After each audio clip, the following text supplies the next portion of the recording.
So, is this dangerous world really somewhere I can live?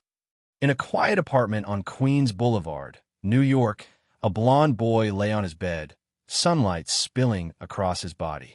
His blue eyes reflected the glow of a phone screen, but his gaze was distant, helpless. Lyon had never expected a transmigrate. One moment asleep, the next, he opened his eyes in the Marvel Universe, the most dangerous playground of gods, monsters, and heroes. He didn't even know which version of Marvel it was. Thankfully, not the hopeless zombie apocalypse. Otherwise, he'd have already checked out of life with a laugh. Sure, this body was younger, sharper, more handsome. But in New York, a city crawling with supercriminals and heroes alike, even that might not save him. Then, his vision blurred. Something strange floated before his eyes. A blank page. Familiar, too familiar. His breath caught. An encyclopedia page? Empty, save for one number at the bottom. 50,000. 50,000 points. Before Lyon could react, the page pulsed, releasing a streak of light that sank into his brow. Knowledge surged into his mind. Entry system, editor mode activated. Insert any entry, person, object, or concept. Fabricate it from memory or create it from nothing. Price, gold coins. The stronger the creation, the higher the cost. Source of gold coins, emotions of others. Hatred, fear, belief, despair, worship, all converted into currency.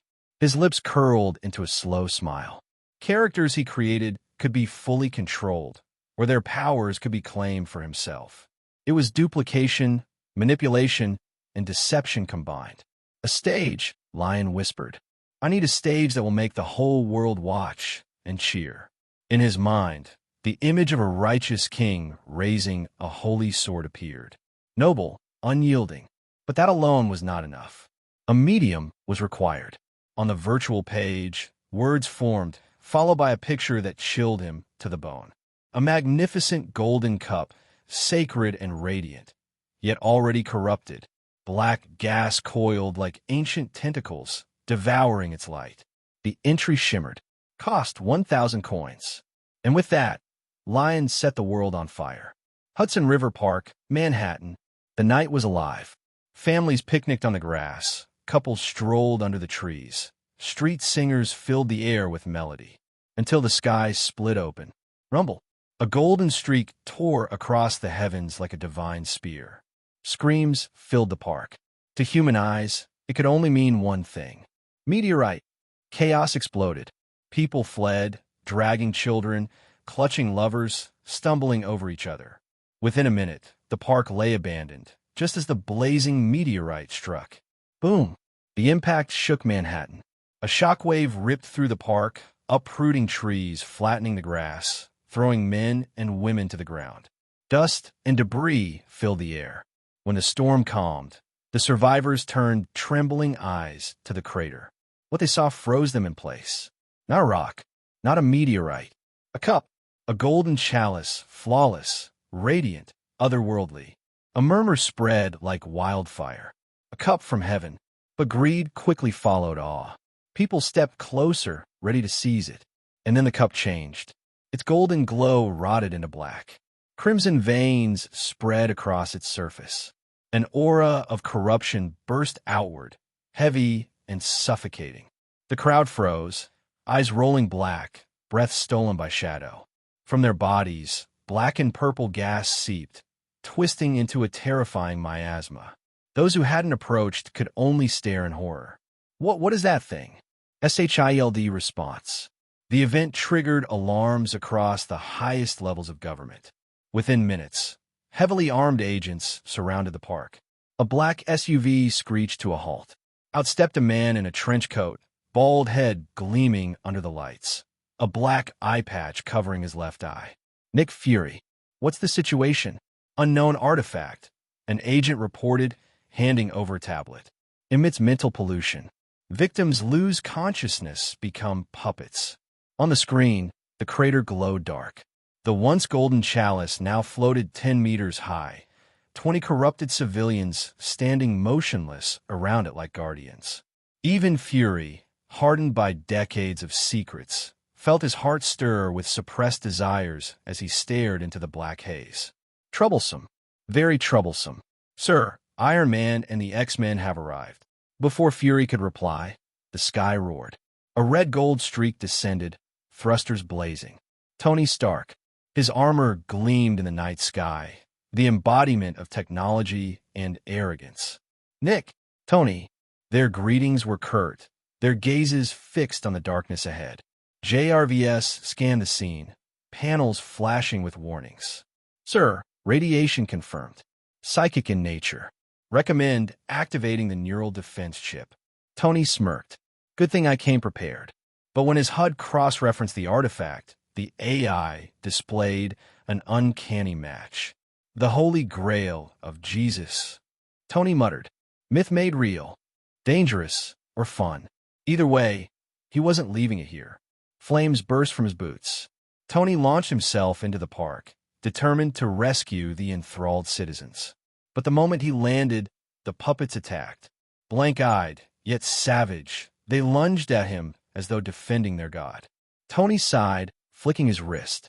Pheromone needles fired, dropping them one by one. Guys, wrong party, he quipped, dodging blows. And no offense, but Uncle John, you hug like an MMA champ. Within minutes, SHIELDS helicopters extracted the civilians. Only the blackened Grail remained. And then it moved. The chalice pulsed violently, vomiting blackened purple energy that rolled over the park like a storm. Even Fury's agents, stationed outside the boundary, staggered under the pressure. Inside, the earth split. Black mud boiled upward, wrapped in blood-red ribbons. Something was being born. The sludge exploded, unveiling a petite figure clothed in darkness. Black ribbons coiled into fabric, a deep violet gown, silver accents gleaming faintly. Her hair was bound with a bow, her pale shoulders bare. Her golden eyes, however, were merciless. Cold, majestic, the corrupted Holy Grail had given birth to a princess of ruin. Around her, vegetation withered instantly, life drained into death. The world itself seemed to bow in fear, and Lyon, watching from afar through the entry system, smiled. His stage had just opened. The girl stood atop the seething black mud, wind howling around her. Her dark purple dress whipped violently as arcs of black lightning cracked across the night sky. Crimson fire blossomed on the ground beneath her feet, painting her like a goddess of ruin. Her aura surged higher and higher, terrifying and mesmerizing all at once. Even Nick Fury, hardened by decades of secrets, and Tony Stark, armored in cutting-edge tech, couldn't stop the chill crawling up their spines. From the corrupted Holy Grail, this being had been born, something neither human nor hero could hope to handle. Wow, Tony muttered, a slipping into his voice. That's actually really cool. JRVS cut in immediately. Sir, energy readings exceed all thresholds. Target possesses enough destructive potential to annihilate the entire park. Tony raised an eyebrow. Maybe we ask her nicely? But the girl had no interest in talking.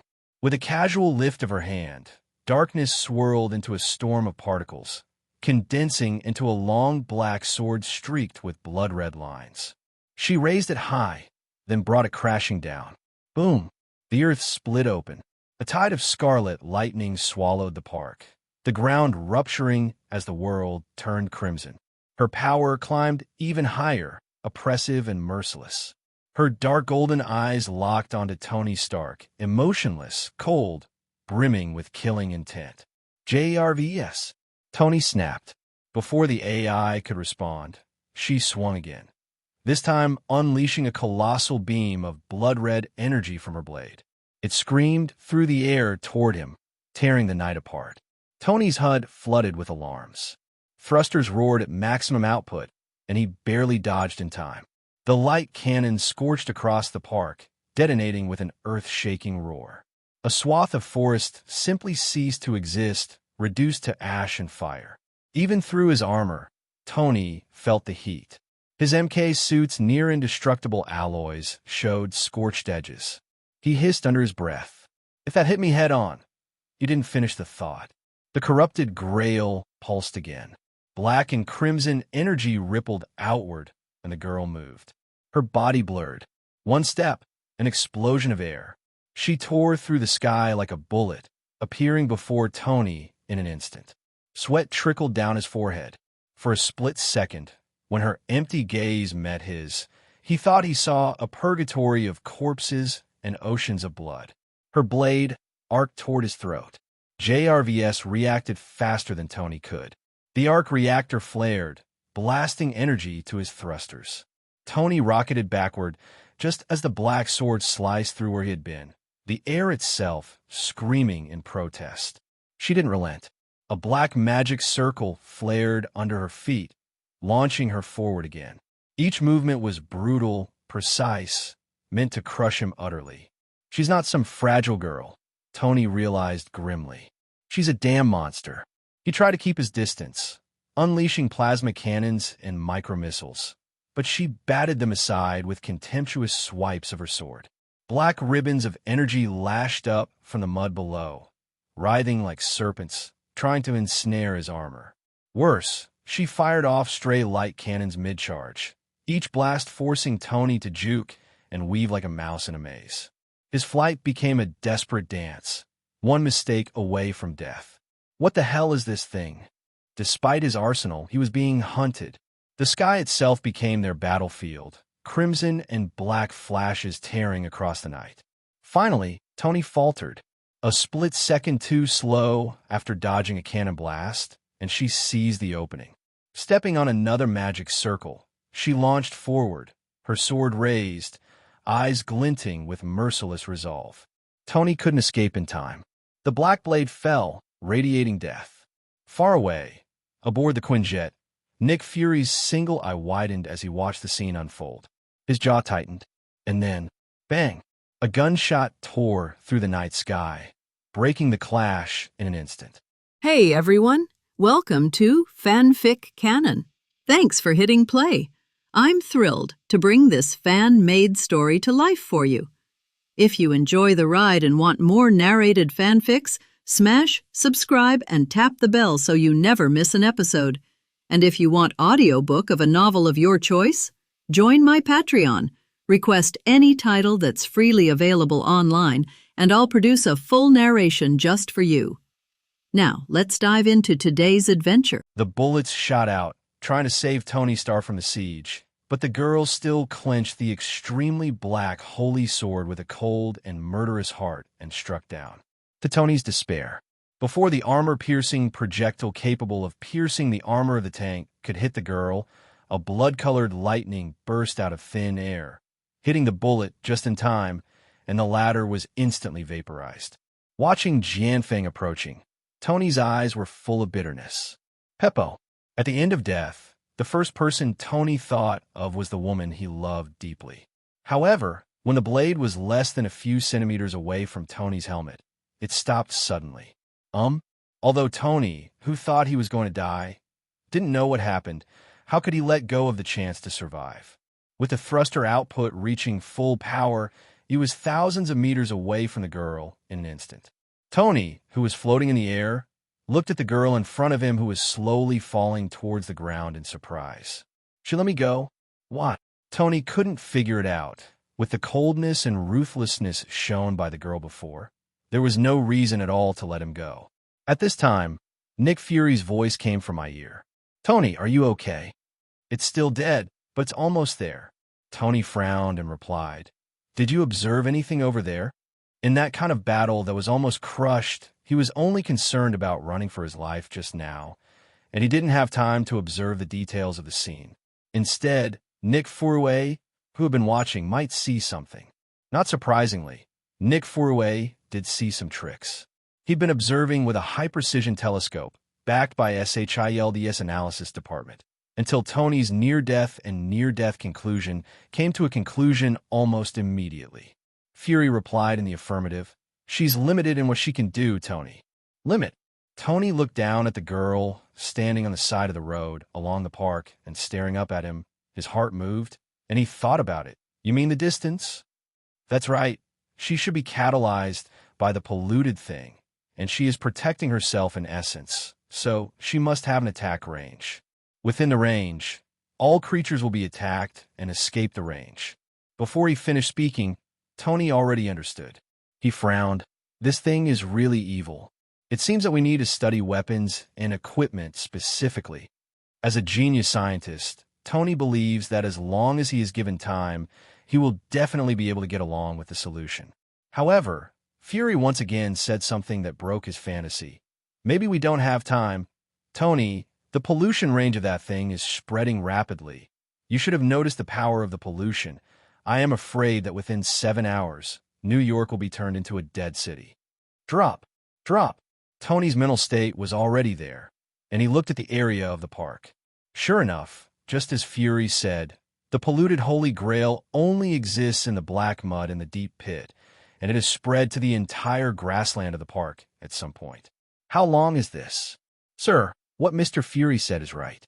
According to the analysis of the diffusion flow rate, it will cover the entire New York in about 6 hours and 50 minutes. Chet, Tony's expression turned ugly instantly. In other words, they had less than 7 hours to fix this thing.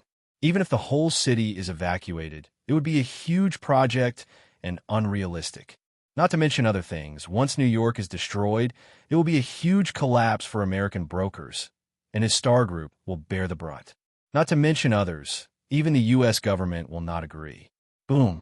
No nonsense. The MK armor roared and flew away. On the edge of the coastal road opposite the seaside park, Fury had his hands behind his back, his windbreaker fluttering in the wind, and Tony's MK armor fell from the sky.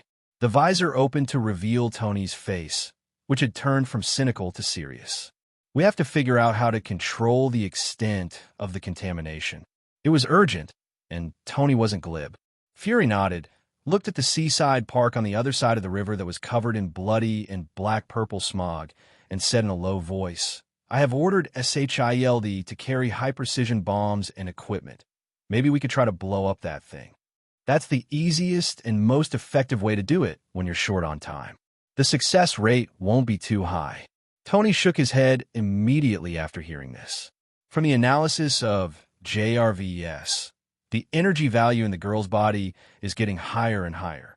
When fighting him, through the detection of JRVS, the energy has not weakened, but has become stronger.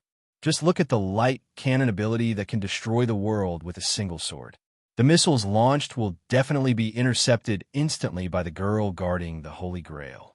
Mr. Stark is right, Director Nick Fury, and I don't recommend doing this. At this time, an old and steady voice came from behind. Fury and Tony turned their heads and saw that at some point, a group of people in uniform came over, and the leader who spoke was a bald old man in a suit and a wheelchair. Professor X. Seeing the old man, Tony and Fury immediately nodded and greeted. The old man is the dean of the X-Mutant Academy, Professor X, and the people around him are naturally the X-Men. Obviously, what happened here also alarmed Professor X. What do you see?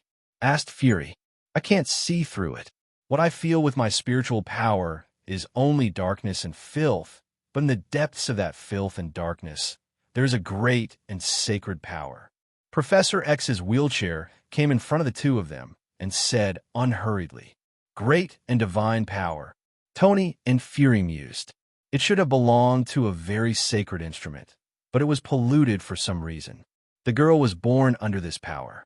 The filth and darkness are immortal, and her power is endless. So the key is still on the tainted Holy Grail. Yes, violence may be able to break the Holy Grail, but my intuition tells me that if it is forcibly broken, a greater disaster may be born. The professor's eyes, full of wisdom and vicissitudes, looked at the other side of the river, as if through the black and purple dust and smoke, saw that floating Holy Grail. He heard pain and wailing. Maybe it's sending out a distress signal. Curse, darkness, it seems to gather the evil of the whole world. Such a power is too terrifying. Gretchen Phoenix put down her hand on her temple. Her face was pale and terrified. It was obvious that she also used her spiritual power to try to spy on the polluted Holy Grail, but she was affected by the dark power in it. Seeing Chin's terrified appearance, The professor frowned slightly, and then said softly, "Chin, calm down and imagine those beautiful pictures." While speaking, powerful spiritual power soothed Chin's heart. Under this soft force like a breeze, Chin gradually calmed down. She whispered, "I'm fine, Professor." The rest of the X-Men members also relaxed a lot, especially Chin's boyfriend Cyclops Scott, who breathed a sigh of relief and said, "Where did this thing come from? Why did it suddenly appear? It suddenly became like this again? It should not belong to the Earth, but from another world." Fury answered. This answer surprised everyone except Tony and the professor. Another world? Just when Scott was about to ask, a strange voice suddenly came. "Oh, that's really good, little brother, I guessed it." The sudden sound immediately aroused the vigilance of everyone present, and suddenly turned their heads to look to the left. Nick Fury even pulled out his gun and aimed it in the direction of the sound source.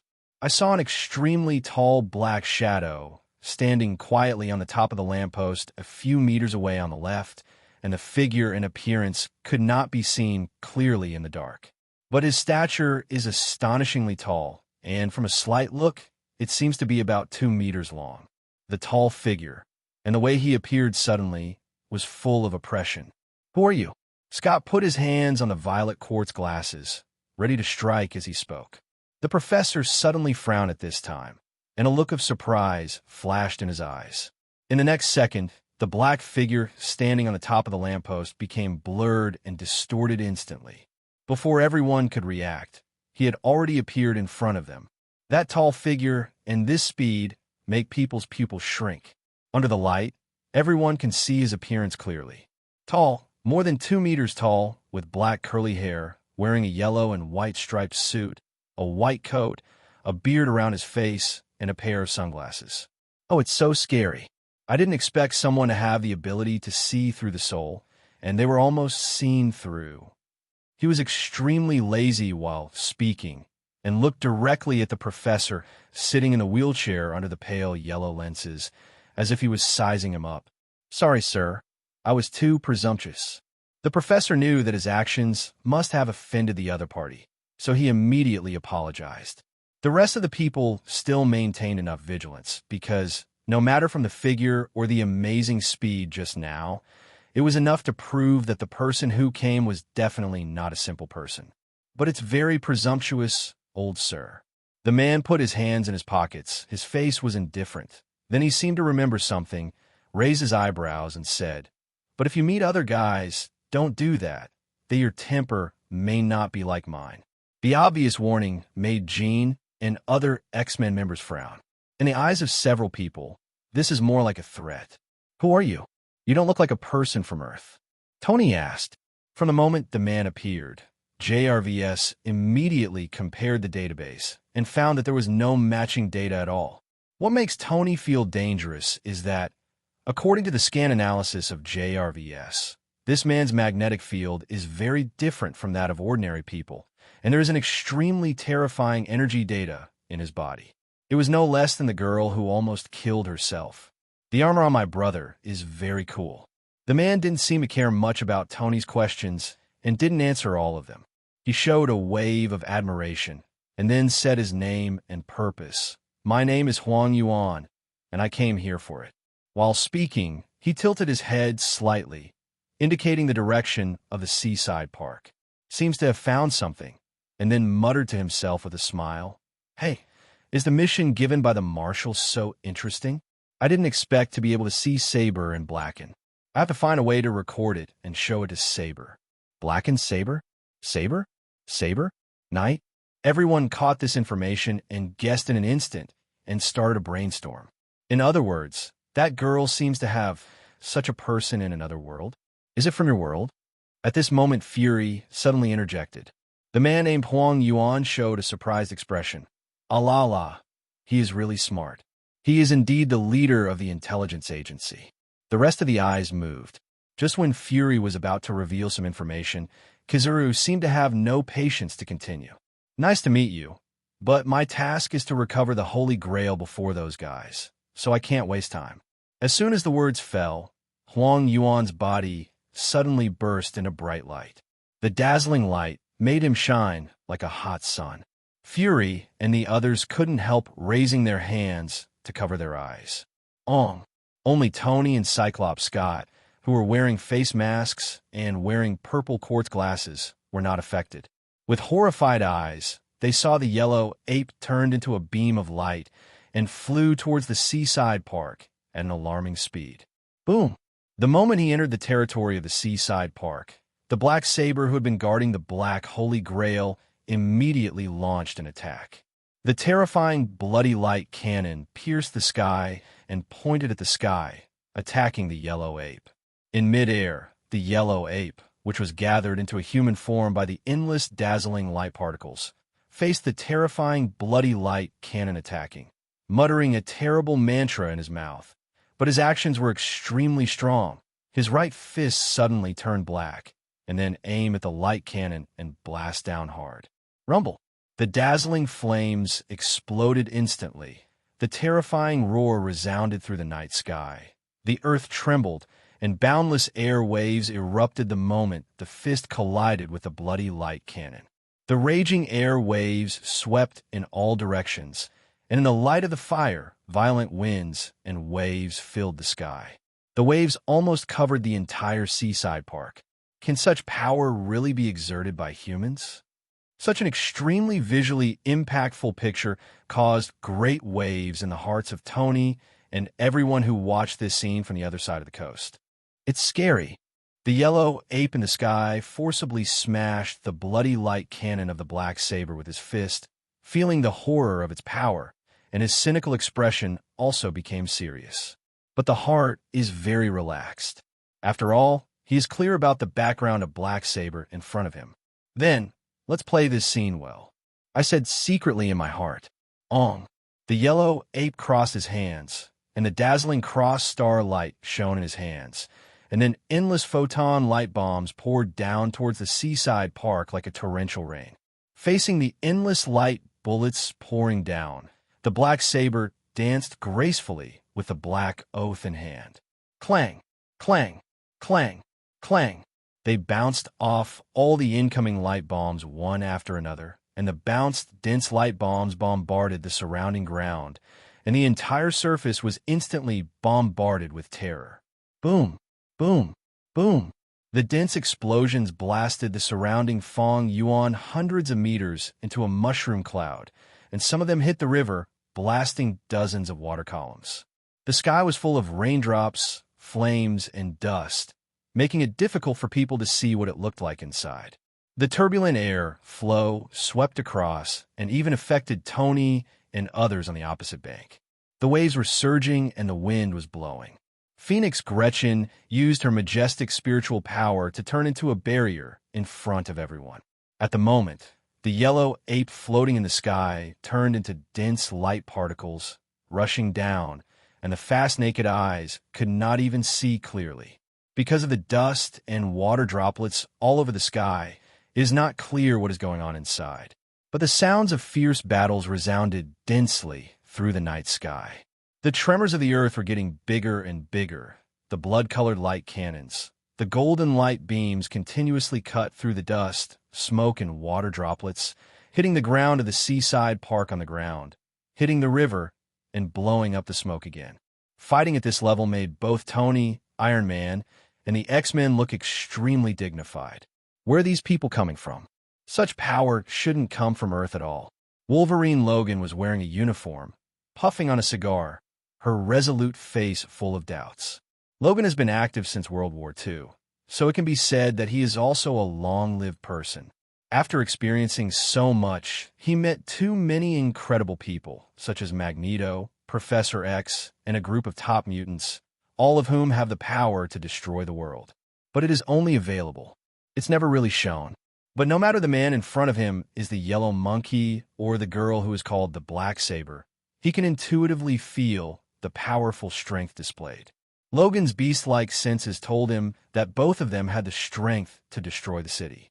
When facing Huang Yuan before, even though Huang Yuan put his hands in his pockets so easily and without any malice, the oppressive force of invisible made him break out in cold sweat behind his back. This was something he hadn't even shown up against Magneto.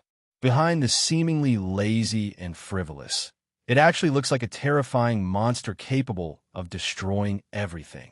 Logan can answer affirmatively based on his 100 years of experience. This kind of talent is the least to be provoked. Now, there are monsters that should not have appeared suddenly on the Earth. Is this good or bad? It wasn't just Logan who was thinking, but everyone else too. There are not only smart people present, Tony, Nick Fury, and Professor X. They have already obtained a lot of information in a short exchange. The three of them looked at each other, and they all saw a trace of worry in the other's eyes. The yellow ape, the Holy Grail, and the black saber are not scary. What is really scary is the unknown. The short piece of information revealed by the yellow ape is enough to make people think deeply and shudder. Rumble. The flames of explosions on the other side reflected the dignified faces of the three of them. And at this moment, a slightly immature and arrogant female voice came. "Oh la la, really, I didn't think about the level for containment. No wonder Master Huang Yuan was required to help." Another stranger? Everyone suddenly turned their heads to look and saw a girl squatting on the wooden railing. Under the firelight, they could see that it was a girl who was more than 1.5 meters tall, wearing a gray school uniform and short skirt, and a brown girl with double ponytails and a bow tie. Girl with hair. Surprise hung on her pretty face. There was a lollipop in his mouth. Seemingly feeling the gazes of everyone, the girl turned her head and looked over. Her little head tilted slightly, full of question marks. "Huh? Who are you? You don't look like ordinary people." At the moment, here is a small storefront in the Hell's Kitchen neighborhood. Wearing a black sweater, sweatpants, and a hood, the corners of Lyon's mouth curled up slightly. Tonight's harvest is really extraordinary. The superheroes who lead the era, the gains from the transformation of emotions, are beyond his imagination. The gold coins that had bottomed out are soaring at an alarming rate. It's clear that the superheroes already believe in the scene he's crafted. Tasting is enough. In the future, more grand dramas are still waiting for them. "Hey man, this store is yours." At this time, a black man with dreadlocks came over and patted Lyon on the shoulder and said enthusiastically, "It's not easy to sell a storefront in this hellish place like Hell's Kitchen." And the price offered by this mysterious-looking guy in front of him made him very satisfied. His tone paused, and after looking at Lyon, maybe because of the face of the dollar, and he was in a good mood, he kindly reminded, "Although I don't know what you're going to buy a store here, but you have to pay attention to this place. Black Wolf Gang. Those guys do all kinds of evil. This is their territory. They will force you to collect protection fees every month, so you'd better pay them money honestly, otherwise anything will happen in Hell's Kitchen." After giving a Lyon, "You know how to look," and left the store happily. Leaving Lyon alone, Lyon raised his brows, looking at the 300 square meter storefront in front of him. He didn't care about the words of black people at all. He touched his chin, and then snapped his fingers with a flash of light. The name of the shop is Devil May Cry, Devil's Cry 2, and I am the most mysterious bridge. Who are you? For the sudden appearance of the little girl, Tony and the others became vigilant. The little girl curled her lips. "My name is Shirai Sunspot." "Sunspot? Hey, Uncle, you call me too intimately. You can call me Miss Sunspot File Size. I'm an LV4 ability now."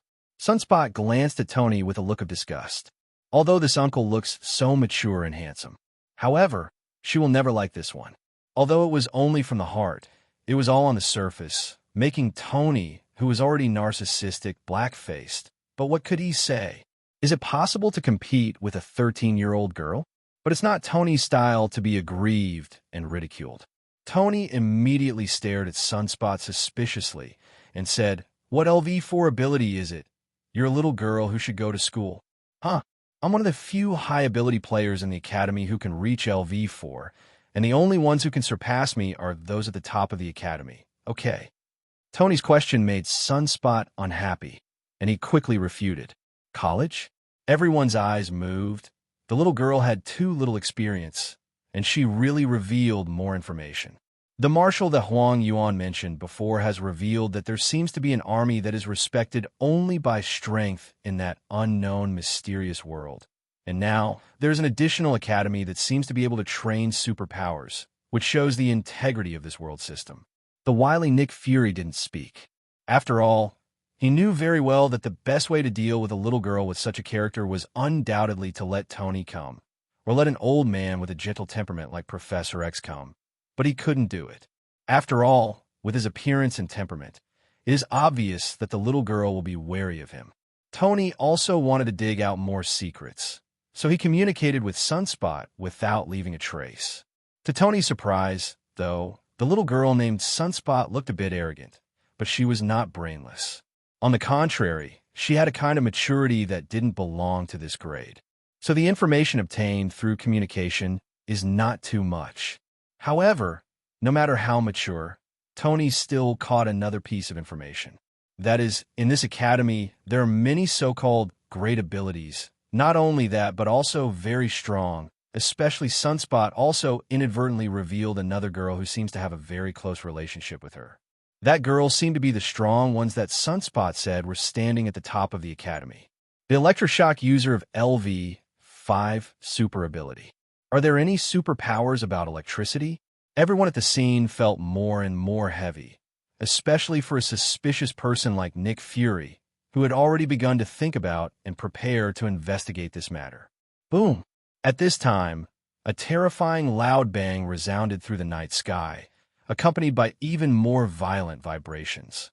Bloody and golden beams of light intertwined and shot straight into the sky, turning the dark clouds in the sky into whirlpools. This gorgeous and spectacular scene can be said to be seen by people throughout New York. All of a sudden, all the people in New York ran out, pointed in the direction of the seaside park, and even took out their mobile phones to take pictures. And some media workers were even more excited and moved towards the seaside park.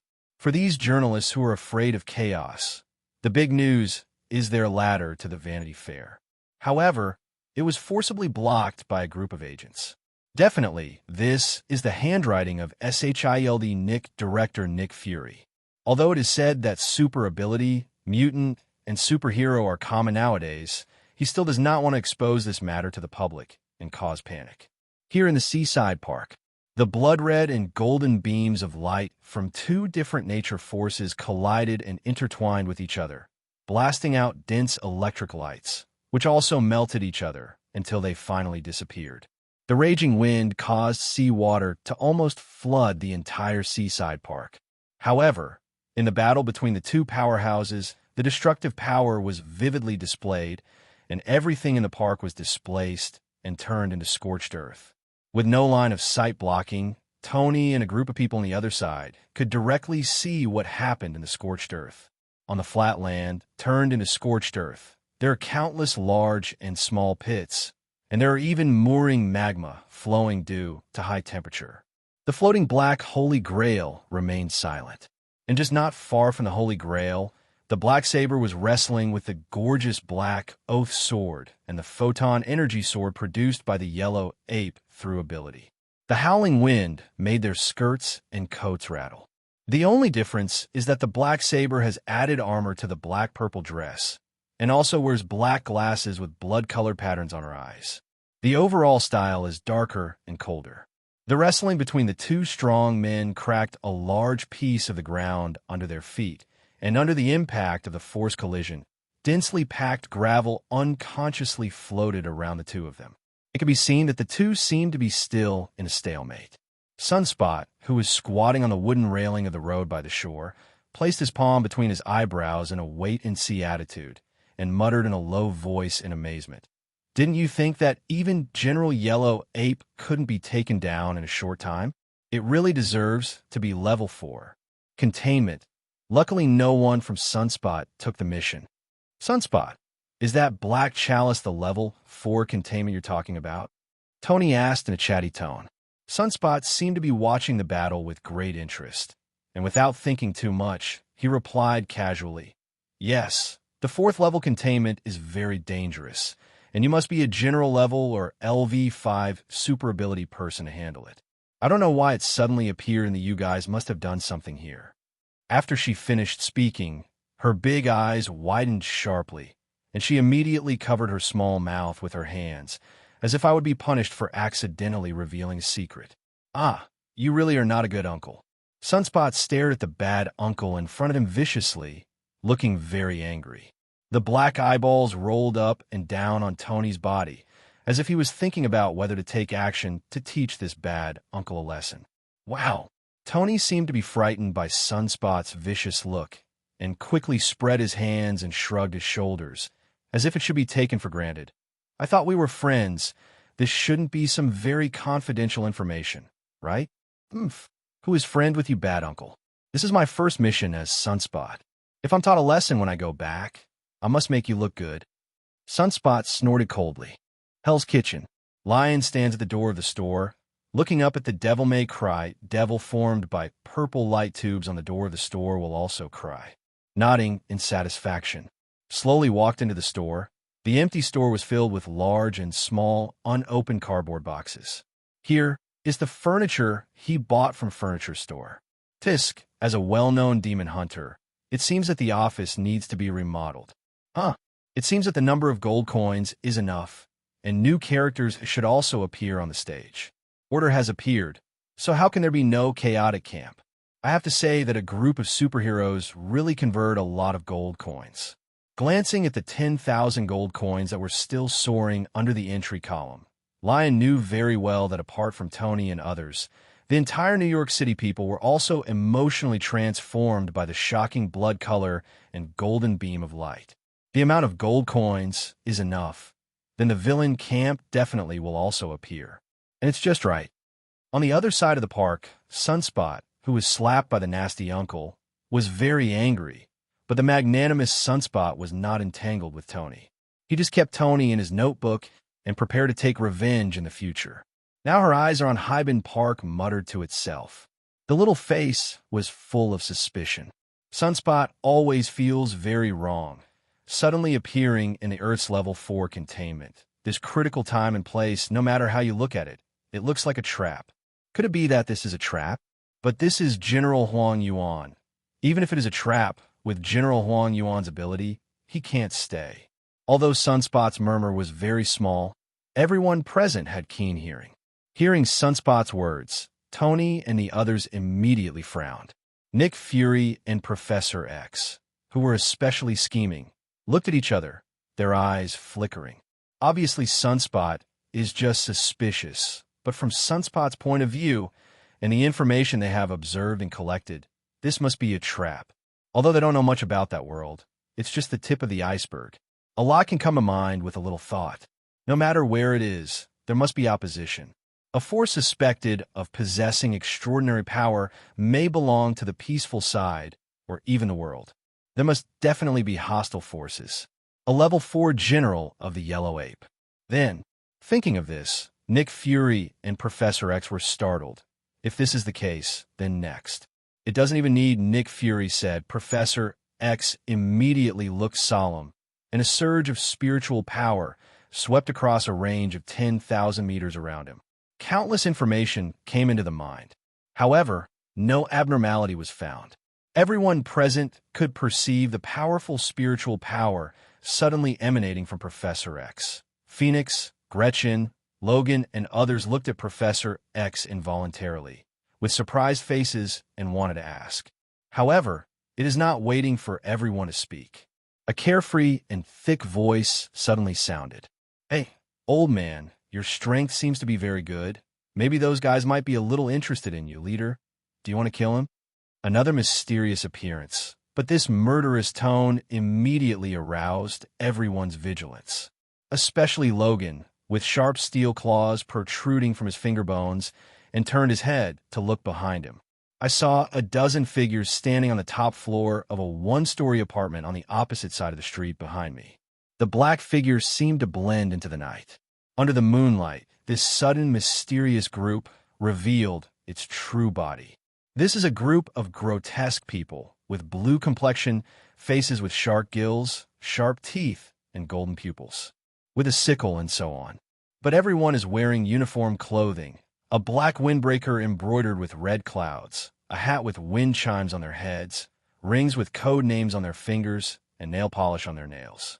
And it exudes a terrifying aura. Whether it's Logan or anyone else, They seemed to see the endless mountain of corpses and blood from behind these people. But what really attracted the attention of several people was a person standing not far from these people. There is a handsome man with a height of 1.8 meters, long silver-white hair, a moon seal on his forehead, 2 red demon lines on the left and right cheeks, hexagonal plums floating on the white kimono, brilliant golden eyes, and a touch of nobility. There is a tachi and a straight sword stuck in his waist, like a beautiful nobleman.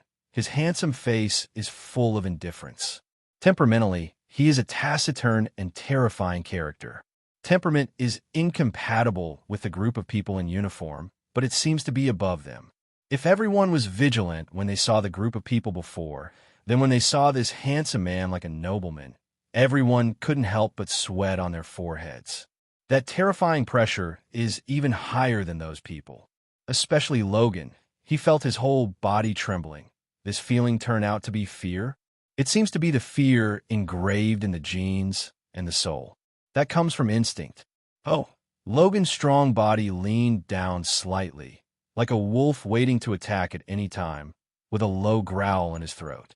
Seeing Logan's appearance, the nobleman just glanced at Logan indifferently and didn't care. Such an attitude of ignoring is as boring as seeing an ant. Tony's mask fell, and before he could speak, Sunspot, who was squatting on the wooden railing, exclaimed, "Shout organization," and the trembling nobleman, "Sesomaru, the contamination of the Holy Grail this time is indeed your conspiracy." Sunspot seemed to think of something while speaking, trying to press the button on the special watch on his wrist, but in the next second, he heard a swish. A man with a forehead protector, long black hair, and tear grooves on his cheeks suddenly appeared in front of Sunspot at a terrifying speed.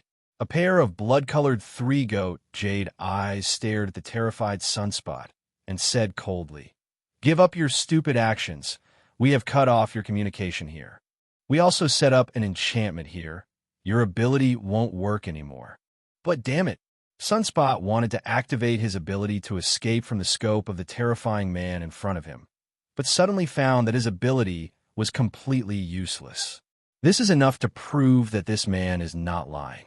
Only by setting up an enchantment can her ability be invalidated. Sunspot bit his lip with a look of unwillingness. "Uchiha Itachi, what exactly are you trying to do? Are you going to start a war with us? The so-called order you flaunt, we pray for chaos, is an opposition, isn't it? Our war has lasted for millions of years. When will it stop?" The man named Uchiha Itachi said calmly. His pupils bloodshot, the three-goat jade rotated slowly, with a strange and ruthless charm. Are the students taught by the Academy City still so naive? It's a pity. The one who was supposed to carry out the task was an ability user of level LV5. I didn't expect it to be a level 4. This time the harvest is not too big. On the roof in the distance, a man with a pale and handsome face and earrings hanging from his ears regretted. "Dao, the sound is full of magnetism." Oh, that's true. It's a pity that we paid a huge price for Master Sesomaru to take action. It's too wasteful. The man carrying a sickle said tut tisk, and the masked man next to him made a fuss. "Oh, Brother Hijuan, you must know that the other party is one of the admirals of the Navy, Mr. Kizaru. He is such a terrifying monster. Only with Mr. Sesomaru around can he feel at ease." "Shut up, hobby." "Ah, Brother Hijuan, we can do without your regenerative healing factor." "Bullshit. Ah Fei, who in your space ability can kill you." That's not what Brother Fei Duan said. While talking, the two of them quarreled like no one else was there. And the beautiful purple-haired woman, standing next to a man with orange-yellow hair, covered her forehead and stopped the two of them with a headache on her face. "A Fei. Fei Duan, shut up." "Oh yes, Master Shaonan." Hearing the woman stop, the two who had been arguing happily shut up obediently. These people have distinct personalities, and they are definitely not easy to provoke. Tony, Nick Fury, and the X-Men's inner vigilance was already full, and the professor tried to use his psychic power to explore each other. But before he got close, he felt that there was an inexplicable force blocking them. This time can be troublesome. The professor is really feeling a bit of a headache now. From the words and deeds of these mysterious gangs, it can be seen that they must be unscrupulous in pursuing certain goals. This time, in order to set a trap, he ran to the earth and dropped such a disaster as the polluted Holy Grail. Contempt for life has been superficial. There's already a natural hostility between the two sides. It's not just a difference in concept. Hey, old man, you seem to want to do something bad to us just now. You are very courageous. The man with the shark's face was carrying a huge weapon wrapped in bandages, facing the professor, sitting in the wheelchair below, with a bloodthirsty smile. In an instant, a terrifying and strong killing intent swept across the audience. Everyone was in a trance, and the world seemed to turn bloody. Under this terrible killing intent, Cyclops Scott, Storm, Beast, and other mutants who hadn't tried their best under such pressure all turned pale. The killing intent that seems to be killing or on the road to killing, the impact on the spirit and will, is not just a problem of ability. Scott and Storm are also top-notch in the mutant class, stable and controllable. It's just below the two abnormal levels of Professor X and Magneto. But ability is strong, but still weak in will and spiritual level. He also personally tried his best to kill countless Logans in World War II, and the iron will that has been tempered can be calm under this killing intent. Even Tony, who had a mind-blocking chip, turned pale. Detect the impact of unknown mental power and activate the stabilization device. With the MK armor stabilizing needle inserted into Tony's spine, the drug function immediately woke up Tony's somewhat drowsy consciousness. He raised his head to look at the shark face looking at him with contempt, and the shock and anger in his heart could not be added. But more is also fear. He has already realized that his research and development of the mental shielding device has limitations. Fortunately, he always likes to make two-handed preparations, just in case a drug device for stabilizing the mind is added to the armor. Otherwise, the opponent does not need to do it. Just a fluctuation of killing intent made him directly lose his fighting power. Even armor is useless. Tony realized the seriousness of the matter and made a note of it, and must upgrade and develop a new mental shielding device in the future. The man with the shark face stepped on the low wall at the edge of the roof with his left foot. His left elbow rested on his thigh. He was carrying a weapon, and he licked his tongue. His eyes had become cold, as if watching a group of prey, and the surrounding breath had already happened. Variety. Wolverine stepped forward to block the professor, her whole body tensed, her hands crossed with steel claws in an offensive posture. Although the rest of the X-Men suffered a shock in their will, they still stood firmly in front of the professor. The professor knew that once a war started, everyone's spirits would be impacted and their combat effectiveness would be reduced, and the winning rate would be even lower. Therefore, he used his spiritual power to calm everyone's damaged spirits. Seeing everyone whose pale faces turned rosy, Shark said in a low voice, "You are really capable, old man. Your corpse is already valuable." As soon as he finished speaking, his left foot stepped on the low wall, sank slightly, and he was ready to kill. However, a more indifferent voice came to his ears and stopped him. "Dried persimmon ghost shark, don't worry about it. Our task today is to hunt and kill the Admiral Huang Yuan." Hearing the sound, Guaxia, who had been moving, immediately stopped and turned to look at the leader. "Pain, these guys' abilities are very strange and valuable, and there is only one general, the Yellow Monkey, so it shouldn't be delayed, right?" There was obviously some reluctance in his tone. However, the leader Pain, whose eyeballs were in the form of purple swirls, glanced over coldly, and Gixier's body froze when he saw it, and then he laughed dryly. "Okay, I'll listen to you." Seeing the appearance of dried persimmon and ghost shark, although there was no change on the faces of the professor and Fury, they had already begun to analyze in their hearts. Looking at the appearance of the dried persimmon ghost and the attitude towards the leader Pain, is it fear? More like surrender. It is the natural respect of the inferior to the superior. From the perspective of this organization, is it a natural rule that the strong are respected? It is really appropriate. It's just that the current situation is very bad for Professor Fury and the others. Because although they didn't want to, they were already inserted into the vortex of the struggle between two different mysterious forces. Looking at the other party's attitude, it seems that they don't particularly care about them, but they can't relax their vigilance. Now, not only the shark face called Dry Persimmon Ghost Shark has bad thoughts about them, they also notice that one of them has a face of pale, handsome man and another muscular man with a high collar and a mask. Already interested in them, or rather the X-Men. The handsome man's eyes made people feel shuddering, as if he saw something interesting, like prey, and the other one seemed to see more. Money? No matter what, even if the opponent's target is not theirs this time. Who can guarantee that they will not come to the Earth next time? The crisis has emerged. Rumble. At the moment, the seaside park on the other side was accompanied by a terrifying roar. The dazzling golden light covered the entire park. The terrible explosion destroyed everything. Along with the mushroom cloud, the terrible vibration knocked down the surrounding rivers. Roll. Oh, it's over. Uchiha Itachi, standing in front of Sunspot, looked forward, facing the surging and reversing river. Then it's time to hunt. Pain said indifferently, and then glanced at Sesomaru, who had been silent all the time. Next, I will trouble you. Sesomaru looked indifferent and did not speak. But everyone else in the Akatsuki organization already knew that this was Sesomaru's reply. Let's start. After Pain said something in a low voice, he made seals with his hands. Boom! In the next second, under the astonished gazes of Fury and the others, a purple semicircular enchantment suddenly rose up on the ground in all directions far away, covering an area within a radius of about 1 kilometer. And at the moment when the barrier rose, the figures of the entire Akatsuki organization instantly blurred and disappeared on the top floor of the building. The speed is so fast that it cannot be seen clearly with the naked eye. The threat disappeared. Tony and the others were surprised for a moment. Then, as if realizing something, they suddenly turned their heads to look. The moment he turned his head, a terrifying explosion resounded through the night sky again.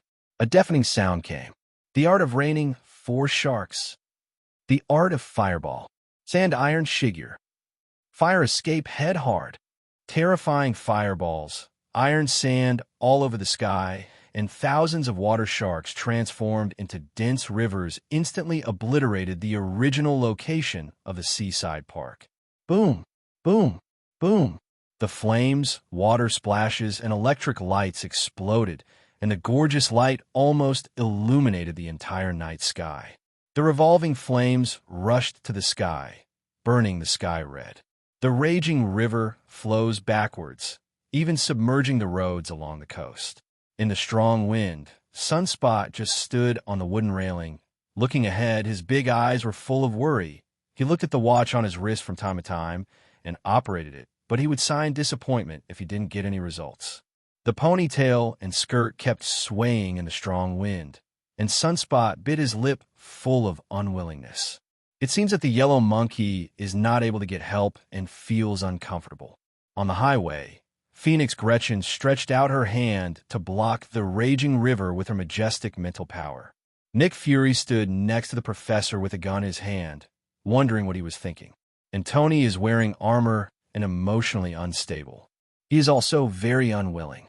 After all, with a mortal body, he has developed MK armor, a technology that surpasses human civilization for 100 years, and has become a superhero, Iron Man, determined to protect peace. However, it didn't take long before so many monsters appeared inexplicably, so strong that he didn't even have room to intervene. He could only be a bystander, and he was almost hunted as prey. How could Tony, who is as proud as he is, be aggrieved like this?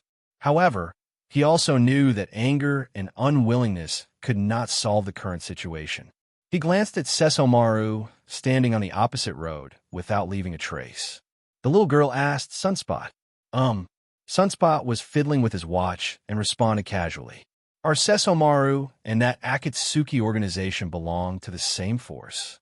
Tony's words immediately caught the attention of Old Fox's Nick Fury and Professor X. After a little brainstorming, they thought of the meaning behind Tony's words. thinking back to the slightly discordant atmosphere and attitude between Sesomaru and Akatsuki. Could it be? The eyes of the two immediately brightened. Sunspot said impatiently to Tony's question, he and the Akatsuki organization are not in the same line. He is a big monster in the country of dogs in the Chaos world. Even though they are a neutral camp, they tend to be orderly. They want to come alone and not join us. I just don't know why he helped Akatsuki this time. While speaking, Sunspot also reacted at this time. She turned her head in surprise and glanced at the bad uncle who was surrounded by armor in front of her. Seeing that Sunspot realized, the latter shrugged slightly without speaking. Sunspot raised his slender eyebrows, chewed the lollipop left in his mouth, and swallowed it into his stomach, then flicked the lollipop casually and threw it accurately into the trash can in the distance, turned around, and looked up at the small head Sesomaru. I have to say that the description of the trembling nobleman's nickname is very accurate. Under the moonlight, the wind was surging, and the white dog tail and long silver-white hair wrapped around his shoulders swayed in the wind. Sunspot's eyes also flashed with astonishment, and then he returned to normal and shouted loudly, neither humble nor overbearing, "Master Sesomaru, as a member of the Chaos Forces, are you going to help the Akatsuki organization hunt and kill General Kizaru?" Sesomaru's eyes, which were originally looking at the battle in the seaside park, moved down slightly to stare at Sunspot. When the latter's legs were trembling a little, the corners of his mouth slightly raised an invisible arc. They paid for what I wanted. As arrogant as Sesomaru actually answered his own question, Sunspot seemed a little unexpected, but it was an accident, since Sesomaru's attitude was better than expected. Then she continued to ask boldly, "Aren't you in the fight?" "I just need to deal with the people who came to support me." Sunspot directly ignored this solution, and the people present were overjoyed, since Sesomaru, the most mysterious and seemingly strongest, didn't take action to besiege and kill General Kazaki. That is to say, there is no need to be wary of him for the time being. Facing Tony's gaze, Sunspot nodded affirmatively. With his character, he won't lie, and he won't participate. After finishing speaking, her big eyes stared at everyone. "So, I asked for your help in the name of Academy City Disciplinary Committee. Smart and mature." The first impression Sunspot gave to everyone present was that both sides were very clear that the enemy of an enemy is a friend, and the attitude of Ishiao before the organization had already clarified the conflict between the two sides. Once Akatsuki succeeds in besieging and killing General Huang Yuan, no one knows whether he will kill them easily. In fact, even if Sunspot doesn't say this, Tony and others will help. After all, helping Huang Yuan is helping himself. But Sunspot still said these words. Some people without emotional intelligence are too strong, and it is not easy to raise such outstanding children in the Academy City. The enemy of the enemy is the friend. We do not allow anyone to act wildly on the earth. Nick Fury said seriously, "Let those guys see our strength." Tony's mask was automatically hung down, and the cold light filled him with chills. The other X-Men also looked forward, and the sound of terrifying explosions and roars continued to be heard in the revolving river. There was also the sound of steel-like explosions of bodies colliding with each other continuously and intensively. One can imagine how fierce the battle was. The river in the seaside park, and even the nearby living areas, may have to be transformed in this battle. Fortunately, the moment the battle started, the people in the living area on the opposite bank were evacuated by SHIELD agents, and even the dispatch police. Otherwise, the innocent casualties caused by the aftermath alone would not be less than 10,000. This area has become a restricted area, and the advantage is that everyone can flex their muscles here. The situation was urgent, and as the captain of the X-Men, Scott immediately assigned tasks quickly. "Storm, I need you to manipulate the sky. As a member of the Interfering Impression Shao organization, Sheen, you sit here, use your ability to wipe out the aftermath that could interfere with me. I want to release the ray with all my strength. Tony, you are in the sky as a maneuver. Swim while attacking the opponent. give us feedback on the opponent's battle situation. Professor, the other party seems to have similar spiritual attacks. I need you to build a spiritual barrier and spiritual communication for all of us. Calm down. Scott arranged everything in an orderly manner. Even the rebellious Tony and even S.H.I.E.L.D. director Nick Fury can't tell any loopholes. The professor nodded in relief, and at the same time, the spiritual energy at the top of the mutant spread instantly, giving everyone a terrifying and powerful spiritual barrier. Tony didn't talk too much nonsense. With the start of the particle injector engine, the MK armor instantly turned into a red light and shot straight into the sky, heading towards the seaside park. Olio's eyes flashed instantly. The terrifying gust of wind whizzed, the sky gathered dark clouds, and the black clouds rolled continuously. The raging thunder intertwined with silver snakes danced wildly, and her figure slowly rose up with the gust of wind. And Phoenix Gretchen, with her burgundy hair dancing in the strong wind. One hand pressed to the temple, one palm stretched out in front, facing the river that was reversing all the time. Her psychokinesis was brought to the extreme in an instant. She gritted her teeth and dispelled all the violent winds of the river in front of her, but the power generated by the gathering of such reverse rivers was too huge. It made her a little tired. Fortunately, it was barely able to open the way for Scott. Everything is in order, just like Scott said.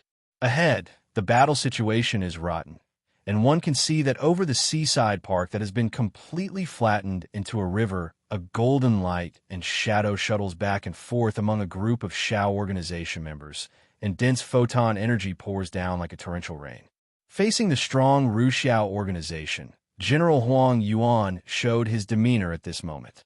To everyone's surprise, the Black Saber, who seemed irrational at first, stood on the river outside the battlefield, motionless, as if observing something. Everyone couldn't help but feel a chuckle in their hearts. But don't let this Black Saber become an opponent. Otherwise, judging by the strength that she showed before, it will definitely make the situation more corrupt and unfavorable. Sunspot, is your ability disabled? Scott pressed one hand on the purple quartz goggles, looked ahead, observed the battle situation, and asked.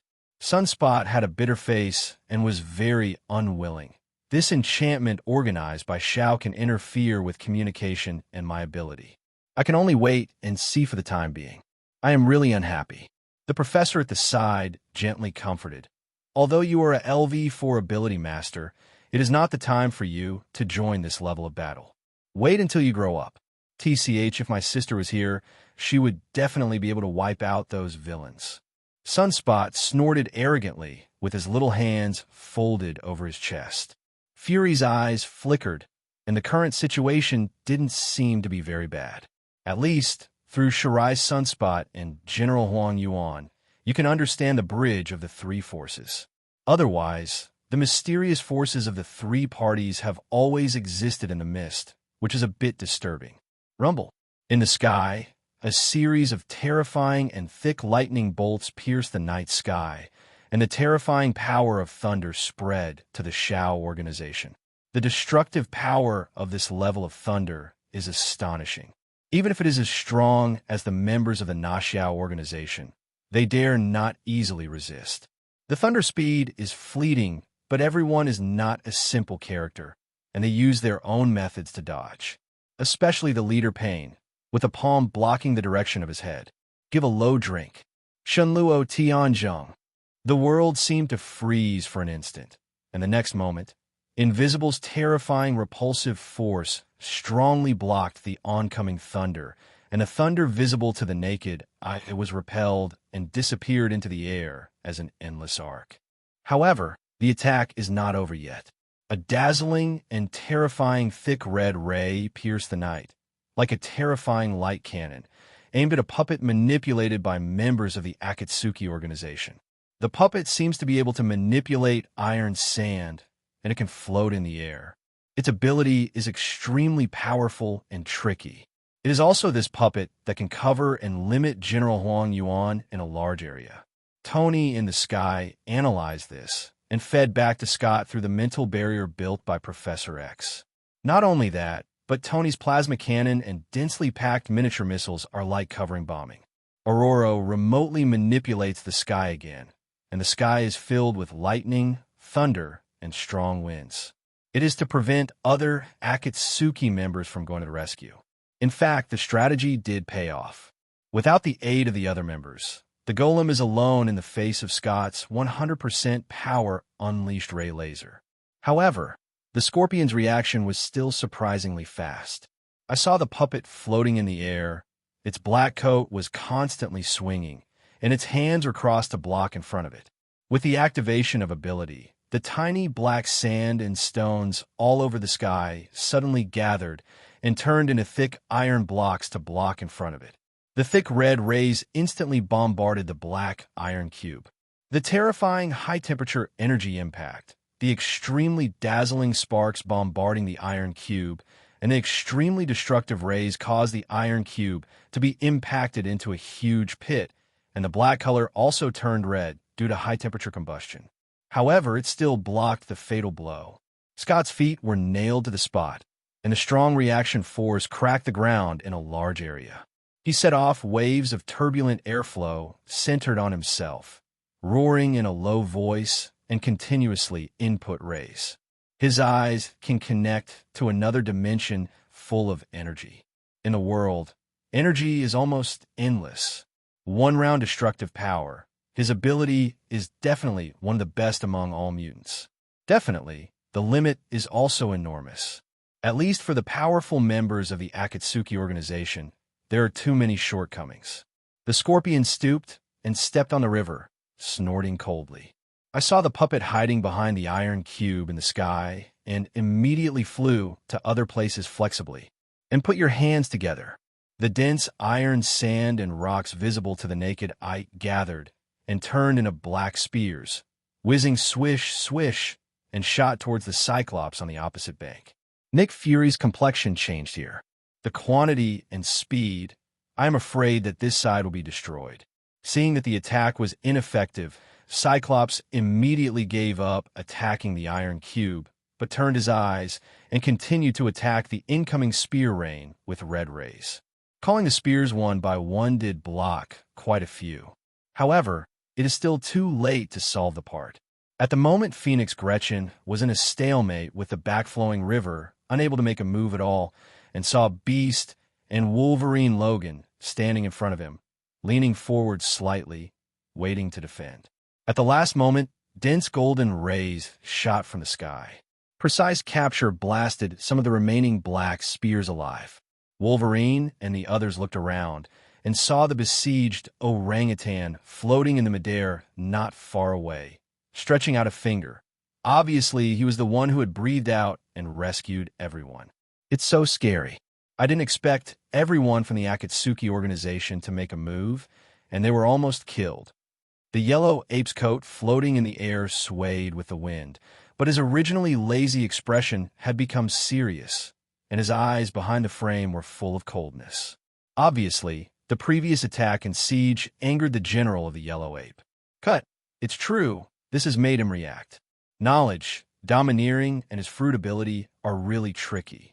Fei Duan, who was stepping on the river below and carrying a sickle, raised his head and spit out in displeasure. Orochimaru on the other side also frowned and muttered, "Sure enough, it's still very reluctant. If it was someone else, they would be severely injured even if they survived that round of siege, but the one who came was the yellow monkey. It was actually ruined by those guys. They should have been killed before."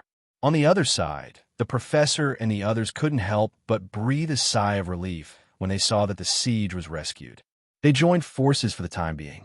If the strongest Scorpion was killed, it would be their turn next. Although it didn't destroy the Scorpion's puppet, the original purpose has been achieved. At least it has the power to fight against the opponent. Just once the other party separates out a few people, then they will be in big trouble. Fury frowned secretly. Sure enough, just as Nick Fury thought, Pain, the leader, was already angry at their sudden intervention to allow the yellow monkey to escape in desperation. He was also floating in the sky, looked over indifferently, and said coldly, "Itachi lo quat shirzong. The two of you take care of those people. and the rest continue to surround and kill the yellow ape. Without too much nonsense, a big battle continued again. Just as Itachi and Loquat Shirzong were stepping on the river and rushing toward Scott, they saw the barrier surrounding the surrounding area shake suddenly, and a terrifying roar exploded, which instantly attracted everyone's attention. Everyone noticed that the temperature between the sky and the earth seemed to be heating up faintly. Feel this familiar feeling. The expressions of everyone in Akatsuki suddenly changed, even with a cold face like Uchiha Itachi's. Only Pain, the leader, remained expressionless, but that slight frown was enough to prove that his at-the-moment mentality also happened some changes. No way. Could it be him who came? The dried persimmon ghost shark was carrying the big sword shark muscle, and his head was raised. The shark's face twitched faintly. The expressions of the rest of the people also became solemn, and Huang Yuan at the moment seemed to breathe a sigh of relief. Feeling the changes in the crowd, Tony and other uninformed people had no idea what was going on. What's going on? They seem to have stopped attacking suddenly. Someone is attacking the enchantment. Could it be that the reinforcements from Sunspot and the Yellow Monkey are here? Looking at the other party's expression, it seems that the person who came is not a simple character. In the Soul Channel, Logan and several others communicated with each other, and Tony interjected. According to the detection by JRVS, the temperature of the air inside the barrier has risen by 13 degrees, and there seems to be a very terrifying and unknown energy soaring outside the barrier. The temperature soared? Sunspot stood on the railing, raised his head, and muttered thoughtfully, "No way. Could it be that old man who came?" Sunspot turned his head and glanced at Sesomaru on the top floor of the house on the opposite road behind him. Seeing at the moment, Sesomaru, who was originally silent, also became slightly dignified and even pressed one hand on the hilt of his waist. Is the old man really here? Boom, boom, boom. The barrier kept shaking, and the sound of explosions kept ringing, but the two sides, who were originally in a chilly atmosphere below, stood still and looked up at the sky. Sunspot, who is that old man you're talking about? At the moment, because there was no fighting, the wind was calm, and the flowing river subsided. Chin breathed a sigh of relief, wiped the sweat from his forehead, and asked curiously, "Boom!" The enchantment covering the sky was shattered, and the tumbling dark clouds were illuminated by a dazzling red light. The terrifying energy drove the dark clouds into a huge amount of hole, and a figure slowly fell from it, accompanied by the dark clouds that gradually turned into burning clouds. Everyone can clearly see his appearance. And just at this time, Sunspot's delicate voice rang in everyone's ears. He is the founder of Godei 13 Team and the first general captain, as well as the founder and first principal of Shino Spiritual Art Institute, Yamamoto Motoyanagi Shigekuni. A legend. In the eyes of everyone, the old man, Motoyanagi Shigekuni Yamamoto, who was wearing a black kimono, a white captain's Haori coat, a cross-shaped scar on the right side of his head, and a silver-white beard with a purple belt on his waist, was holding a brown. The crutches just floated quietly. His slightly squinted eyes, which seemed old and turbid, looked down at everyone below. I didn't expect that the person who came to help was the old man. He hasn't made a move for nearly 100 years. It's a good show. Sunspot looked at the little head, full of admiration, and smiled. The founder and captain of the Godei 13 and 3 teams, Yamamoto Motoyanagi Shigekuni, haven't shot in 100 years. With just a few words from Sunspot, the almost terrifying image of the old man in the sky was immediately three-dimensionally presented in everyone's minds. It's so scary, Captain. I was almost killed in order to carry out this mission. Seeing the appearance of the commander-in-chief Yamamoto Motoyanagi Shigekuni, Kizaru breathed a sigh of relief and then said his own catchphrase. Like you little monkey, who can kill you? Let you practice seriously, otherwise with your ability, your strength is not the only one. The voice of Yamamoto Motoyanagi Shigekuni, who was floating in the sky, was old and full of spirit, resounded. The old man hated that iron could not be made into steel and taught Huang Yuan a lesson. After all, according to the old man's character, He doesn't think much of Huang Yuan's lazy character, which is a waste of ability. Huang Yuan just smiled dryly and didn't dare to answer. It wouldn't be good if he was beaten up by this hot-tempered old man. Fortunately, Yamamoto Motoyasa Shigekuni didn't pay too much attention to Kizaru. His eyes slowly swept to the vigilant and solemn members of Akatsuki organization. Coldness flashed in his slightly squinted eyes, and then he swept to Shashin standing on the roof pill. The old voice reached everyone's ears. "You're trembling, son? You already have the demeanor of your father, the dog general. As a member of the Chaos World Camp, do you want to participate? They just paid for what I wanted." Wong. Sesomaru raised his head slightly, facing the oppressive eyes of Yamamoto Motonagisai Shigekuni. He was not at a disadvantage. As the body's demon power surged, a blue envelope wrapped him, and the whole person turned into a blue. The ball shot straight into the sky in an instant, and Yamamoto Motoyanaji Shigekuni looked parallel to each other, and the distance between the two was less than 100 meters. This is going to be troublesome. No matter if it's the old man or Sesomaru, once they fight, it will be shocking. Sunspot murmured with a serious face. Rumble. Sure enough, Yamamoto Motoyanagisai Shigekuni and Sesomaru erupted with terrifying aura at the same time, sweeping the world like a tsunami, and the collision of the two different auras made the world tremble. Tony floating in the air, even Kizaru and the Akatsuki organization arrived there. Pain and the others were crushed from the air by these two auras. Tony almost fell into the river. Fortunately, the armor is also controlled by artificial intelligence JRVS, and the manipulator flew to the opposite bank. At the moment, the situation of everyone is not too good, nor is it bad. The spiritual barrier built by Phoenix Gretchen and the professor also defended against the impact together. Stable. Tony flew within range of the barrier, fell to one knee, and took a deep breath. The mask was opened, revealing the sweaty and pale cheeks, which showed how terrifying the momentum was just now. The psychological barrier given by the professor was instantly shattered. If it wasn't for the armor and the JRVIS, he wouldn't be back. He glanced at the professor and Phoenix Gretchen, but didn't say any words of gratitude. He stood up with difficulty and looked towards the sky. At the moment, the sky is like the end of the world. The aura of Yamamoto Motonagisai, Shigekuni, and Sesomaru collided, and the sky was visibly distorted by the naked eye. Not only that, dense electric currents were generated out of thin air, and terrifying electric currents continued to explode and split to the ground. Boom, boom, boom. The terrible lightning caused by the collision and friction of these momentums either hit the river and splashed water droplets all over the sky, or hit the coastal road to blow up terrible deep pits, or simply hit a building and knock it down directly. Even before the fight, the imposing confrontation already has such terrifying and destructive power. If it really starts, then New York.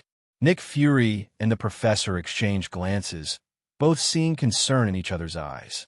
Especially for the former. The sense of urgency in his heart has reached its peak, and today's endless stream of people have already wanted him to show the horror of the three mysterious forces and even the world.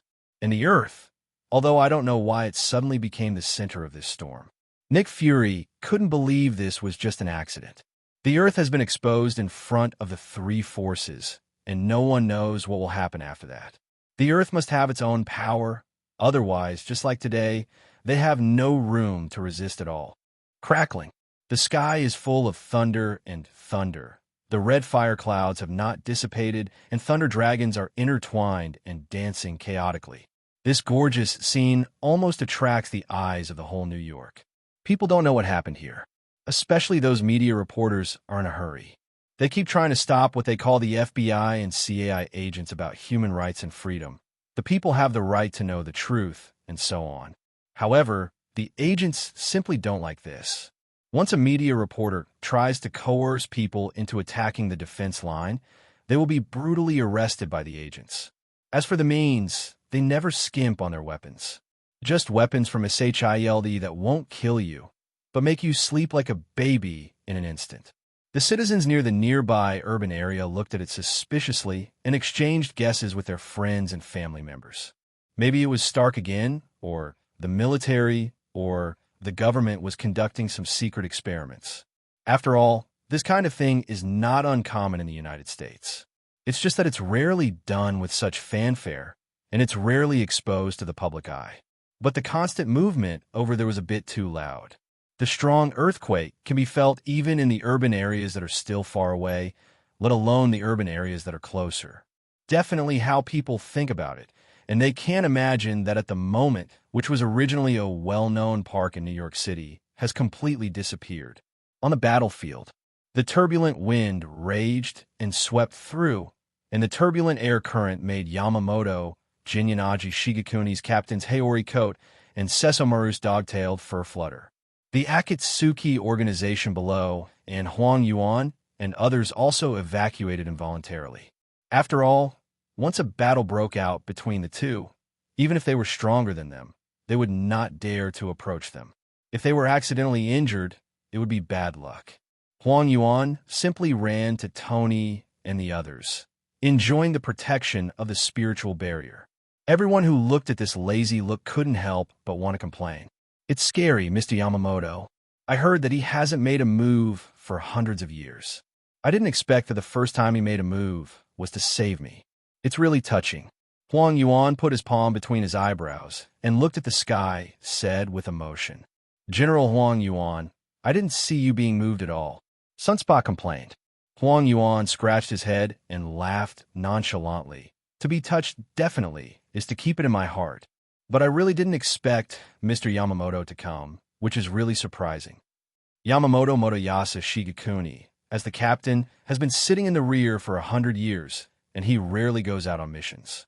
No wonder the yellow monkey was surprised. But doubts are doubts.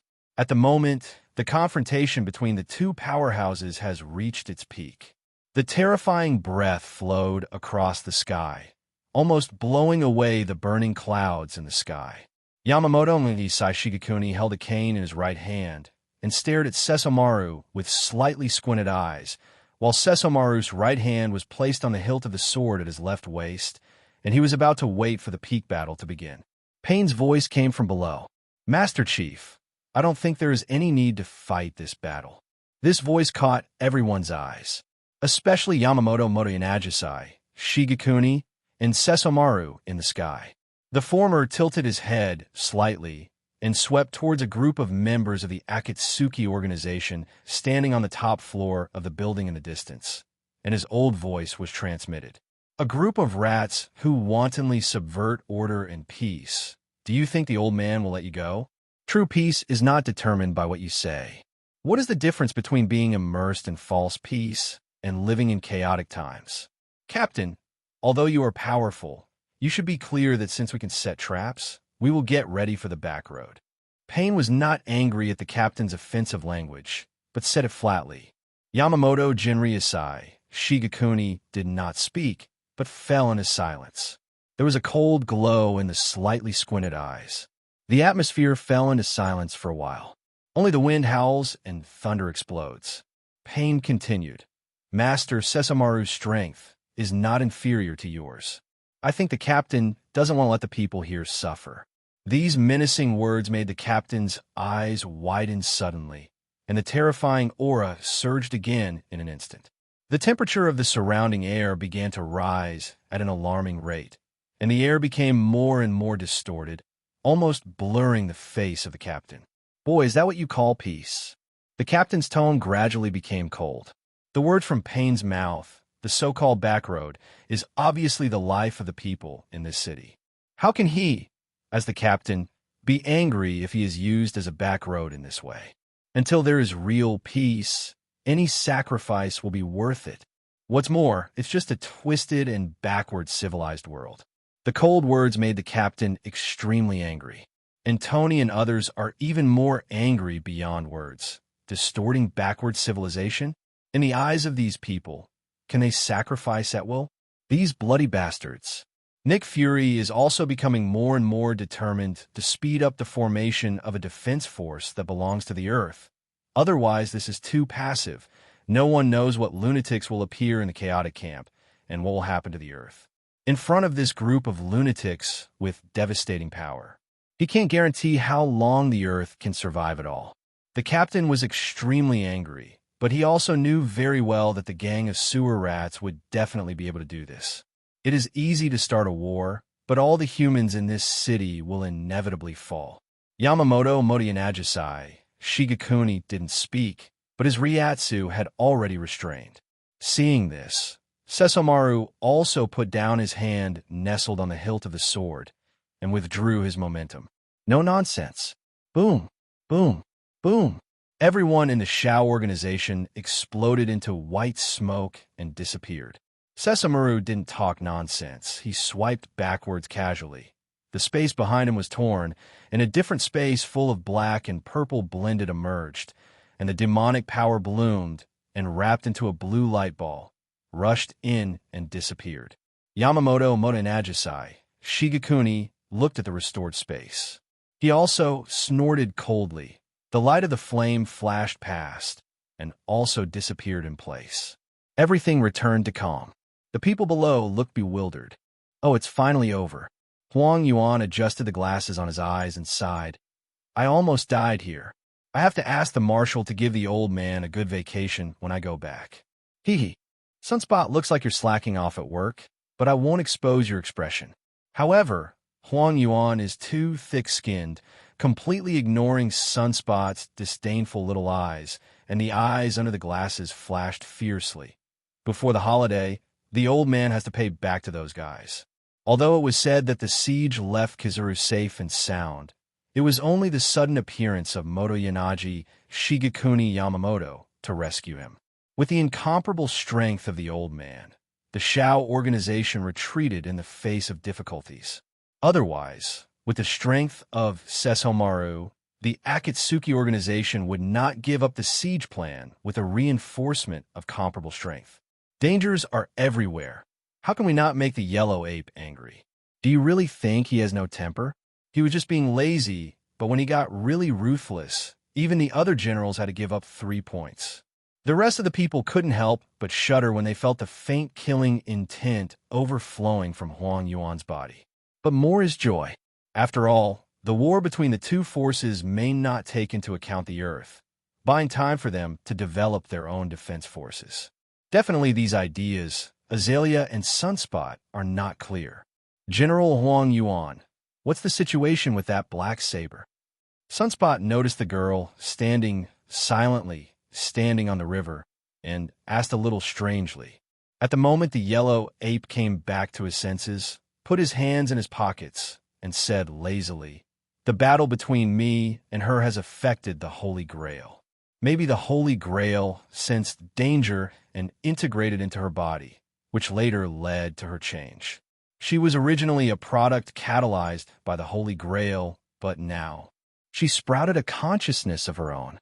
Charles said in a deep voice, "I can perceive that she is very confused, and her information in the outside world is like a blank sheet of paper." Blank paper? Fury's one-eyed flickered. If so, did he think of a way to lure the girl over? From the point of view of combat power, the black saber is top-notch, not inferior to the yellow monkey at all. If he wants to form a defense force that belongs to the Earth, he must recruit members with top combat power. The Holy Grail integrated into her body? Will that become an unstable factor?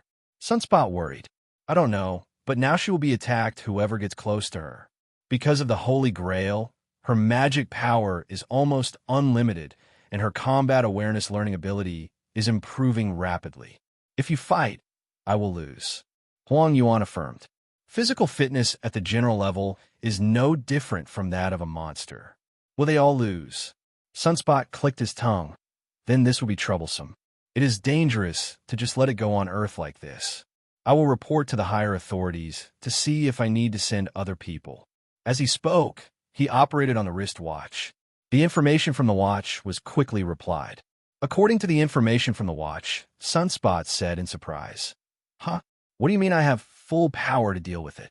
I'm a newcomer who just started a mission, and you actually want me to deal with a level 4 containment level incident? Sunspot held his head in disbelief, full of madness. She is indeed very confident in her ability, but it doesn't mean she can be confident enough to handle this level of events, especially the black and holy Grail, which is somewhat complicated. And shouldn't this be handled by the yellow ape?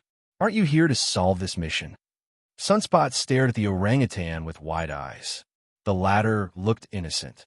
The old man was just sent by the marshal to assist you. This containment was recovered by your academy? Didn't the old man tell you before?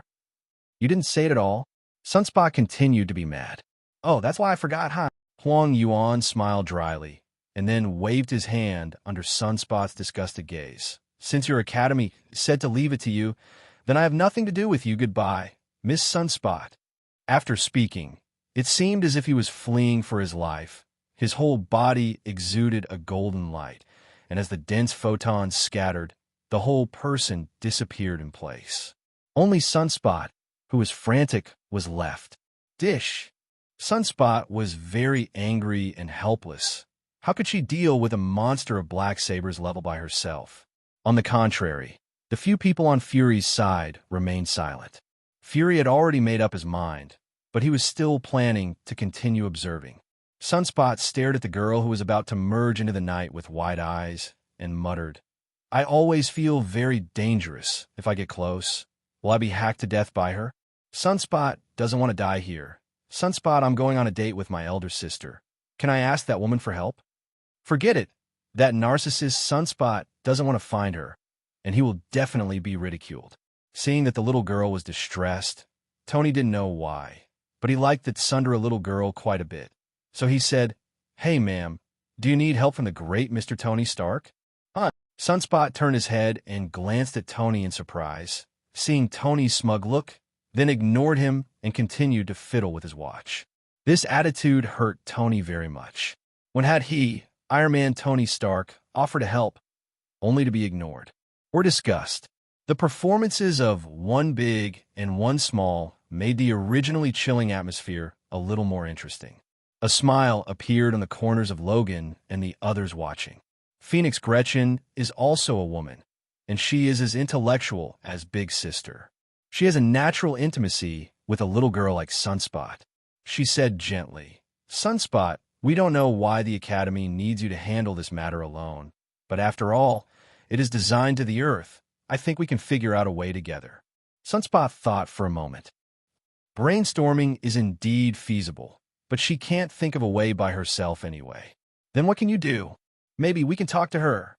Phoenix said softly. She needs guidance. She needs our help. The professor said firmly.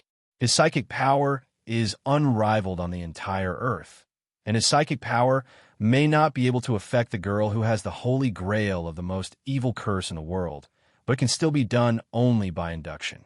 Sunspot spread his hands helplessly. Then can you communicate with her? If you can't communicate with her, then we will all be attacked by her.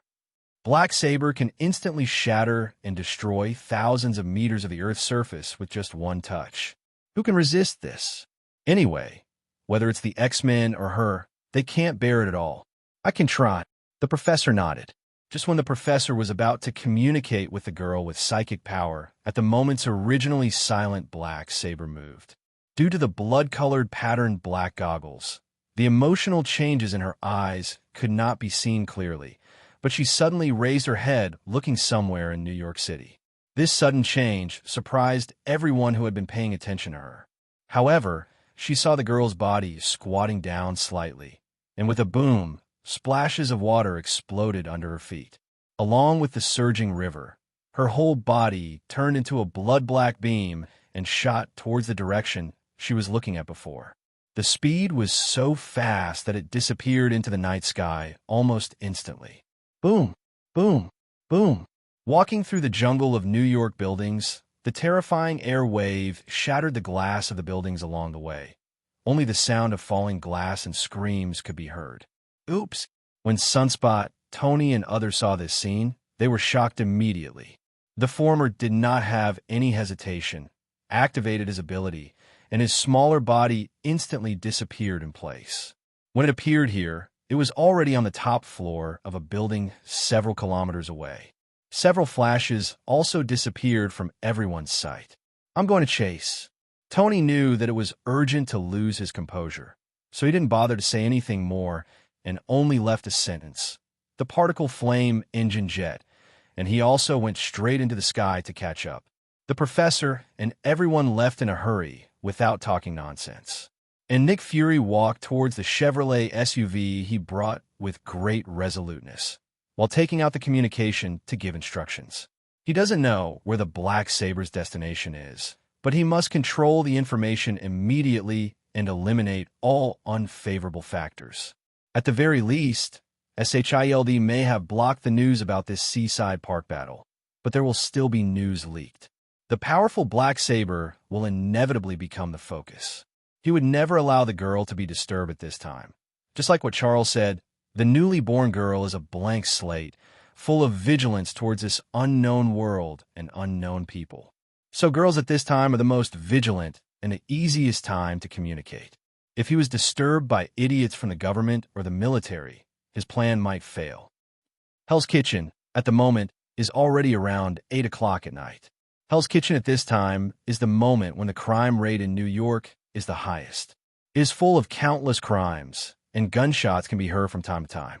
And in front of a small shop with a purple light sign Devil May Cry, a group of motorcades wearing leather armor pass by. As the territory of the Black Wolf Gang, they have long been aware of this generation. The leader of the Bald Gang found out that there is an extra store for no reason. Especially the name of the store has attracted his attention. Boom! Under his leadership, a group of motorcycle convoys parked in front of the store. The bald leader rode on a classic Harley motorcycle, and a woman with heavy makeup and spontaneous tattoos sat behind her. With a cigar in his mouth, he raised his head and said with a playful smile, "The devil can cry too? Ha! It's really an unexpected name." As a younger brother, he naturally has to understand what the boss thinks. The younger brother, who was riding a motorcycle behind the little boss and also brought a woman, laughed ferociously. "Hey, boss, this guy opened a store here so clearly. I'm afraid he doesn't know about our Black Wolf. Gang rules. What do you think should be done?" The little boss flicked the ashes of the cigars in his mouth with one hand. The younger brothers immediately understood and got off the locomotive one after another. A dozen strong men gathered around the door of the store, taking out color spray guns and preparing to leave a mark of belonging to the Black Wolf Gang on the store. However, before they even started, they saw the originally closed door open. Lyon stepped out wearing a black liner and a red coat. With his tall figure and masculine and handsome face, he immediately became the focus, and the women brought by the gangsters of the Black Wolf Gang all showed a different light. This perfect condition made many gangsters feel jealous, and some even showed greedy eyes. But the gangsters didn't speak, but looked at the little boss sitting behind him on the locomotive. Lyon completely ignored the gang of punks, but raised his head and looked towards the sky in one direction. The corner of his mouth curved slightly. His attitude caught the gangsters completely by surprise. As the boss, the little leader's eyes immediately became fierce, and he said slowly, "Damn white boy, I don't know what ethnicity you are, even if you were white, in Hell's Kitchen, in the territory of the Black Wolf Gang. You also have to kneel in front of Lao Tzu obediently, otherwise." He didn't finish his sentence, but the younger brothers had already understood the meaning of the boss's words, and immediately took out a pistol from his waist and armpit and pointed it at Lyon's head. Facing the dense gunshots, Lyon still raised his head and did not speak. Those women's eyes were full of regret. Such a handsome man had something wrong with his brain, and they, who were already living in the cruel reality, thought it stupid to insist on any so-called unyielding.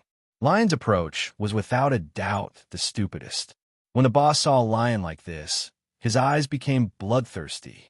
In Hell's Kitchen, killing a person should not be too simple. Even the gang of police will not pursue too much. This is the brutality of Hell's Kitchen. When the boss was about to speak and order to kill Lyon, a terrifying roar suddenly came from everyone's ears, and the boss and others subconsciously looked up at the source of the sound. In the sky above, a pitch-black figure suddenly fell from the sky. It slammed into the center of the road behind everyone. Boom! The huge amounts of force caused the ground to crack a large area, splashing dense gravel and dust and smoke. In the shadows, under the light of the street lamps, a slightly petite figure loomed. The boss and other gangsters were startled. The cigar in the boss's hand fell to the ground unknowingly, and the rest of the gangsters subconsciously pointed their pistols there, with a body of dust and smoke.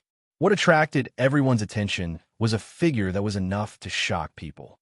Her hair is coiled up in a black bowknot. She is wearing a dark purple dress, and the dark purple armor is pasted on top of the dress. Her eyes are wearing cool black glasses with blood-colored lines, revealing the part of her nose.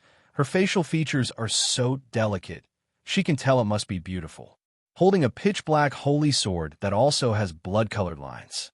The whole temperament is cold and dark.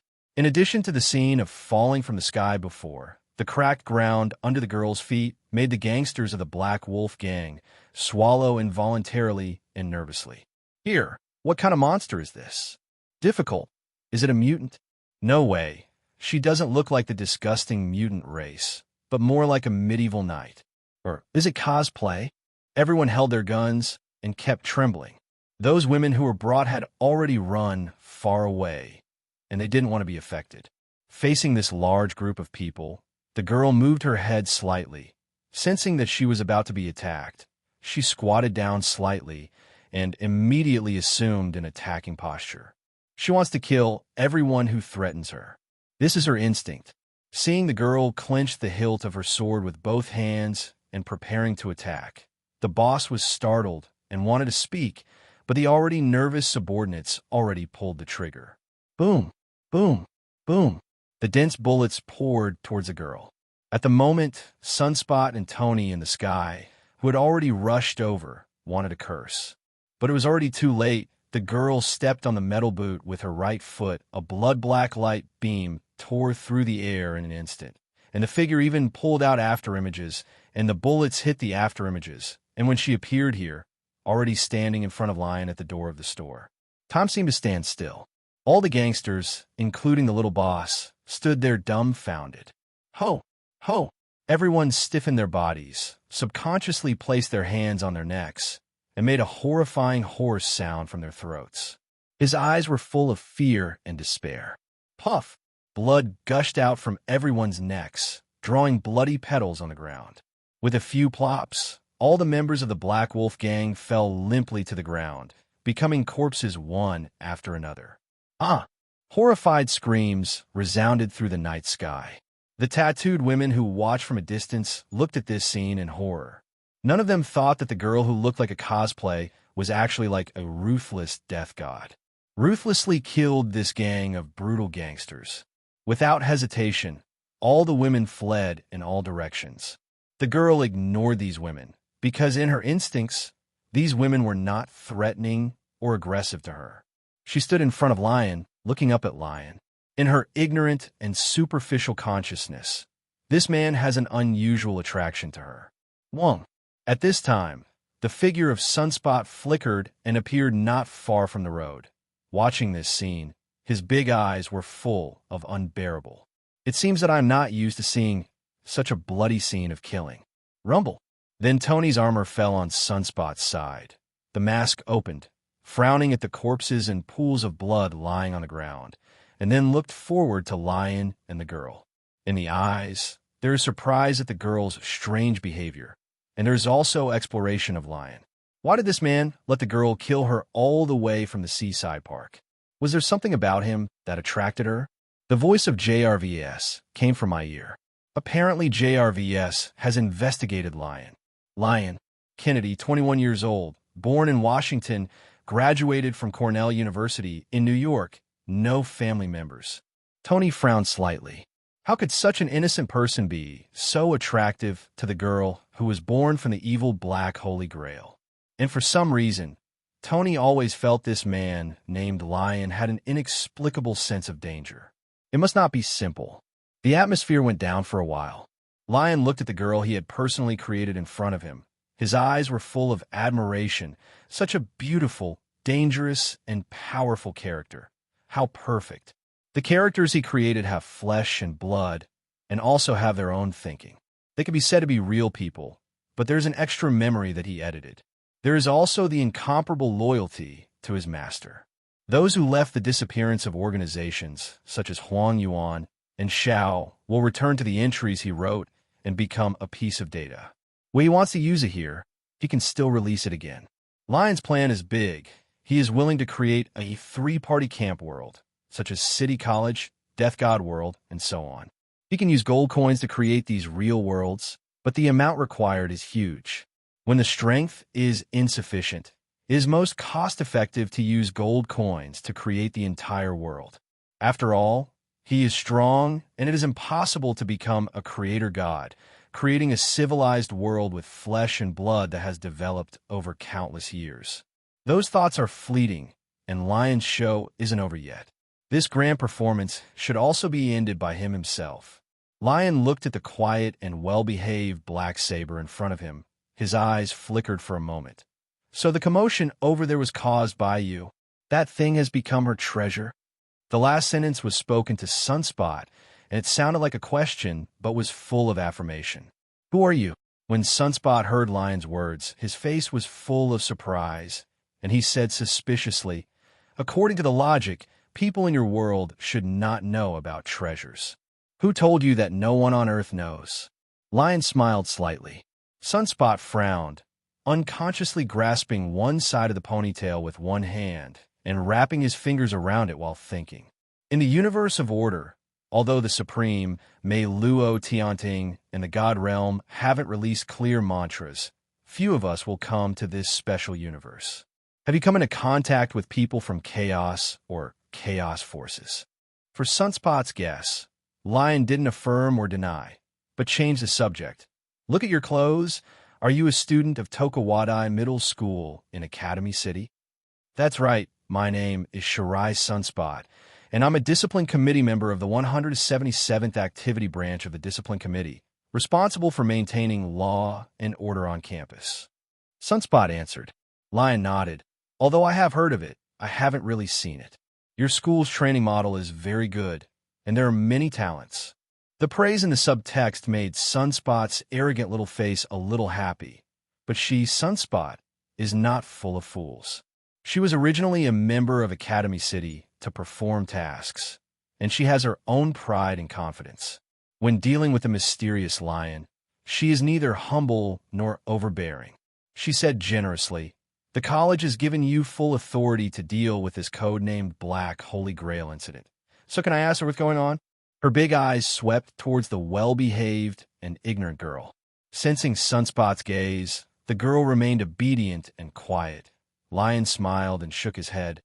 Probably some speculation, but she is not too dangerous now.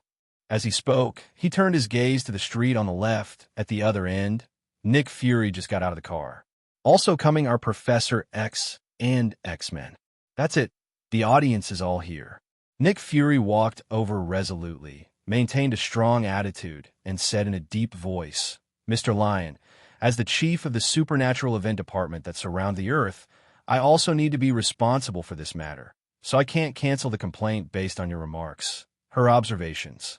Because of her, New York has directly or indirectly lost hundreds of millions of dollars in losses, and the impact is very bad. Nick Fury completely ignored the Akatsuki organization and the Yellow Monkey and directly characterized the matter. He didn't know what role Lyon played in this matter, but he had to try his best to fight for the right to speak for himself.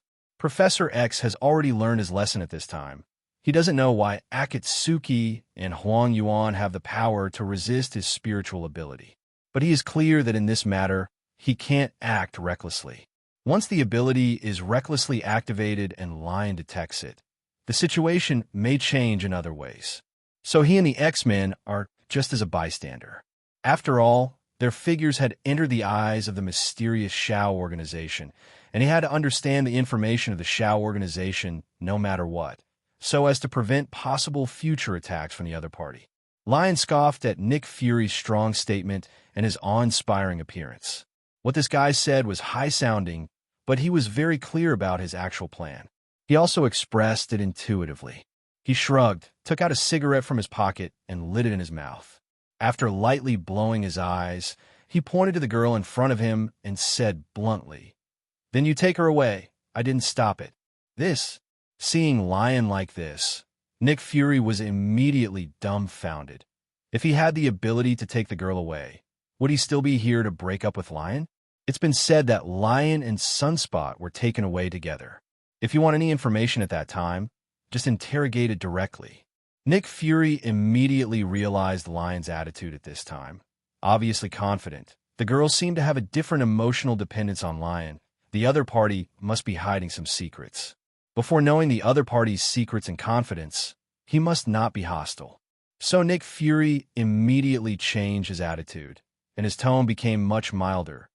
Mr. Lyon, as a personal experience, we are very clear about what happened here because this incident has made us realize that the Earth is not safe, so we need to help. You, who also live in New York, probably don't want to see the future of the Earth turn into a scorched Earth. It can only be said that it is a S.H.I.E.L.D. director who can't do business and change immediately and win Lyon's trust with the future of the human Earth. Lyon doesn't point it out either. As a guide and layout maker, he still needs these tool people. So after pretending to ponder for a while, he said, "This is not a place for conversation. Come in." After speaking, seeing the corpses on the ground, a light flashed in his eyes. He saw a mysterious and incomparable golden magic circle suddenly appear on the ground. And with the appearance of the magic circle, the corpses of the dozen or so gangsters disappeared in it. After all of this last night, regardless of the changes in the faces of Nick Fury and others, he turned and walked towards the store. "This is magic!" As if feeling the bewildered look of Tony and others, Sunspot immediately pulled up his acting skills and said in the same surprise, "Magic?" Nick Fury, Tony, and the professor looked at each other. Their eyes flickered, and their hearts sank. This Lyon is really not a simple character. Seeing the girl followed Lyon into the store, everyone also followed. It's just that before entering the store, everyone looked up at the Devil May Cry light sign. And the devil will cry? When everyone entered the store was not too big, but it was not too small either. Since they had just moved in and hadn't been remodeled, they just simply arranged some furniture, so it looked a little empty. In the empty building, there are only a few sofas. At the far end of the store is a desk and wine rack with several bottles of wine as decoration. An ordinary crystal chandelier hangs from the ceiling of the shop. The blooming light just illuminates the store. Lyon was sitting on the sofa. The girl followed behind and sat obediently beside him. Some others were sitting and some were standing, staring at Lyon with piercing eyes. Lyon saw the girl sitting on the sofa, sitting upright, and wearing the blood-colored goggles and armor. After thinking for a while, he stood up and came to the kitchen counter on the left side of the building. For his chocolate ice cream dessert. After returning, one plate was placed on the table in front of the girl, and the other was handed to Sunspot. "Eat it. This is the signature of the fragrant dessert restaurant, but it cost me $150. Lyon said in pain. "Thank you for the hospitality. Then Sunspot will not be polite." Seeing the chocolate ice cream, Sunspot's eyes lit up, but no matter what the calorie bomb it was, he ate it directly. And the girl held the black oath sword and moved her finger with a fingertip, but she didn't see any movement. The armor and black oath sword on her body turned into little blood particles and dissipated, revealing the beautiful black and purple dress. The girl's indifferent dark golden pupils finally had a different expression. That is called joy. The girl was also not polite. In the eyes of everyone, the girl stretched out her small pale hand, picked up the dessert plate from the table in front of her, and began to taste the ice cream cake with a fork. When the first bite was in her small mouth, the girl's beautiful eyes narrowed slightly, and there was a hint of joy on her beautiful face. She likes this dessert very much. It's like the emotions that children have when they eat their favorite food. It's just that even if she is eating dessert, her actions and behavior are exactly the same as Sunspot, elegant and dignified, like a lady. It was incompatible with her previous ruthless killing methods. However, her every move made the other people present stunned, and at the same time, they also breathed a sigh of relief. They knew that the girl had let go of her guard and vigilance at this time. And it is obviously not just desserts that can do this. And him, Lyon. Everyone's eyes paused on the girl for a second or two, and then turned to Lyon, who was sitting on the sofa, enjoying the girl's live broadcast. With those focused gazes, Lyon leaned on the sofa, crossed his legs, glanced at Sunspot. As if realizing something, he twisted the unfinished cigarette, but in the ashtray, to extinguish it. "What do you need to know first?" Lyon asked lazily. "Mr. Lyon." Nick Fury was the first to ask a question, but was suddenly interrupted by Lyon. He sat up straight and looked at him with a piercing expression. He said, "Let me explain to you in advance. To get the answer from me, you need to pay." Hungry. Everyone was speechless for a while. Tian, Scott, and Storm all looked at each other in blank dismay. They didn't expect Lyon to do something like this all of a sudden. After all, the attitude Lyon showed before doesn't seem to match up with the person who is asking for payment in front of him. Seeing everyone's strange eyes, Lyon leaned back again, shrugged his shoulders, and looked very helpless.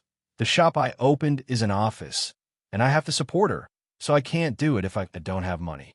You two high-level executives of a special organization, two billionaires, don't think that you are unwilling to pay this kind of compensation. Raise her?" It seems that this man is ready to take her in. Everyone has caught the subtext in Lyon's words, and everyone's inner activities are different. Tony and the professor had similar reactions.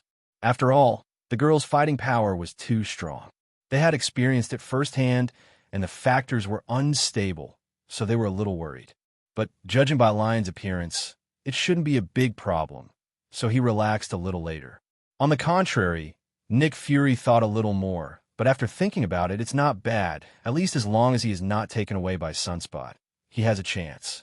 And Lyon said that he is a firm here. As long as he pays a reward that can impress the other party, he may be able to get the support of the two strong men. Sunspot's reaction was a little big, and he quickly swallowed the ice cream cake in his mouth. "You want to take her in?" "If not," Lyon glanced at Sunspot. "Her situation is very complicated now. Although she has just been born with consciousness, she is like a blank sheet of paper, but if there is even a little bit of pollution, the things in her body will get out of control. At that time, you faced it right, she has infinite magic power and is growing all the time. As far as the eye can see, she will destroy everything. Although there are a few monsters in your college that can match it, your college will be completely destroyed. In my case, the thing in her body dare not move." Sunspot frowned, his little face full of distress. "The problem is that your identity is not clear. How do I know what you have to do with those guys from the chaotic faction?" Sunspot spoke directly and made everyone nod secretly. "If this matter is not clarified, it is like placing a time bomb in New York, or a bomb that could destroy the entire world if it is not done properly, and no one will feel relieved." Lyon seemed to have known this for a long time, so he simply took out a gold coin with an exquisite shape from the pocket of the red leather jacket. The gold coin is larger than ordinary coins, but the golden gold coin has a pattern engraved on it, which is a pattern of a person wearing a golden armor with golden wings and holding a bow and arrow in an archery posture. When the gold coin appeared, the world seemed to stop for a moment. When Sunspot saw the gold coin, she was taken aback for a moment, then stood up suddenly. Her eyes widened in disbelief. She stretched out her white and luxuriant hand to take it, but she seemed to be afraid. Her immature voice became a little sharp at this moment. "Here, this is the archer's gold coin, refined by the gold Saint Seiya himself. Why do you have it?" Sunspot's arms were trembling a little. It seemed that he had seen something extraordinary. Gold Saint Seiya? Archer coins? Where are these? Why did Sunspot, who is Academy City, behave like this? Even the appearance of the captain of Godai 13, Motoyanagi Shigekuni Yamamoto, did not make Sunspot lose his composure like this. Question marks once again popped up in Nick Fury and others. It has to be said that the series of events that happened tonight made all of them constantly refresh their worldviews. However, this Golden Saint must be a stronger existence than Yamamoto Motoyanagi Shigekuni. Headache. Why are there so many powerful people? Nick Fury and others had a headache, but Lyon was very happy. After all, the gold coins in the entry soared crazily, which proved that these guys were completely fooled by him and Sunspot. But think about it. Whether it is the Holy Grail, the battle between Black Saber and Kizaru, the appearance of Akatsuki, Motoyanagi Shigekuni Yamamoto, and Sesomaru, they're all real characters. They couldn't help but not believe it. Otherwise, the origin of these people cannot be explained at all. As long as the lies and the big net he has carefully crafted are realized one by one, the lies will also become true. Nick Fury, Tony, and others are still waiting to decrypt it. However, Lyon and Sunspot did not continue to delve into it. Everyone could clearly feel that Sunspot, who was originally full of vigilance and defense against Lyon, changed his attitude immediately when he saw the shooter gold coin. Very intuitive. It was intuitive to see that Sunspot's tense body and vigilance were all relaxed, and he was lazily leaning on the sofa and eating ice cream happily. As for Black Saber, she didn't even ask about it afterward. It was obvious that she acquiesced in the matter. This change in attitude made everyone more convinced that the Golden Saint and the shooter gold coin must have an extraordinary status in the world of order. Otherwise, a novice like Sunspot, who is new to the mission, would not leave the mission alone. After all, no matter where it is, novices will have an extraordinary seriousness when doing anything. From the point of view of artificial micro-expressions and language analysis, the little girl Sunspot happens to be such a person. Take the task seriously and stubbornly. It was because the Gold Saint was not strong enough, so she would not give up lightly, and even believed in an unknown and mysterious stranger. It's a pity that neither of them wants to talk about it. Tony understood very well. He folded his arms in armor and asked, "I'm willing to pay for your news. Yes, it can be sold according to the importance of the information, but there are some undisclosed news I don't need to say. The starting price is $200,000 US. Lyon said lazily. He offered millions of dollars because Tony is a billionaire. After all, ordinary greedy people don't like people. And originally, he didn't care much about money. With strength, money is the cheapest thing. Indeed, as he thought, the starting price of $200,000 is a sky-high price for ordinary people, but for a wealthy man of Tony's level, it is simply a drop in the bucket, and he doesn't care at all. According to Tony's values, information and money are exchanged at equal value, which is very fair. He doesn't care about money, but he cares about being slaughtered like a pig. Tony didn't talk nonsense and asked directly, "Which side are you on?" The first question is to ask the key points. Lyon didn't have much hesitation and replied, "I'm a neutral camp, definitely hesitation my identity. I will be biased towards the Earth." Tony nodded and immediately contacted JRVS to deposit $200,000 into the Lyon bank card. As for the bank card number, with the presence of artificial intelligence, it should not be too simple to find information. Order, chaos tripartite faction information. $1 million each, but I will introduce it roughly, and I can't reveal a lot. Otherwise, the more you know, the sooner you will lose some people's vision. Tony thought for a moment before nodding in agreement. Lyon introduced. They are located in 3 opposing dimensional universes, which are fixed like a triangle, relying on each other to check and balance. As the name suggests, order advocates rules and peace, respects the law of life, and takes Luo Tian as the supreme ruler. Rule the universe. There are many intertwined forces in the God realm. The same is true for the Chaos Dimension universe. They advocate death, killing, and no rules. There are also many forces on the main island, such as the Demon Queen who opposes the Mei Luo Tian family, the Death Song Academy, the God Realm, and so on. Chaos is very simple. Neutral camp, no power to rule, relatively free. There is a lot of information, but it is also very vague. But this information is enough to make Tony and others feel a huge wave in their hearts. Tony suppressed the shock in his heart and asked again, "Order and chaos are to the same God realm?" In the eyes of the forces of the order dimension, the chaotic God realm is called the Demon Realm, and these are just code names. Tony and the others instantly understood. $3 million is here. Tony asked the question everyone is most concerned about. Will the Earth be invaded by 3 forces? Lyon pondered for a moment and finally shook his head under the tense gazes of the crowd. It's hard to say. The order and chaos basically won't, but the chaotic gang of lunatics may. I think the appearance of the Holy Grail in New York today should not be just an accident. there should be some chaotic force that has set its sights on the Earth. But generally speaking, there should be no need to worry, because the opposing camp of order will not allow people from the camp of chaos to mess around.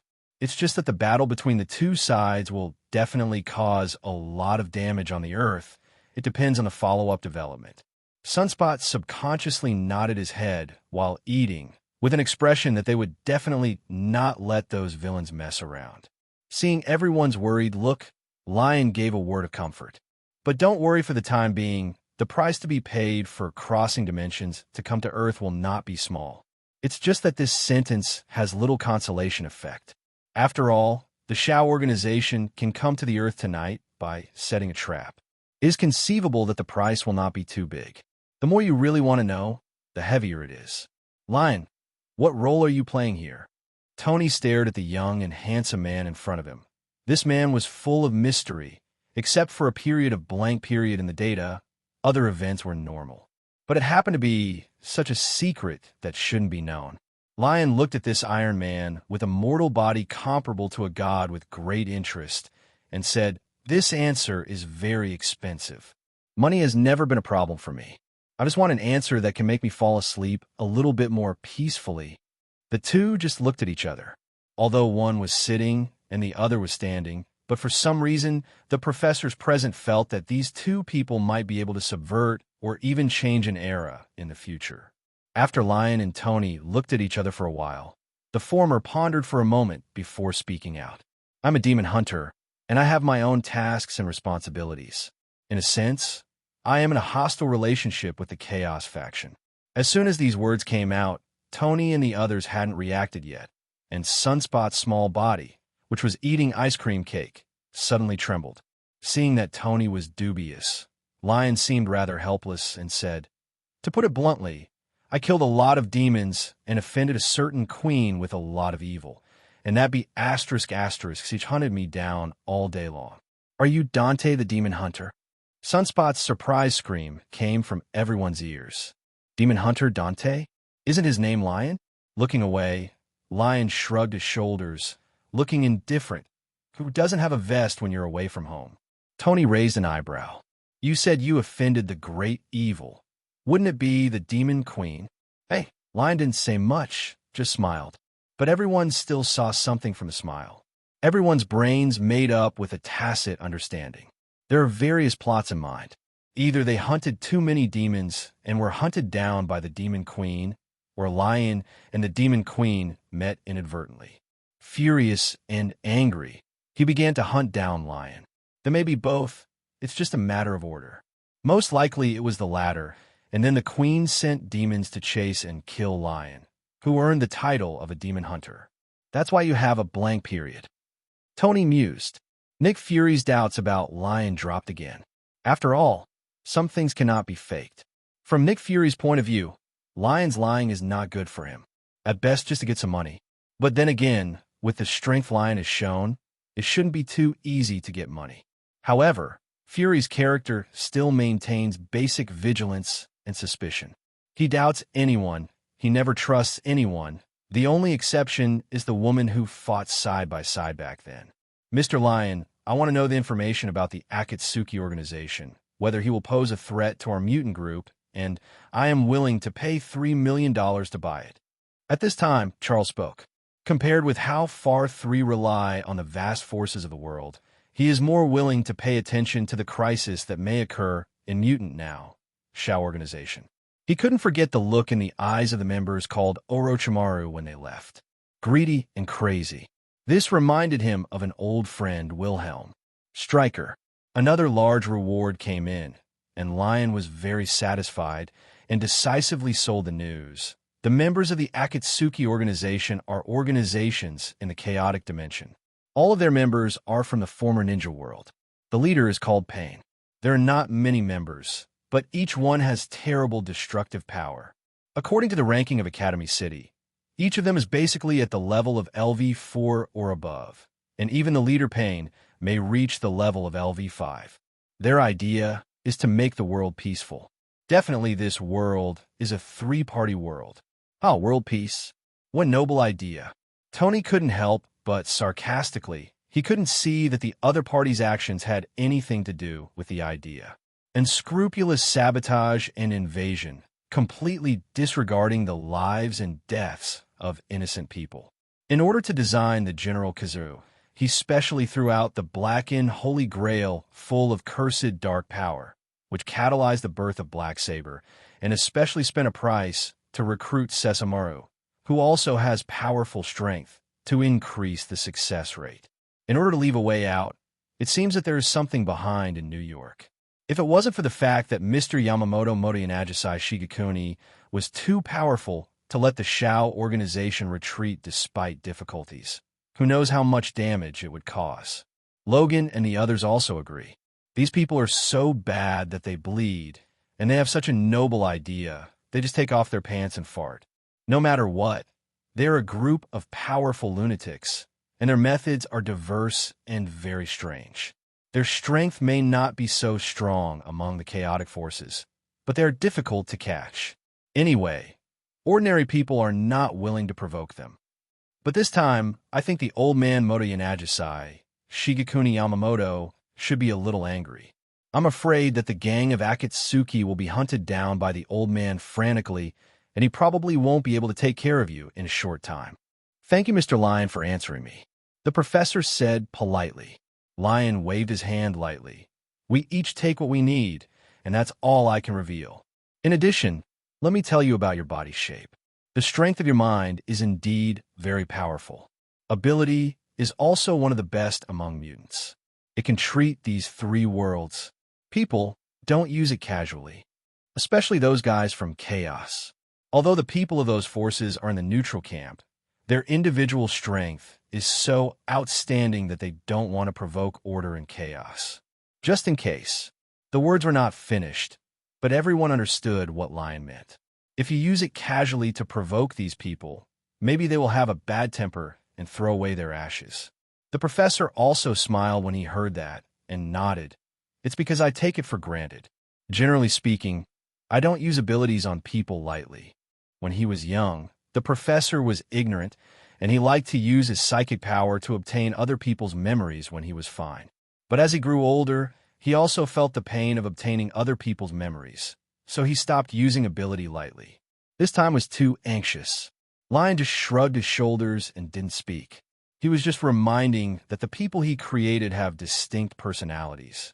In the layout, he will not manipulate the other party, so if this old man really provokes someone with a bad temper people, that's basically dead. But this old man also has a substitute.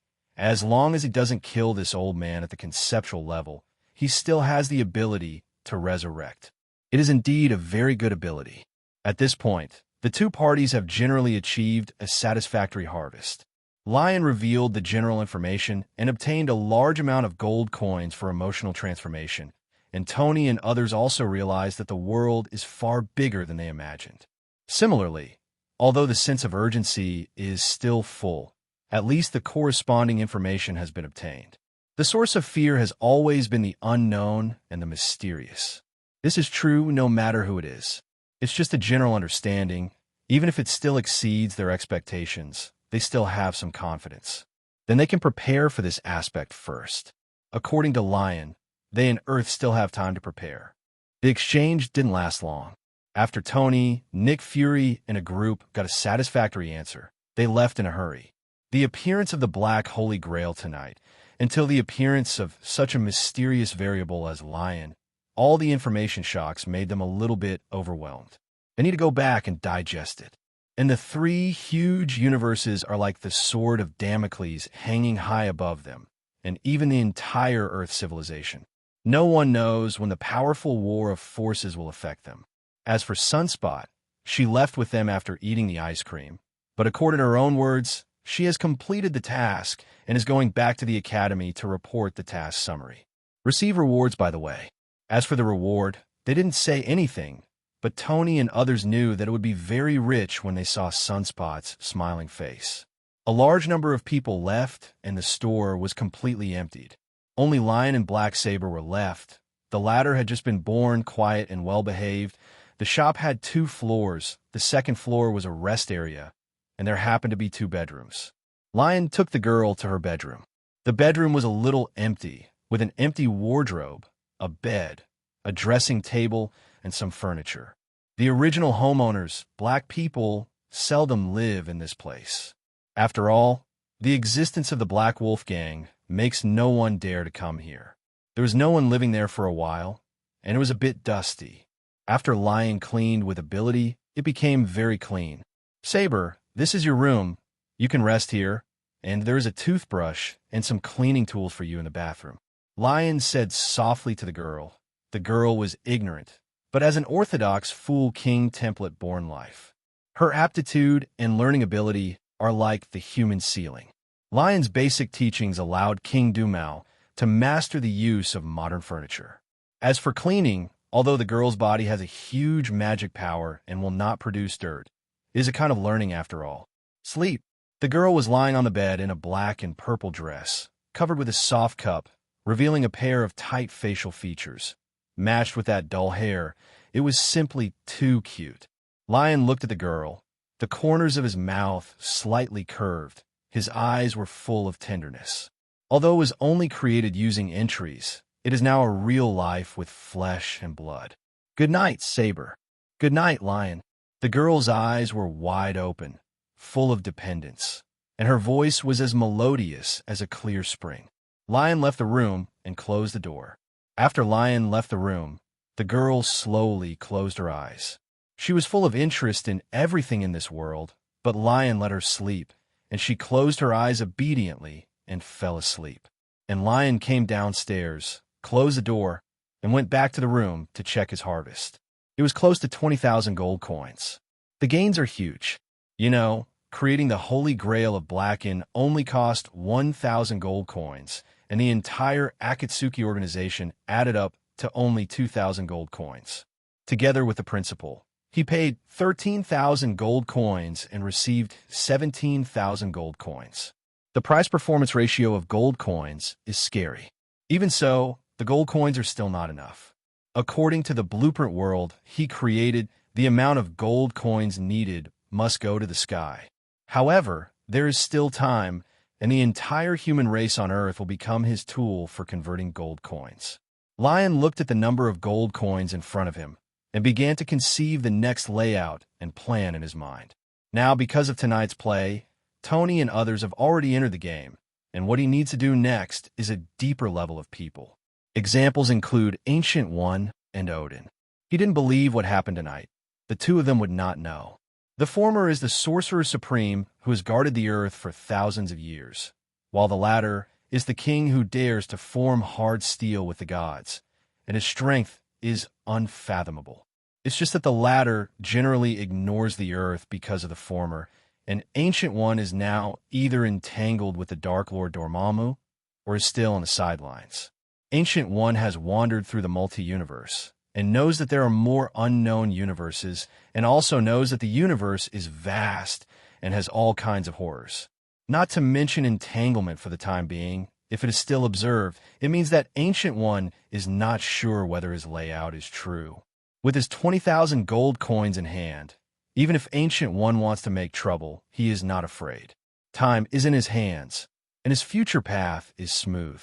Standing on the balcony, looking up at the starry sky, his eyes reflect the bright stars, as if the Milky Way is flowing, the earth is just his petal, and his future is still in the universe. How can the wealth created for him by a mere billions of people be compared with the entire universe? Next, it should be you, Thor Asgard. Talk about two ends.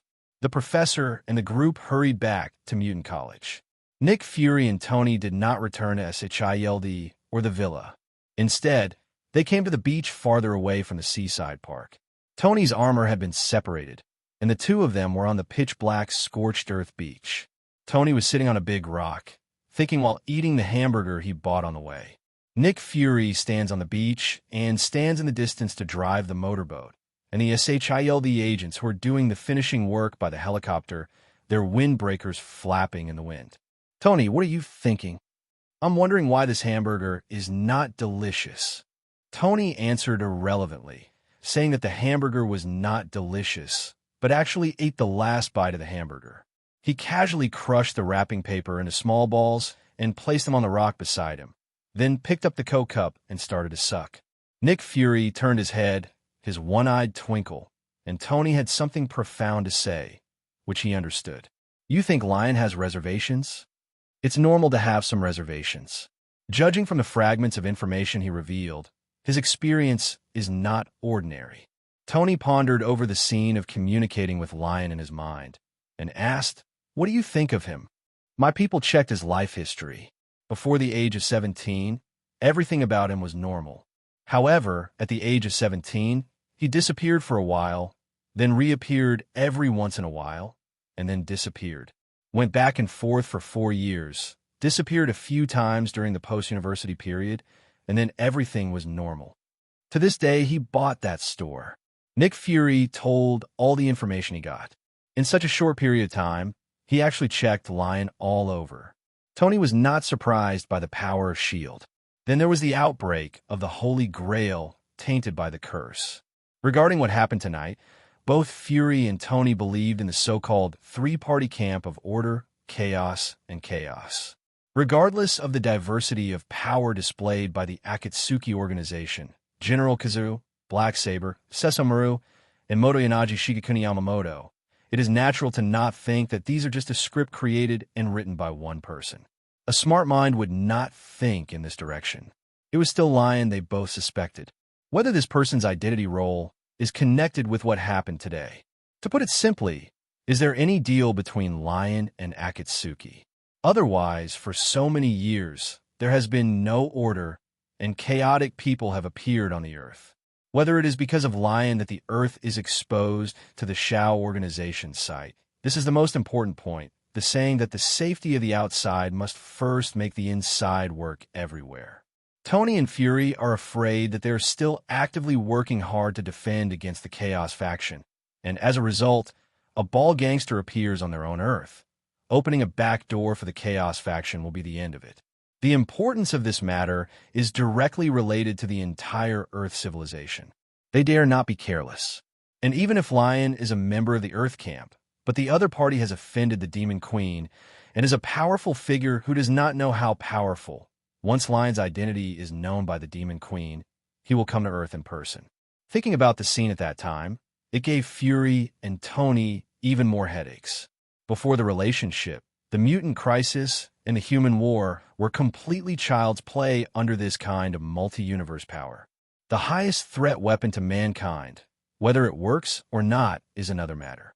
It can be said that the current Earth is precarious, and the sword in the sky may fall down at any time. No matter what, we must clarify Lyon's identity. S.H.I.E.L.D. will not give up on his observation. In addition, we also need to get more information from him. Nick Fury rubbed the space between his brows. If necessary, we can find a way to contact the Order camp. It is best to reach a cooperation with them. We need time to develop. Tony thought about it. Leaving aside whether the Order is consistent with their ideas, at least they are hostile to the Chaos faction, so there's a possibility of cooperation between the two parties.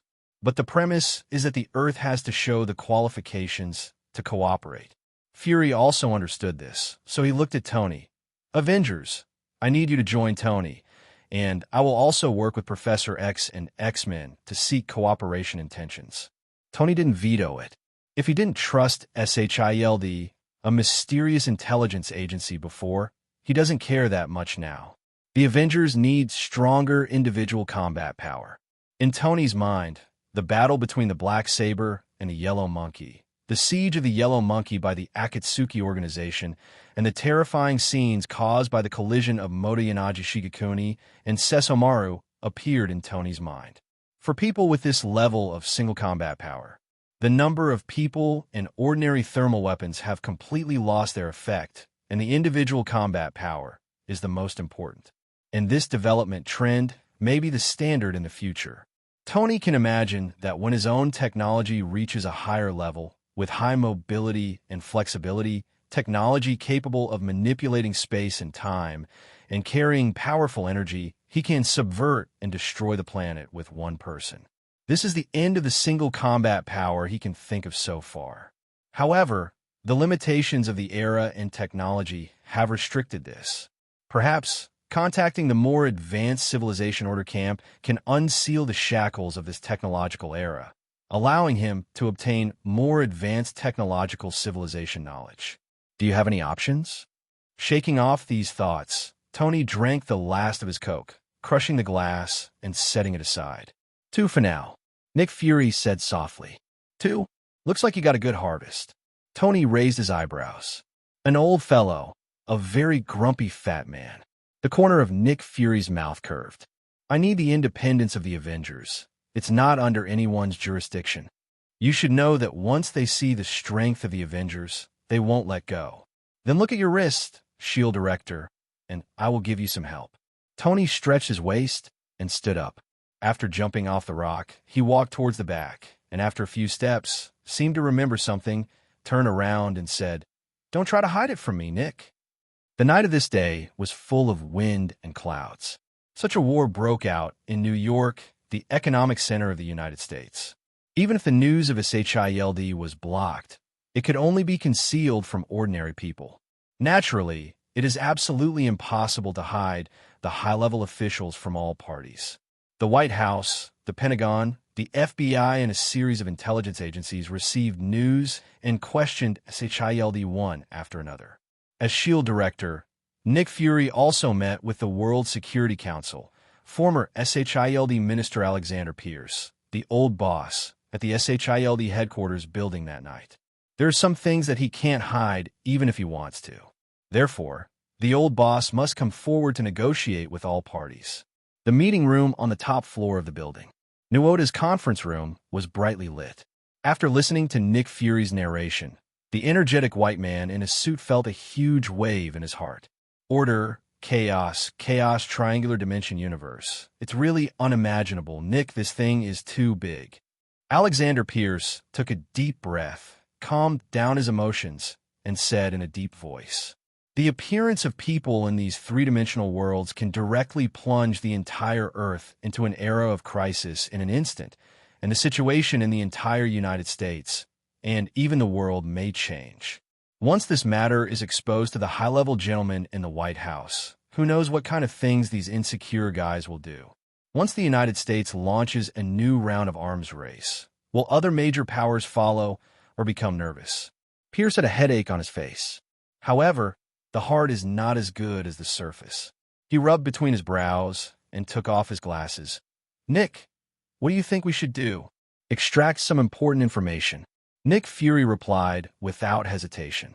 "Anyway, SHIELD has done a lot of these things in the past." Pierce also understood very well, and he didn't want the world to be in turmoil, so after pondering for a while, he raised his eyes and looked at Nick Fury. The two nodded tacitly, and the former shrugged. "It seems that we have to find a mastermind behind the scenes. To put it bluntly, I just want to find a blame man. But the world is so big, there will never be a shortage of people who take the blame. Do you have any plans for the future?" "I want to form a defense force that belongs to the Earth." "The Avengers plan you submitted?" Pierce raised his eyebrows. The Avengers plan was a plan that Nick Fury applied to him in the early days, but there were many considerations. He rejected Nick's plan and even put on hold encryption. But now, after pondering for a moment, Pierce nodded. "You can form the Avengers secretly to prevent subsequent chaos. We have a backup plan, but there is not enough reason, and I can't convince the World Security Council.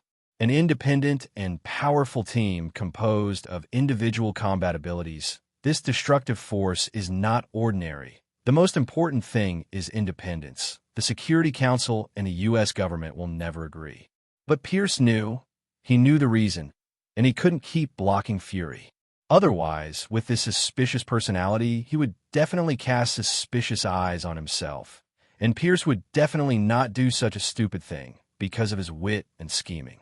As a former S.H.I.E.L.D. director, he left enough power within SHIELD to allow him the opportunity to infiltrate and even take control of the squad.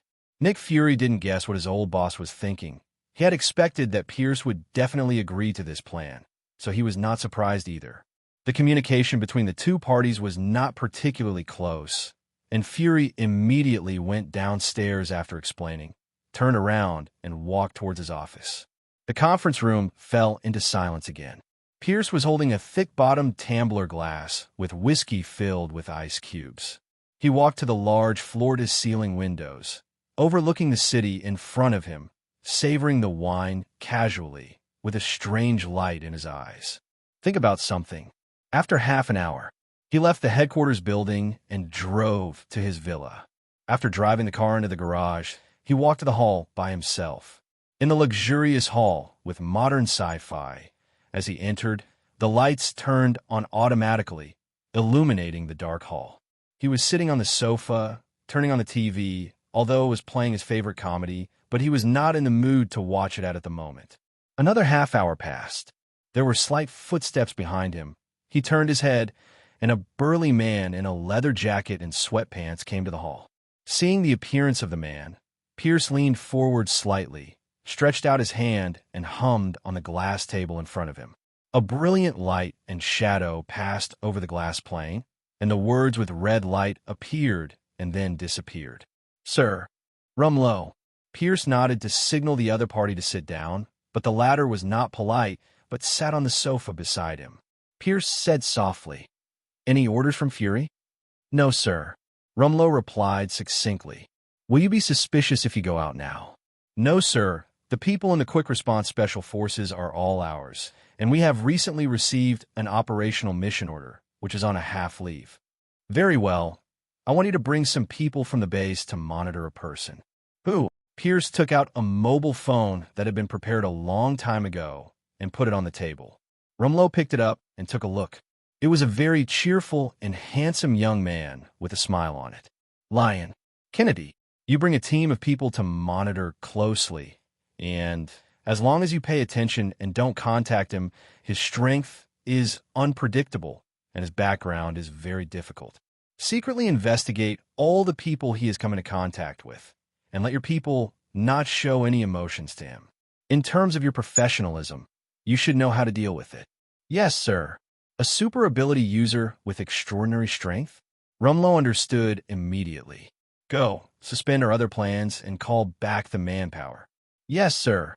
A huge turmoil that was lurking was eliminated by the negotiations of Alexander Pierce of the World Security Council. However, a terrorist organization in the Middle East claimed to the outside world that it was responsible for the bombing in the New York Seaside Park. Afterwards, the high-level officials were furious. Since the Pentagon was hit, there was another terrorist attack in New York which caused hundreds of millions of dollars in losses. If it was not properly controlled at the first time, it would have caused at least 1,000 casualties. The president of the White House immediately held a press conference, saying that he would never let go of the real culprit behind the scenes. A special operations force will be dispatched to the Middle East to capture and kill the culprit. And that's just a pawn thrown by Pierce and Nick Fury. The real truth was completely concealed. Even the president, who has the supreme power, is among them. In a sense, this is the current phenomenon in the United States. Various institutions deceive each other, have their own ideas, and it is not just a shield. What's more, SHIELD is responsible for supernatural events, and there are countless files of hidden supernatural classified information. This time, too, the huge machine of SHIELD began to revolve around this matter, and for a while, the whole of New York, and even the world, faintly changed. Early morning. Perhaps in order to wash away the sins of last night, the early morning drizzle in New York was hazy. Hell's Kitchen in the rainy season is completely incompatible with the crimes at night. Crowds of people are surging, cars are coming and going, and the closed doors of every house have been opened, and everything looks so peaceful. And in this store called Devil May Cry, Lyon woke up early. After washing up, he came to the hall. At the moment, Saber had already woken up, sitting obediently on the sofa, watching the TV series in front of him, and holding a book called World History in his hand to read and watch. Although her consciousness is ignorant, she already knows how to absorb information from this world. Learning has become her instinct. Seeing Lyon going downstairs, the girl softly called out, "Lyon." In the empty and bright hall, the light of the rainy day reflected on the girl through the glass windows. She was wearing a black and purple dress, sitting upright, with a book on her lap, and looked at herself with her head curled. His eyes were full of dependence, and the sound of pattering rain and noise came from outside the door. Such a picture scene, but it looks beautiful. Lyon's good mood starts today. I'm making breakfast now, and after breakfast, I'll take you around the city. Good. The girl's face doesn't express much emotion, but whether it's the eyes or the ups and downs of the tone, the girl's cheerful emotions can be heard. Seeing Lyon go to the kitchen, open the refrigerator, and prepare to make breakfast, the girl tilted her head slightly and thought about it. She decided to follow her inner thoughts, carefully put the book on the sofa beside her, and walked happily to the kitchen. Lyon does a classic Western breakfast: baked baguette with apple and cheese, oatmeal with almond and raisin, egg roll with mushroom, banana waffle, grilled yogurt and smoked salmon, toast sandwich. The method is simple and the taste is very good. At least for the early morning, this breakfast is absolutely delicious. Definitely, this is not Chinatown. You can't eat Oriental fritters, dumplings, and noodles for breakfast. If you want to eat, you have to buy the ingredients yourself in the future. After Saber was born, she saw the food production process for the first time. She unconsciously wrote down Lyon's breakfast, making method one by one. Lyon also used the girl during the production process to teach her what these ingredients are called and how to make them. The girl moved very briskly, and she definitely looked a little out of place in this kitchen in that dress. But the girls didn't realize it, and Lyon didn't care. Under Huan's teaching, a hearty and delicious breakfast was ready in half an hour. When asked about the aroma of the food, the girl couldn't help twinkling little stars in her big eyes. Asterisk caret caret asterisk. The two brought the prepared breakfast to the glass table in front of the sofa, and the two began to enjoy the delicious food. Tasty. The girl held the banana waffle, and the smooth texture of the waffle and banana integrate came from her mouth, and her big eyes couldn't help but narrowed slightly. The naive appearance of the girl is so cute that even Lyon couldn't help but curl his mouth slightly. The girl immersed herself in the delicious breakfast wholeheartedly, savoring carefully what seemed to be the most beautiful thing in the world. At the end of the late arrival, even a little bit of food was not spared. This is enough food for two adults to eat into the girl's stomach. After eating, she couldn't help sticking out her little tongue and circling her pink lips, not letting go of the tiny food residues. After eating, Lyon could clearly notice that there was a lot of humanity in the girl's hazy consciousness. At least she has good food besides relying on Lyon. Human nature is added, and the girl's indifferent temperament gradually undergoes some subtle changes. She is no longer like a cold-killing machine, but more like a person. This change is also what Lyon would like to see. After washing the tableware, Lyon put on a red leather jacket and watched TV with the girl, and the girl read a book. When the girl didn't understand something, she would also ask Lyon. In this not-too-big shop, the atmosphere seemed so harmonious. When it was around 10 o'clock in the morning, Lyon took the girl out. Lyon was wearing a red leather jacket, holding a black umbrella, and walking on the streets of Hell's Kitchen with a girl in a gown. This strange combination, coupled with the girl's clothes and beautiful and delicate face, attracted the attention of many people. Walk here to make the Big Apple City. The girl looked around curiously, looking at the dense crowd, the modern buildings, and various shops. A series of majestic information impacted her senses and thinking. With Lyon by my side, the girl opened the door of her heart. She no longer had killing intent when facing those strange gazes, because she believed that Lyon would protect herself. New York, as the economic center of the United States, aside from its crimes comparable to Gotham, its prosperity is at the top of the world. All kinds of world-famous locations and neighborhoods are too numerous to enumerate. The metropolis is full of modernization, and the drizzle has a unique flavor. Lyon took Saber to wander around the avenue, eating and drinking all the way, and brought the girl to buy a lot of clothes along the way. As for the original dress armor, it was transformed through magic power, and it was put back after changing into the newly bought clothes. At the moment, girls put on a white lining and a black jacket for their casual clothes, brown sweatpants, and white sail shoes, showing a youthful and beautiful girlish posture. It's just that her temperament is a little colder, but it doesn't prevent her from attracting other people's attention. Not to mention men. Even those women couldn't help but want to move when they saw Saber. In the West, this group of women has more bold and unrestrained personalities. Thanks to Lyon taking Saber to hide his aura and reduce his sense of presence. Otherwise, someone might disturb him after walking a few steps. While wandering around, I also found the contact information of the decoration shop, by the way, and asked them to remodel the office. After all, the store was really empty, and he didn't live very comfortably. After receiving a reward of $10 million last night, he is not particularly short of money, and he will not feel distressed when spending money. The two wandered leisurely all the way.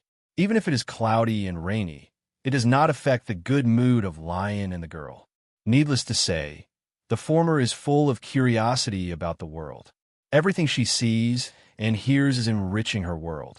In a series of people I met, I heard the conversations between people, the sweet talk between lovers, the communication between strangers, the quarrels between enemies, and the distress of children. This made her feel the various emotional changes of human nature. Joy, anger, sorrow, joy, these are the most basic human emotions, and definitely curiosity. In the afternoon, the two came to the seaside restaurant, sat under the huge amounts of parasols, sat opposite each other, quietly enjoying the food, looking at the distant waves and the drizzle falling on the road, the parasols and the sea splashing sound. This kind of tranquility, blended with the atmosphere of fireworks, made the girl unconsciously quiet in it. With a half-hearted smile, Lyon looked at the distance in front of him with one hand propped on his delicate chin, tilting his head and looking into the distance, while the other hand held a fork and ate lightly on the clean plate unconsciously. Lyon.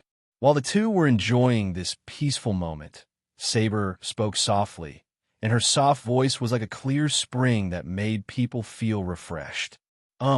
This world is beautiful. It's really beautiful.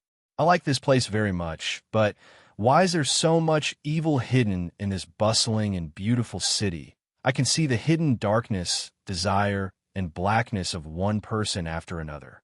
The girl turned her head and looked at Lyon. Her big eyes were full of confusion, as if she didn't understand. Lyon was silent for a while without answering, but the girl continued. Such a beautiful city and world shouldn't have these. Why can't we eliminate these darkness and desires? I hate these things. The girl's voice was soft, but a huge storm was brewing in her words. And once this storm takes shape, there will be mountains of corpses and seas of blood, and the girl will hold her sword and slaughter all evil. Nothing about anger, liking, but just definitely taken for granted. She thinks the world should be beautiful. She was born in darkness, cursed, but what she longs for is light and nature. Human beings are so complicated, kindness and darkness coexist. We can't completely eliminate darkness, Saber, Lyon said softly, and in the girl's still confused eyes, he smiled again and said, however, no one can stop you from eliminating evil. The evil in front of your eyes can be eliminated as long as you want. Lyon is no saint. Some so-called heroes believe that crime should only be punished by law. However, although American law has the death penalty, there are many loopholes in it. How many people can really be judged and punished? Human beings all have a beastly side, and the will can suppress the beastly side, but once it is released, it destroys and causes irreparable damage. Then such a person should die. After living a new life, what he likes is freedom. As long as he wants to, as long as he is willing to do it, no one should be able to stop him.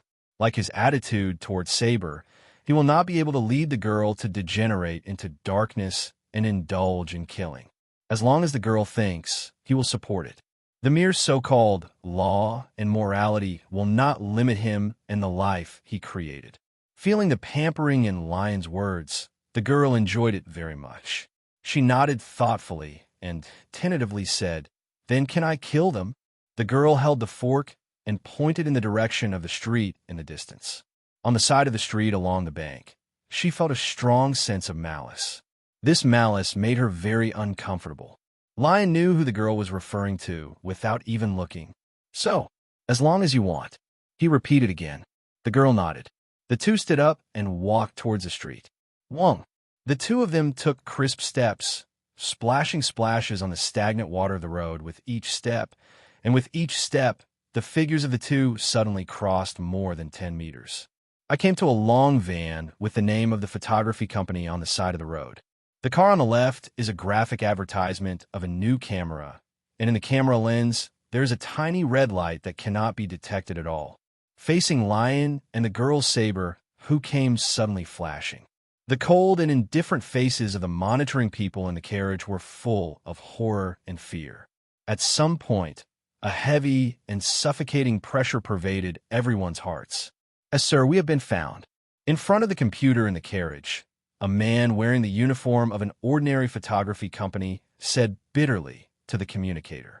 The other end was silent at first, and then hung up the communication. The meaning is obvious. The people present were not surprised, because, for them, the mission failed and the target person found out, and the only thing they could do was die. Boom! Outside the car, Saber stretched out her pale jade hand to grab the door and slammed it back slightly.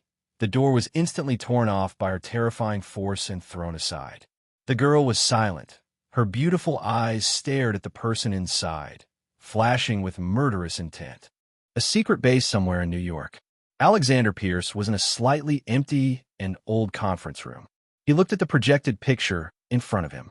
The seemingly weak girl tore off the back door of the van with amazing force. The girl just glanced at it. All the agents in the compartment died. It silenced him. A bald man in a suit and glasses took a cautious look at Pierce, and then said softly, "Sir, we deleted the surveillance records later. There are not many people around, and our people have already dealt with it. It could be detected from such a distance. It seems to be much more mysterious than I imagined." Pierce took off his glasses, but, judging from his expression, he was not surprised by this matter. "Sir, what should we do next?" "Remove the surveillance. One trial is enough. We can't be overexposed." Pierce said without hesitation. He didn't want to learn the lesson a second time. Fury is very sensitive to the situation now, especially these two people. We are still in hibernation. It would be bad for Fury to notice. "Yes, sir." The bald man with glasses nodded, and then he continued. Fury activated the quick response special forces, and they found the monster. The product that mutated due to the failure of the experiment.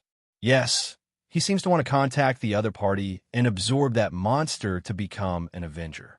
The Thunder General in the military has been chasing down that beast, and he won't let it go with Fury. Pierce thought for a moment, then paused and continued. "If it goes well, don't make any moves. If necessary, I will initiate a relationship. Let Ross go. You want to help Fury?" The bald man with glasses was a little puzzled. After leaving office, Pierce still maintains a relationship with SHIELD and even has a name, but he never intervenes in SHIELD in major matters, just to prevent that suspicious guy Fury from being vigilant. "Why do you want to do this time?" Pierce shook his head. "The situation has changed now. We used to manipulate SHIELD to complete our plan to rule the world, but since those guys appeared, the world pattern has not remained the same. Fury needs to stand in front of the potential crisis, and we have to stay dormant observe. If you can, see if you can contact those people for a partnership. You want to cooperate with those lunatics?" The bald man with glasses was surprised. According to the data, those people are extremely powerful, but no one knows whether these lunatics will focus on the Earth at that time, or they will dig their own graves at that time. Pierce snorted coldly. "If you have enough strength, you can rule the world. If you don't have enough strength, even if you rule the world, wouldn't you be overthrown by those guys who don't know the details? What I value is the secret of how they become stronger. Nowadays, various institutions are studying how to become stronger. Over the ages, there are still fewer mutants who died on the test bench. What are those abilities?" Thinking of the picture described by Nick Fury, those people move at almost the speed of sound or even supersonic speed, fight, and can change the surface of the Earth with one blow, and the collision of momentum can produce a vision that will destroy the world, and teleportation, and so on. This is where Pierce really changed his mind and plans. If you can master these abilities, isn't the world at your fingertips? And when there is really an army composed of a group of extraordinary fighters, what is the Earth? The universe is so big. Why must it be limited to the Earth? Danger, let fury go. When the time is right, we will pick the fruit. Pierce smiled coldly. This ambitious sneer made the man with bald head and glasses shudder. He seemed to see the future world full of corpses and ruins, but these were just premonitions. One sound, HYDRA hail. Time passed slowly, and a week passed. In a deserted land in the state of Mexico, a black shadow fell from the sky. With a boom, a deep pit with a diameter of nearly 100 meters was smashed out of the desert land. And this movement also made people in the towns near the state of Mexico discover that from the beginning people thought it was a meteorite, but it turned out that there was actually a hammer in the deep pit. Surprised residents tried to pick up the hammer, but found that the hammer seemed to be rooted in the earth and could not be pulled out at all. So people began to use various methods.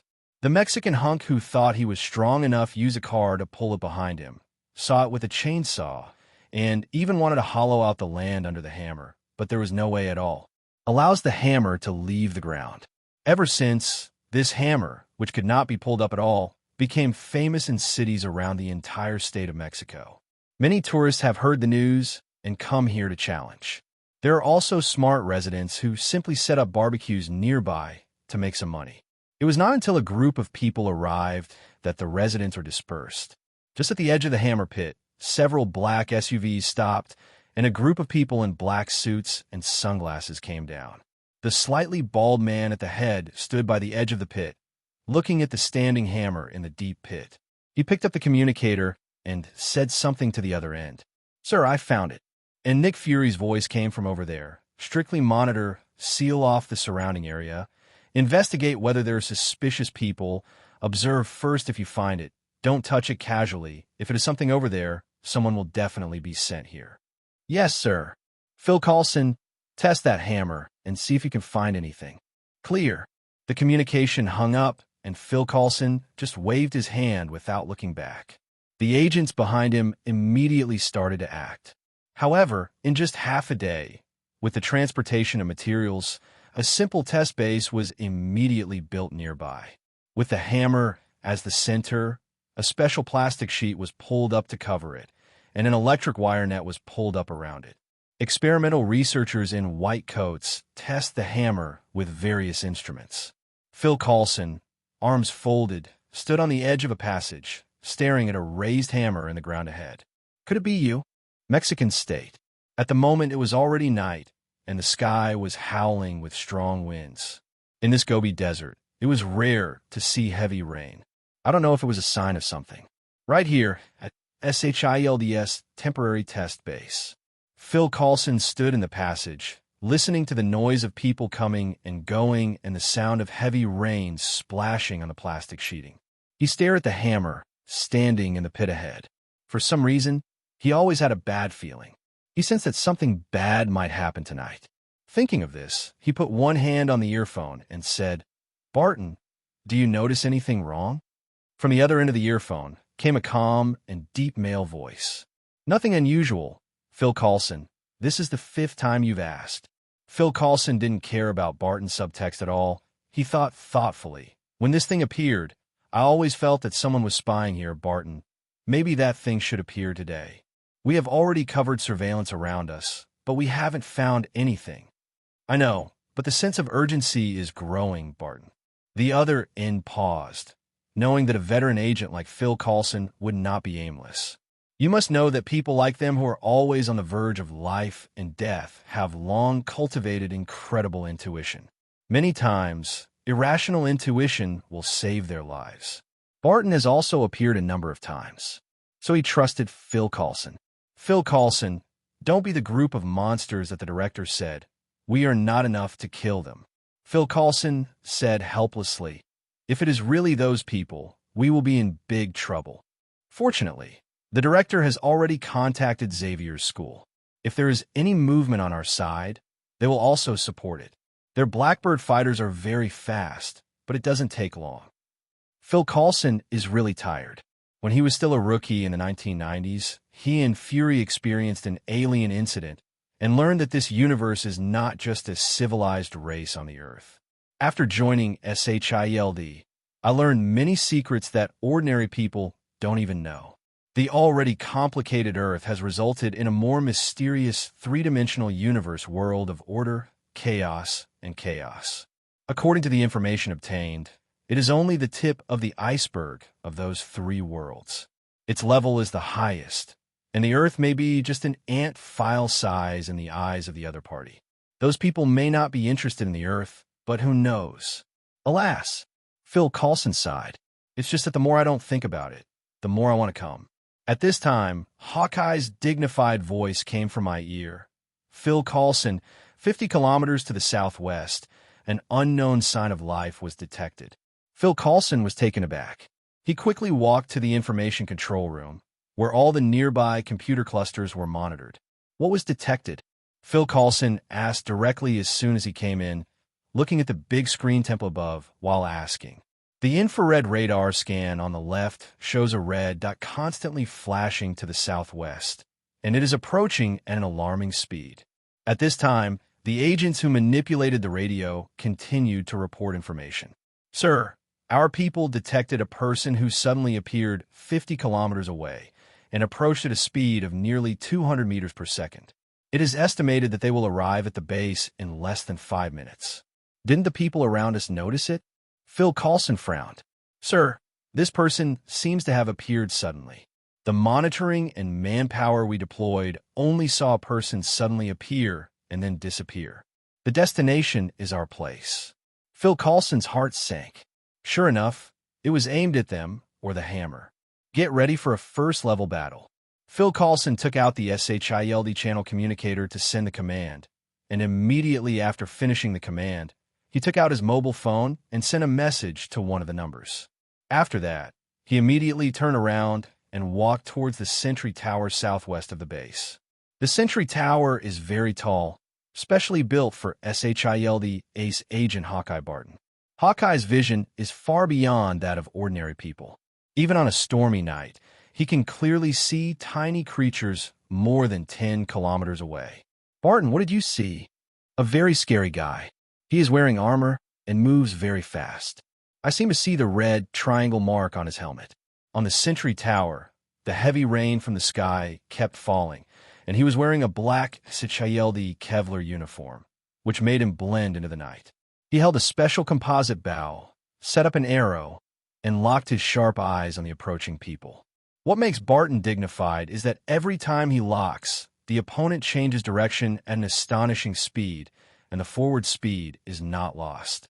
He knew that the opponent must have perceived him and other SHIELD snipers.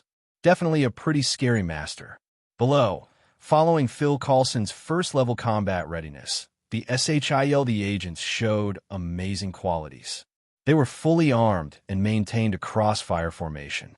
Armed helicopters and fighter planes were flying across the sky. Don't let him come here. Phil Coulson looked at the fast-moving red dot on the tablet in his hand and decisively issued an attack command. Swarm of hummingbirds, launch an attack in the minefield. A steady voice came from the earphone immediately. Yes, sir. As his order was issued, roaring roars came to his ears. I saw the fighter planes in the sky advancing rapidly, and the missiles and armor-piercing shells attacked the front like a torrential rain. At the same time, the person approaching at high speed suddenly raised his head. The helmet mirror frame flashes red. Wonk. The streamlined and cold armor flashed red. Energy bloomed, and the metal boots stomped hard on the muddy ground. Boom. The force of the explosion shook the ground, and a not-so-shallow crater burst out. Water splashed everywhere, and his speed increased sharply again, pulling out terrifying afterimages. The next moment, a torrential rain of bullets and missiles bombed in all directions. Boom, boom, boom, boom. At the same time, at the other end, the metal gate on the ground of the Xavier Juvenile Mutant Academy base in New York opened, and a Blackbird fighter jet jetted out flames, took off vertically, and flew into the sky. With a roar, the Blackbird fighter immediately disappeared into the long night sky. Some sparse students in the school corridor noticed this scene and whispered, Are the teachers going to perform tasks again? I really don't know what tasks the teachers are performing. I'm very curious. I really want to join the X-Men, Tian, and Mr. Aurora fighting side by side. I heard that the tasks performed by the X-Men are very dangerous. Only danger is exciting. However, most of the people who said these words were boys, and they were all in their teens. When they were in adolescence, the little girls didn't have much idea about joining the X-Men. Compared with joining the X-Men to perform tasks, I am more inclined to go to school with my good friends. Living in the peaceful and quiet academy, they're not willing to go out.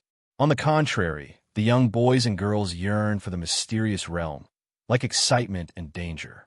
Among these people, one of the boys with pimples looked excitedly at his companions. Man, believe me, the teachers must be performing very important and dangerous tasks. John, why do you say that? The rush to perform the task so late must be related to what happened more than a week ago. When the teachers came back, their faces were heavy, and several meetings were held. We asked the teachers and professors, and seriously warned us not to ask anymore. Isn't it? Who knows? I hope the teachers return safely. The handsome boy named Poppy shrugged. In the office on the third floor of the cylindrical building not far away, Professor Charles was sitting in a wheelchair, looking at the fighter jets disappearing in the sky in front of the floor-to-ceiling windows, with a hint of worry on his old face. I hope these children will be safe when they encounter those monsters. Boom, boom, boom. In New Mexico, terrorist explosions kept coming in the night. Clusters of flames were shining, and the terrible explosion shockwave raged in all directions, even repelling and evaporating the heavy rain that fell. In the dense firelight, a ray of red light that was visible to the naked eye could be seen moving at an astonishing speed. As fast as a cheetah, the missiles launched by SHIELD were completely unable to hit accurately. You must know that the speed of the missile is not as slow as it is seen in movies and TV. When ordinary people see the launched missile, when they react, the missile has already been launched and exploded in front of them. And the shock wave produced by the explosion is enough to shatter a person's internal organs. But the man didn't seem to feel anything at all. And under the baptism of overwhelming bullets, he can also accurately fly the bullets with both high-frequency particle knives and the high-speed movement. The red light and sparks all over the sky look so gorgeous under the dark night sky, as if constantly mobile firework blooms. This seemingly gorgeous scene, but in the eyes of Hawkeye and Phil Coulson, is that Death God is approaching. Barton's voice sounded in Phil Coulson's ear very urgently. Phil Coulson, evacuate quickly. This mission failed. This person's strength is far beyond our imagination. After finishing speaking, Barton stood on the sentry tower. His sharp eyes passed by, and he caught the slight flaw of the other party, the explosion impact of the missile, and the storm of bullets which slowed down the man's figure a little. The arrows on the bowstring of the compound bow have been fired. Whoosh! The arrow pierced through the night, and with Barton's confident prediction, it shot precisely at the head of the comber. Under the restrictions of the missile shockwave and the storm of bullets, the mysterious comber was more or less affected. Barton believed that even if he failed to hit with one arrow, he could still make the opponent suffer a lot. Unfortunately, Barton's idea fell through. The mysterious man's combat awareness was extremely keen, and he immediately noticed the bow and arrow fired by Barton, and his right hand seemed to have precisely grasped the arrow aimed at his head. Especially when seeing the flashing red light of the spiral metal arrow, there is no slightest hesitation, and it flicks forward and upward. The terrifying power caused the arrow to blow away countless incoming bullets, and then exploded with a loud sound. Boom! The flames swept across, and the flames of the explosion covered the line of sight, and the impact air wave also disturbed the storm of bullets that hit the sky. Take this gap. The mysterious man's helmet and glasses flashed red, and his whole body immediately disappeared into a plume of black smoke. This also made the attacking units of SHIELD panic immediately. Target disappeared. The infrared detector did not detect the target's life signs. Find the target quickly. I found it. Here I am. Aw, damn it. In the end, there was a shrill scream from the channel. Whether it was the flight members of the Sky Combat Unit sequence or the agents on the ground who cooperated in the battle, they all subconsciously looked in the direction of the source of the channel. I saw an armed helicopter swaying wildly at a height of more than 100 meters in the sky. The rain was pouring down, and sight was obstructed. Except for Hawkeye, everyone else just saw a blurred picture. Boom! I saw a figure covered in blood smashing through the door of the cabin and falling towards the ground. The sharp red lights blinked and cut the armed helicopter. The fighter plane was instantly dismembered and turned into metal parts. But it's not over yet. In the sky full of parts, the mysterious man twisted his body in midair, kicked his legs vigorously, and the fast ones turned into several afterimages, smashing large metal parts such as the cabin door one after another. Kicked in all directions. Boom, boom, boom. The others had no time to react, and a dozen fighter planes in the sky were hit, bursting into flames and even exploding. And the mysterious man doesn't care about this at all. In the flames that almost illuminated the sky, his figure swooped and slid towards the exalted temporary base. Clatter, clatter, clatter. The agents in the base fired one after another, and the mysterious man stretched out his hands while gliding, using high-frequency double blades to keep blocking, and finally, his figure smashed through the plastic sheet on the ceiling in the center of the base and fell into the center of the pit. Standing next to the hammer and looking down at the hammer, the extremely cold figure just stood on the edge of the pit. The heavy rain was pouring, and the deep pit began to slowly accumulate water. Rain slid off his armored shell. In the ear, there was the sound of Secret Baba's footsteps, and hundreds of fully armed agents surrounded him with weapons, and the lights of the armed helicopter in the sky shone on him. Under heavy siege, the mysterious man didn't panic at all. He still stood still and looked down at the hammer. The red glow of the frame under the helmet is shining. His chest heaved slightly as if breathing. He didn't move, and the rest of the agents didn't dare to shoot directly. For a while, the two sides confronted each other like this. A chilling atmosphere permeated the audience. I don't know if it's an illusion, but these experienced agents suddenly realized that although there was only one person on the other side, and they were surrounded by them, it was them who seemed to be surrounded. Sweat hung on his forehead and couldn't help dripping down. At this time, Phil Coulson pushed through the crowd, walked up to a kind of agent, and looked at the mysterious man in front of him. The armor is full of technological style, with sharp edges and corners. It is not as bulky as Tony's MK armor. On the contrary, it looks very streamlined. There are no redundant weapons, except for the small 48-style shurikens hanging on the back to form a large shuriken. Only two sharp red blades on the wrist. Looking around, there is no superfluous space in every part.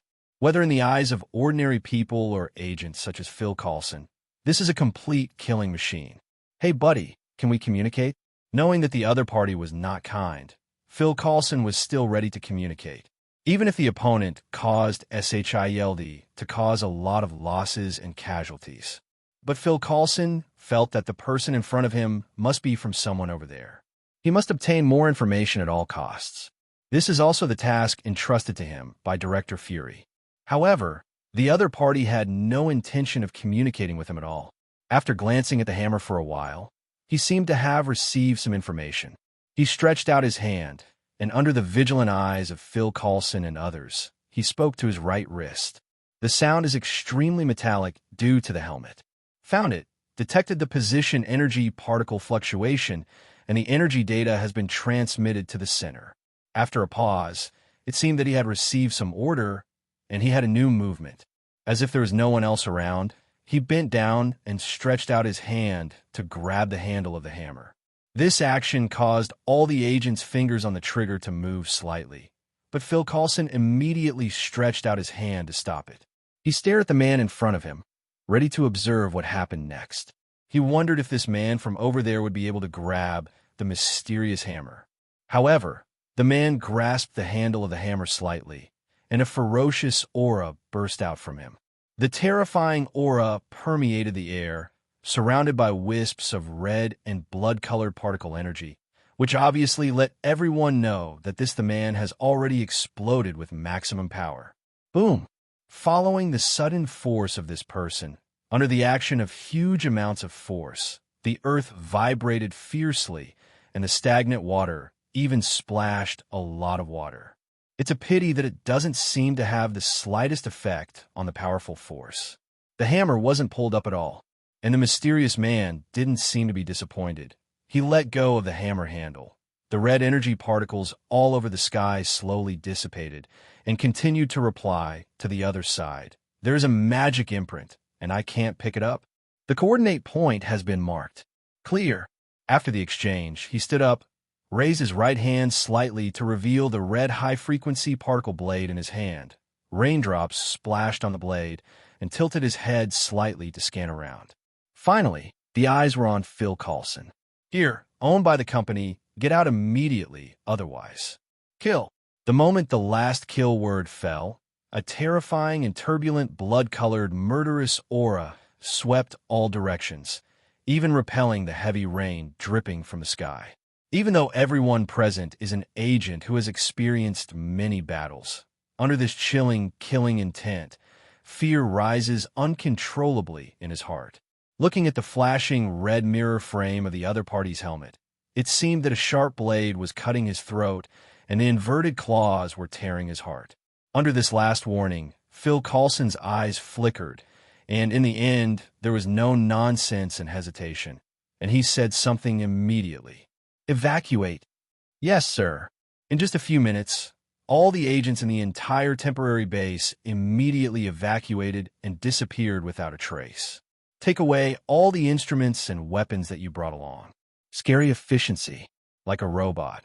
After drinking the SHILD agent, the mysterious man raised his head slightly, and with a sound of wong, his body instantly turned into black light and shadow, and he disappeared without a trace.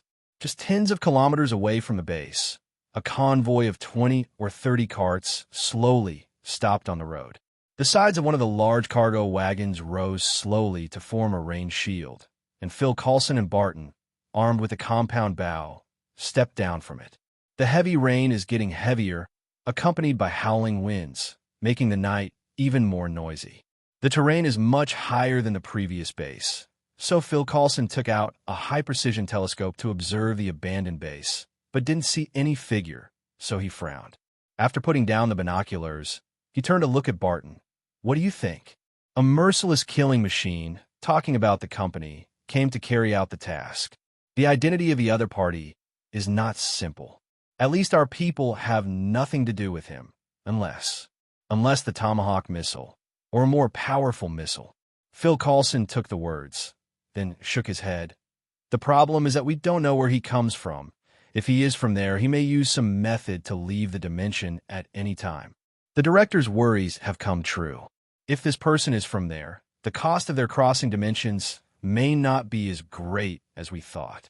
I have never seen the technology of the opponent's battle armor, and I think the strength that the opponent has shown before can not only be achieved by a pair of battle armor, he must also be quite powerful.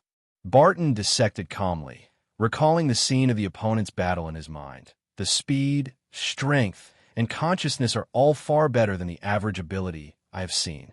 If such a number one person can be cultivated on the earth, then there are only those multinational chables. The strength of the multinational consortium must not be underestimated. It may not be obvious at times, but in fact its influence has already penetrated into all aspects, and it is also out of reach of many ordinary people. Over the years Barton has worked for SHILD. He's seen too many of them. Some financial groups can't even provoke SHILD easily. As for some organizations, it's not that Barton underestimates them. In his opinion, SHIELD is already the top organization in the world with top-notch technology and brokers, but it may not be possible to cultivate such a terrifying monster. Maybe. Phil Coulson rubbed between his brows. The X-Men are already on their way, and now we have no other choice but to wait. In addition, the monitoring range has been expanded to a range of 500 kilometers. I will apply for the use of satellites. This time, I must catch the other party's trace. Phil Coulson snapped. If it is really someone from that side, SHIELD will suffer such a boring loss. If it is a certain Chable, let SHIELD find out, and the other party must pay the price. Time passed bit by bit. The torrential rain still did not stop. While Phil Coulson was waiting, under the cover of night, a Blackbird fighter plane slowly fell from the sky and landed on the open ground not far from Phil Coulson's temporary base. Blackbird fighters with vertical takeoff and landing technology have no runway restrictions at all, as long as the road is flat. The fighter plane landed, and, as the hatch opened, the X-Men came out under umbrellas, led by Cyclops Scott. Phil Coulson and Hawkeye waited a long time. When the two parties met, Scott shook hands with Phil Coulson Hawkeye Barton and said straightforwardly, "What's the situation? Follow me." Phil Coulson led the X-Men to the top of a large vehicle, which served as a sentry tower due to the height advantage of the terrain. The top floor of the cart is spacious enough to accommodate a group of people. On the roof of the car, there is a rain shield blocking it, and with the sound of countless rainwater splashing, Phil Coulson pointed to the enlarged pattern on the transparent glass in front of him. The picture is exactly the process base. There's only one person on the other side, but the single-body combat power is very strong, which caused us heavy losses, and 15 fighter planes are destroyed. Next to it is the recorded battle scene. Several members of the X-Men looked at the screen. Under the storm of bombing bullets spreading and covering, the red glow was in danger, destroying the Sky Armed Forces in the shuttle. His face became serious. A sneer flashed across Logan's tough face. It must be those bastards. This kind of fighting style, he has lived for so many years, he has only seen it on those dogs more than a week ago. Definitely is talking about people in the chaotic camp. Logan is a person who loves and hates, clearly, Sunspot, and the Yellow Ape treat them pretty well. "Where's that guy now?" Scott asked, spitting out his mouth on Logan, but the others didn't care. "We drove us away, but the person disappeared. Our life detectors and surveillance didn't find anyone. He must have shielded himself in some way." Phil Coulson shrugged. Scott didn't speak, but turned his head to look at Sheen, who nodded, closed his eyes, pressed a finger on his temple, and in an instant, Invisible's spiritual power swept across. From an angle that other people could not see, Sheen could use her spiritual power to see that somewhere in the front base, there was a special existence with extremely strong vitality. Cold, dark, boundless blood. Sheen suddenly opened her eyes, facing everyone's gaze. Her expression was serious. "He is there. I can feel his extraordinary. This kind of vitality does not come from the earth." "Sure enough, it's those bastards." Logan snorted coldly. "This person comes from a so-called unknown company. He should not belong to the same organization as the Akatsuki organization. His purpose is very clear. That is the hammer," Phil Coulson said. At this time, the hammer was originally one of SHIELD's secrets, but now, under strong external pressure, SHIELD doesn't care about the so-called secrecy. Keeping a temporary ally secret and creating a gap is tantamount to courting death. Fury will not do stupid things for a hammer of unknown origin. Phil Coulson, who had already been authorized, spoke out the information without changing his face. The X-Men didn't think too much, but pondered. Storm Aurora crossed his arms and said thoughtfully, "This thing comes from their world? This thing must not be simple." "Maybe." Phil Coulson nodded first, and then shook his head. "But I'm more inclined to come from another place. Listen." He snapped his fingers. A slightly metallic recording came from my ear. Found it, detected the position energy particle fluctuation, and the energy data has been transmitted to the center. It has a magic imprint and cannot be picked up. The coordinate point has been marked. In conjunction with the scene of the man in armor trying to pick up the hammer, this changed the original guess of the X-Men. There are two possibilities. One is from another world, but it was detected by their so-called company and sent him here.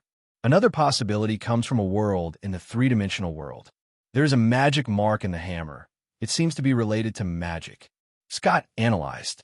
Phil Coulson nodded. It's the same as our previous analysis. But the bigger problem is... He marked the coordinate points. Scott said heavily, "This means that more people will come. This is not good news." Devil May Cry office. Lion's legs are on the work, waiting happily for the girl Saber to feed her dessert. Chocolate cake is one of the desserts that girls learn to make. It is also the favorite dessert of girls. For more than a week, apart from studying and going out to hang out with Lyon, the girl is learning to cook and other cooking skills. It can also be regarded as one of the hobbies cultivated by foodie girls. And Lyon definitely became a test subject, but Lyon completely enjoyed it. The girl's learning ability is very strong.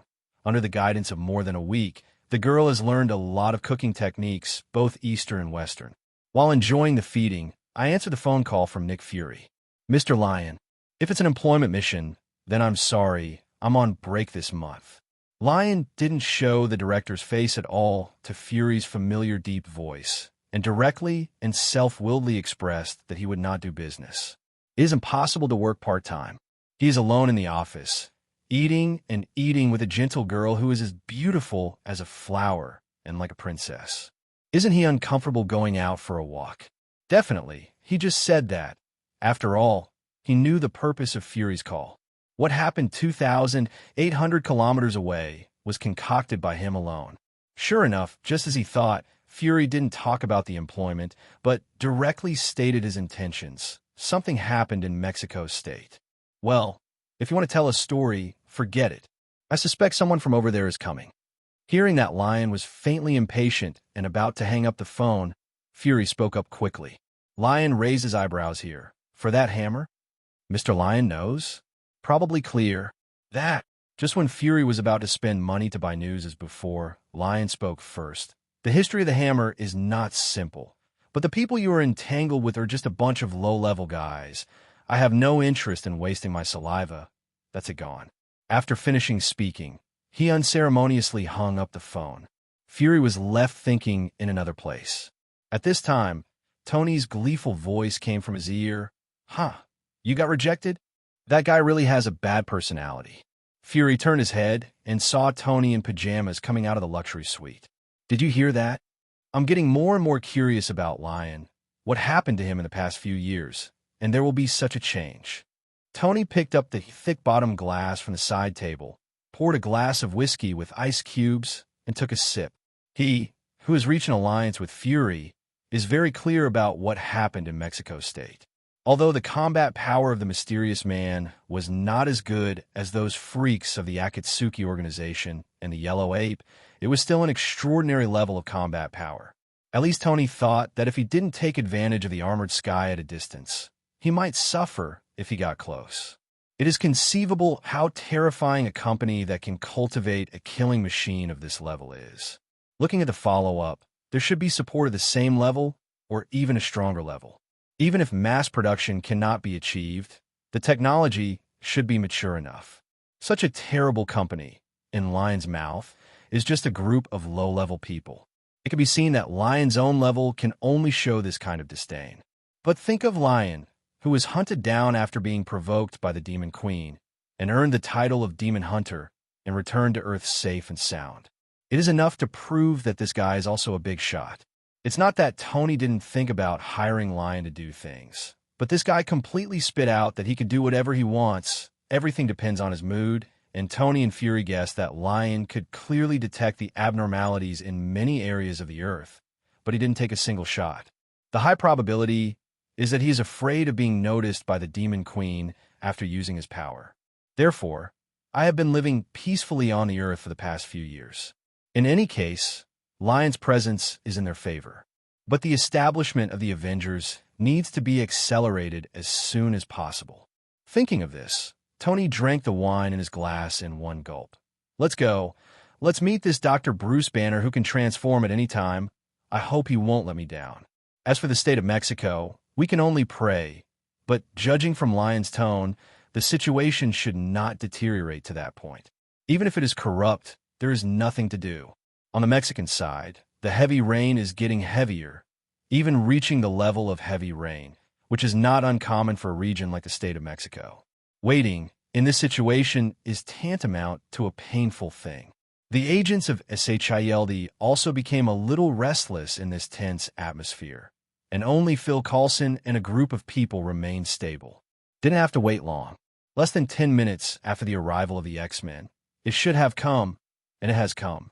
As soon as I saw the sky, a bright beam of light full of red particles broke through the night and fell directly into the base of the pit that day, with huge amounts of shock wave sweeping in all directions, impacting the heavy rain and all the plastic sheeting and steel frames that were built. It's all over the place. And in the beam of red particle light, several figures emerged from it. There are men and women, and everyone wears armor of different colors. But judging from the standard, they should belong to the same organization as the first mysterious comer. Everyone is full of gorgeous temperament like science fiction, cold and ruthless.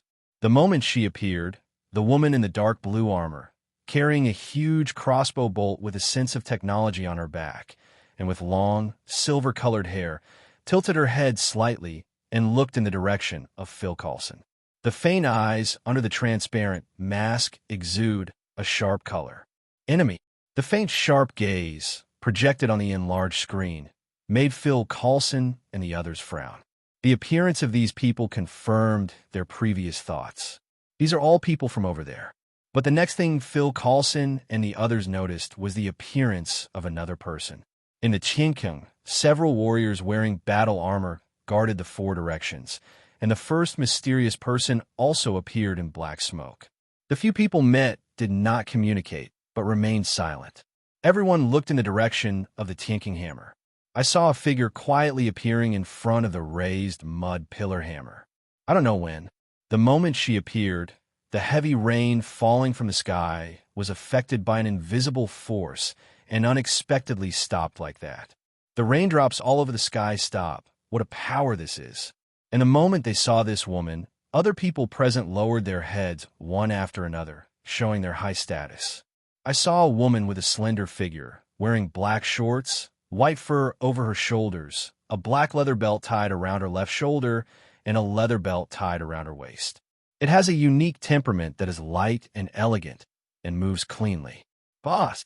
Everyone shouted in unison, even the mysterious man who was as cold as a killing machine. Not bad. You are indeed the fighters of the company's Lyon project anti-espionage team. I am optimistic about you. The woman's voice was full of charm, which contradicted her sassy temperament, but she had a strangely incompatible charm. After finishing speaking, he tilted his head and glanced at Phil Coulson's base, then blinked his left eye at the camera in a mischievous manner, maximizing his charm. Seeing a woman like this, the hearts of Phil Coulson and other group of people sank even more. At this time, Tian's face turned pale, with sweat on his forehead, and he said in a concentrated voice, "I can't feel her existence. She is like a collection of darkness, devouring everything. She's weird." Tian finally expressed her views on the woman with difficulty. "What a mess." Logan snarled petulantly. "Originally mutant has a bad A***, and now there are these mysterious and powerful forces, and it is difficult for the Earth to protect itself. Especially for people like Logan, he can't wait to rush directly to fight with those gangs the National People's Congress has a fight. The big deal is death. I analyze here every day because I have scruples about this and that, so I can't do it, and I can't feel aggrieved." The others could only sigh helplessly. Weakness is the original sin, and so is mutant.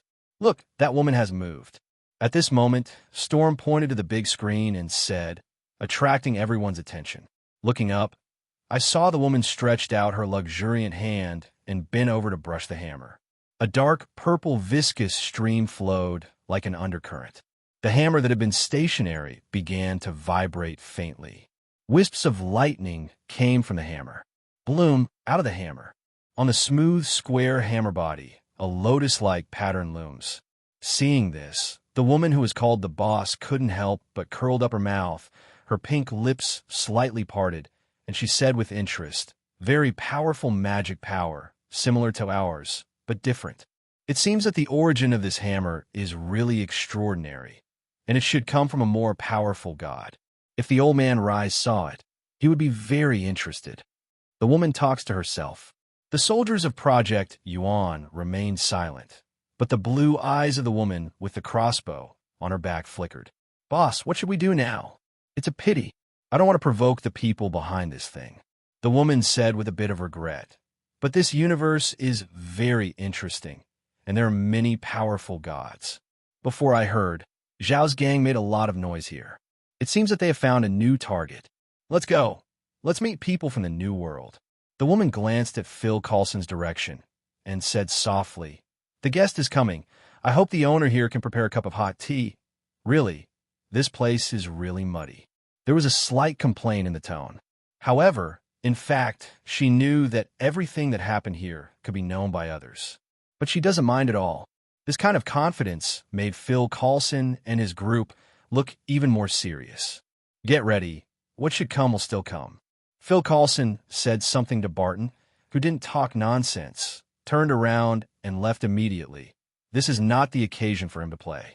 Then Phil Coulson and the X-Men looked at each other, watching the woman on the big screen wave her hand casually, and a dark purple magic circle appeared under her feet, and everyone disappeared from the screen. And just when Phil Coulson and others were about to leave the base car, a cold and stern breath came out suddenly, causing everyone to stop suddenly. Logan instinctively and subconsciously pulled out the steel claw from the phalanx. He suddenly turned his head and looked. In the originally empty carriage, there were a few more people who did not know when.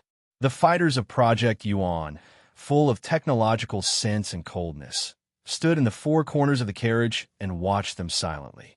And the woman called the boss was sitting on a metal platform not far away, with her legs crossed and one jade hand supporting the platform, showing her better figure at a glance.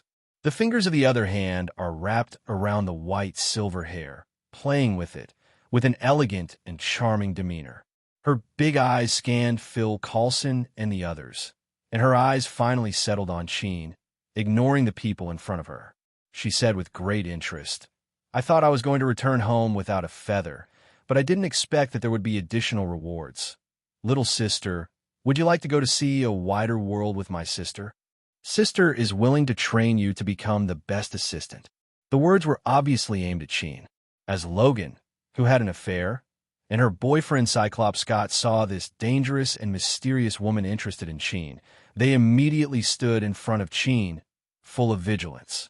"Who are you, and what do you want to do?" Scott said in a deep voice, with one hand still on his temple, ready to fire rays at any time. "I have many names, but for me now, you can call me by Uekue. My little brother keeps the woman he loves behind him. He looks so handsome." The woman named by Uekue put a finger on her pink lips and winked playfully at Scott and Wolverine Logan. Full of charm, Logan only felt that it was weird. He, a man who had experienced World War II, was called a little brother by centenarian, especially for a young and beautiful woman. Logan shook off these strange thoughts, tensed his muscles, stared at by Uekue, and said in a low voice, "No matter who you are, don't play the piano, otherwise I will take out your heart with my own hands." As fierce as a beast, those sharp steel claws and sharp eyes are enough to prove that he is not lying. Sheen, who was blocked behind, was also moved. Bai Ueke seemed to appreciate this scene, but he just reminded, "I think you'd better not try to attack me, otherwise they won't let you go. They're the most satisfying killing weapons in the company." The fingers entwined with white silver hair pointed. Everyone looked away and saw that tall figure holding a high-frequency red sharp blade appeared behind Storm Aluolio at some point, and one of the sharp blades was quietly hanging on Aluolio's neck, and then those who didn't realize it at all. Another woman in blue armor in a windbreaker held a high-tech metal crossbow and pointed it at Logan's head. The blue lines on the body of the crossbow flashed with particles, and the lethality was astonishing. The other two didn't move, they just looked at them indifferently. The deterrence of invisible made Phil Coulson and his group dare not move at all. Little wolf dog, be obedient. Bai Uekue curled up her pink lips and said charmingly, "Ma'am, I don't know what you want to do. It's not just to come to our place for tea." Phil Coulson sensed that the situation was at a disadvantage, so he spoke immediately.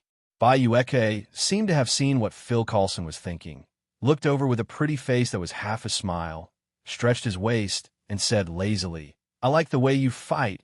It reminds me of those heroes in the past, but you it's still too weak. So give up those small thoughts. Offending people you can't afford will only bring disaster to your world. It's the original owner of the hammer that can make me look differently, but I browse through your memories, and there is no clue, so your value is not high. The slightly charming voice combined with the sound of heavy rain splashing outside is like jade beads falling into a plate. However, everyone could only feel the coldness in their ears.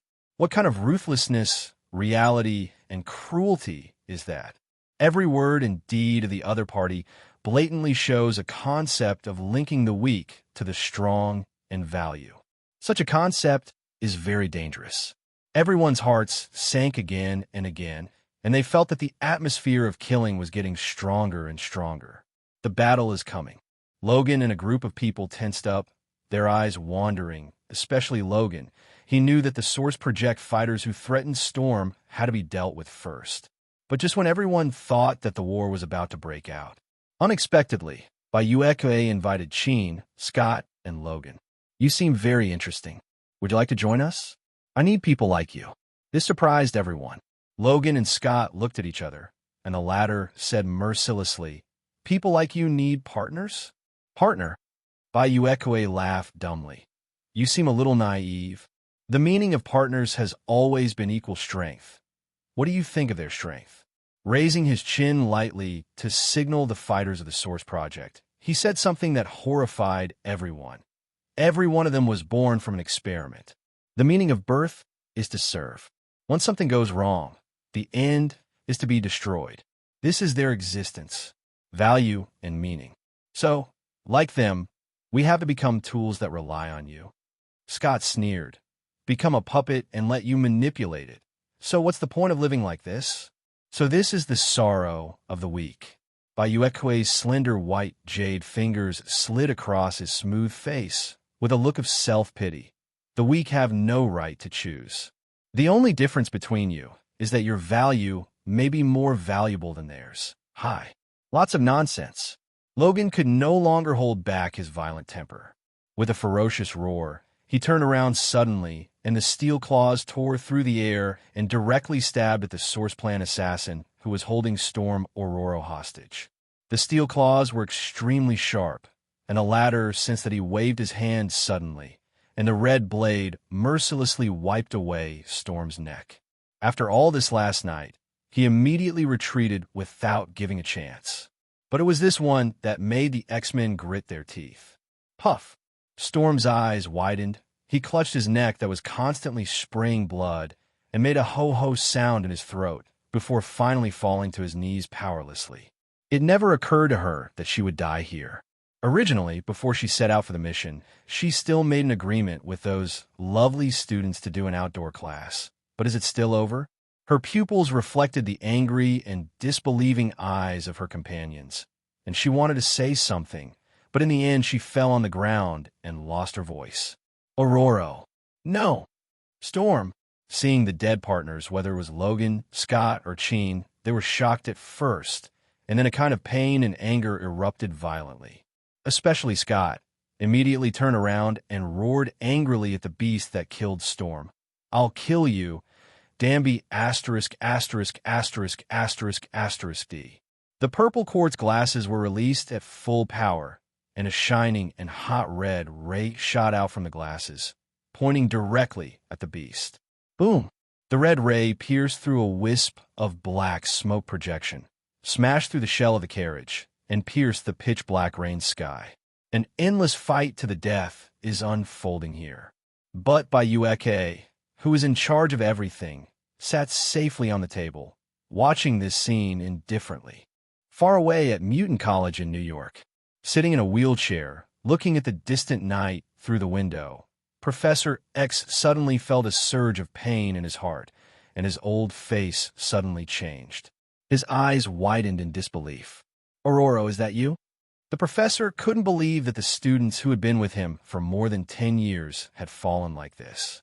For an old man like him, it was tantamount to cutting flesh. Tears flowed down from the corners of his eyes unconsciously. For the great cause of Mutant, he knew that this day would come sooner or later, but he didn't expect it to come so early.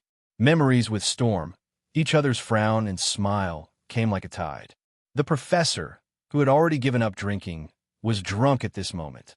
At this moment, he hoped that this was really a dream. Boom!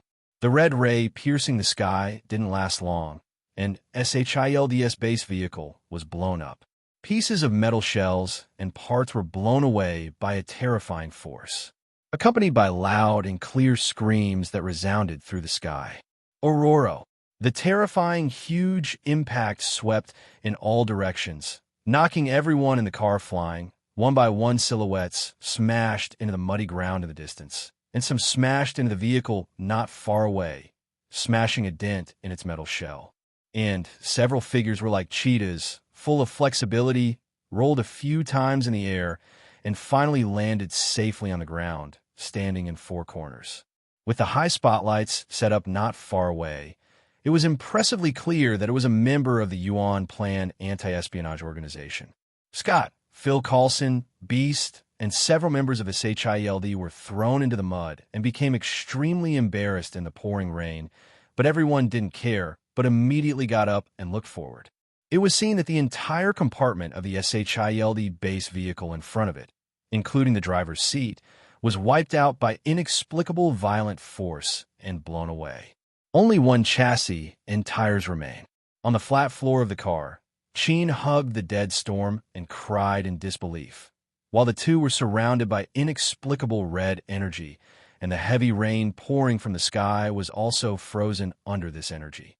The earth trembled faintly. A wordless terror is rising. Tian. Scott got up and looked at the piano held up by Storm in front of him, as well as the vision around him. His eyes under the glasses flashed in disbelief. After getting along for so many years, he had never seen Tian burst out with such terrifying power. Tian's outburst of anger almost made him feel like his body was about to be torn apart. Could it be? Scott seemed to remember something, and a trace of worry flashed in his eyes. At the moment, not far away, SHILD agents were fully armed and surrounded. Phil Coulson got up and immediately picked up the communicator and shouted, "Everyone retreats 5 kilometers immediately. Prepare for long-range attack equipment, and prepare for interference by snipers." Phil Coulson pulled up the SHILD agent beside him to see if he could stay away from this area. As an ordinary person, he couldn't directly participate in a battle of this level. Even if he couldn't escape, he was ready to sacrifice. If nothing could be done, the missile silo at the military base in Mexico State was ready. Cover bombing, along with him, buried in this place. Not far away, about 1 meter above the ground, Bayonetta was floating, and under the strong wind, the fur tail wrapped around his shoulders rattled. Looking down at the crying and suffering woman on the base vehicle, a smile appeared on her pink lips. Of course, there is another power hidden in your body. This kind of power is really intoxicating. Danby ************ D. Just as Bayonetta was mobilizing the strength in front of Tian, Logan's hissed and exhausted roar came from behind, and the sturdy and burly figure jumped up from the sunken carriage, attacking the sheep with a hungry tiger. The posture leaped towards Bayonetta across a distance of 100 meters. The latter didn't turn his head back, and his pale jade hands were slightly turned backwards. Wong! I saw the ferocious Logan's body instantly stop in the air less than 10 meters away. It was as if there were countless magic chains wrapped around him, preventing him from moving. Logan's resolute face was full of anger, and he frantically struggled to kill the woman who killed Aurora. However, the gap in strength was too great, and Logan's strength was useless. Bayonetta gently waved his hand. Logan, who was floating in the air, was manipulated by Piaoxiang to come over. In front of Bayonetta, she said to Logan, who wanted to take out her heart, "I didn't intend to kill her. After all, you all have good value, don't you? Didn't you kill her because of your recklessness? Your anger shouldn't be on me at all." The pink lips were slightly parted, but the pleasant and charming voice made Logan stop struggling immediately. The anger on his face stagnated, and when he recalled the previous scene, Logan's eyes immediately became guilty and painful. Yeah, all because of his recklessness. Recklessness is the biggest flaw in his character, as Professor Tian, Scott, and Storm have all said. But he never took it seriously. This time, when his recklessness caused the death of his companion, guilt and pain immediately filled his heart. As if countless ants were gnawing at the heart, Logan wished he could die instead of Storm. Bayonetta likes Logan's expression very much, as if she made a toy that she loves with her own hands. She's obsessed with this feeling, guilt, pain, and fear. Her figure moved forward slightly. Her head was pressed against Logan's ear, and she whispered softly, "Yes, it was because of you that she died, but I believe she didn't blame you until the moment she died. I saw the nostalgia for the world and you in her eyes at the last moment of her death." What a pity and reluctance that is. The whisper was like the voice of a devil, constantly eating away at Logan's broken and painful soul. Logan's eyes were blood red, and he roared in pain and exhausted. "Ah, Danby ******** D. Kill me, you kind of kill me." Logan didn't want to be tortured like this any longer. As if he lost his mind, he growled and begged the devil-like woman in front of him to kill him. Unfortunately, Bayonetta didn't torture him enough. I want you to see with your own eyes what kind of emotions will burst out when your companion, the woman you love, is killed. Devil May Cry office. Lyon and Saber were sitting on the sofa eating noodles bite by bite, watching the food show on TV. The girl looked very seriously, while Lyon seemed to be watching seriously. In fact, a picture of Mexico appeared in his mind. He can communicate with the perspective of the character created by himself, and the spiritual power can be linked to ability. Looking at Wolverine Logan, who was about to be spoiled, Lyon smirked, thinking that this guy must really be spoiled. The trend of the situation followed his script, but the woman's character was really bad enough. As for Storm's death, Lyon had no idea at all. I can only say that I am not familiar with it. Moreover, it may not really die. In addition, I have to say that as the mastermind behind the scenes, you can still watch the scene as if you were there. In addition, the gold coins transformed by emotions such as anger and fear are soaring crazily, which is really delicious. Kill me, you G, kill me. Tisk, you be a really nice toy and collectible. Bayonetta ignored Logan, whose mind was almost collapsed, and shook Logan slightly. Logan was lying on the muddy ground, and the land rolled as if life had been born, trapping Logan to death. The latter could not break through the thick soil, no matter how hard they struggled. His eyes swept over. Not far away was a blue-haired beast staring at her angrily. Bayonetta glanced at her, slightly disgusted. "I don't even have the qualifications to be a gladiator for those idiot nobles to enjoy." "Kill him." Bayonetta said something indifferently. Not far away, the Source Project female warrior holding a red dagger flickered under the red mask, and the vigorous figure like a female leopard suddenly disappeared out of thin air. Neck. The sharp dagger that flashed cold light stuck to the skin, making Beast's hair stand on end, and a crisis of death emerged spontaneously.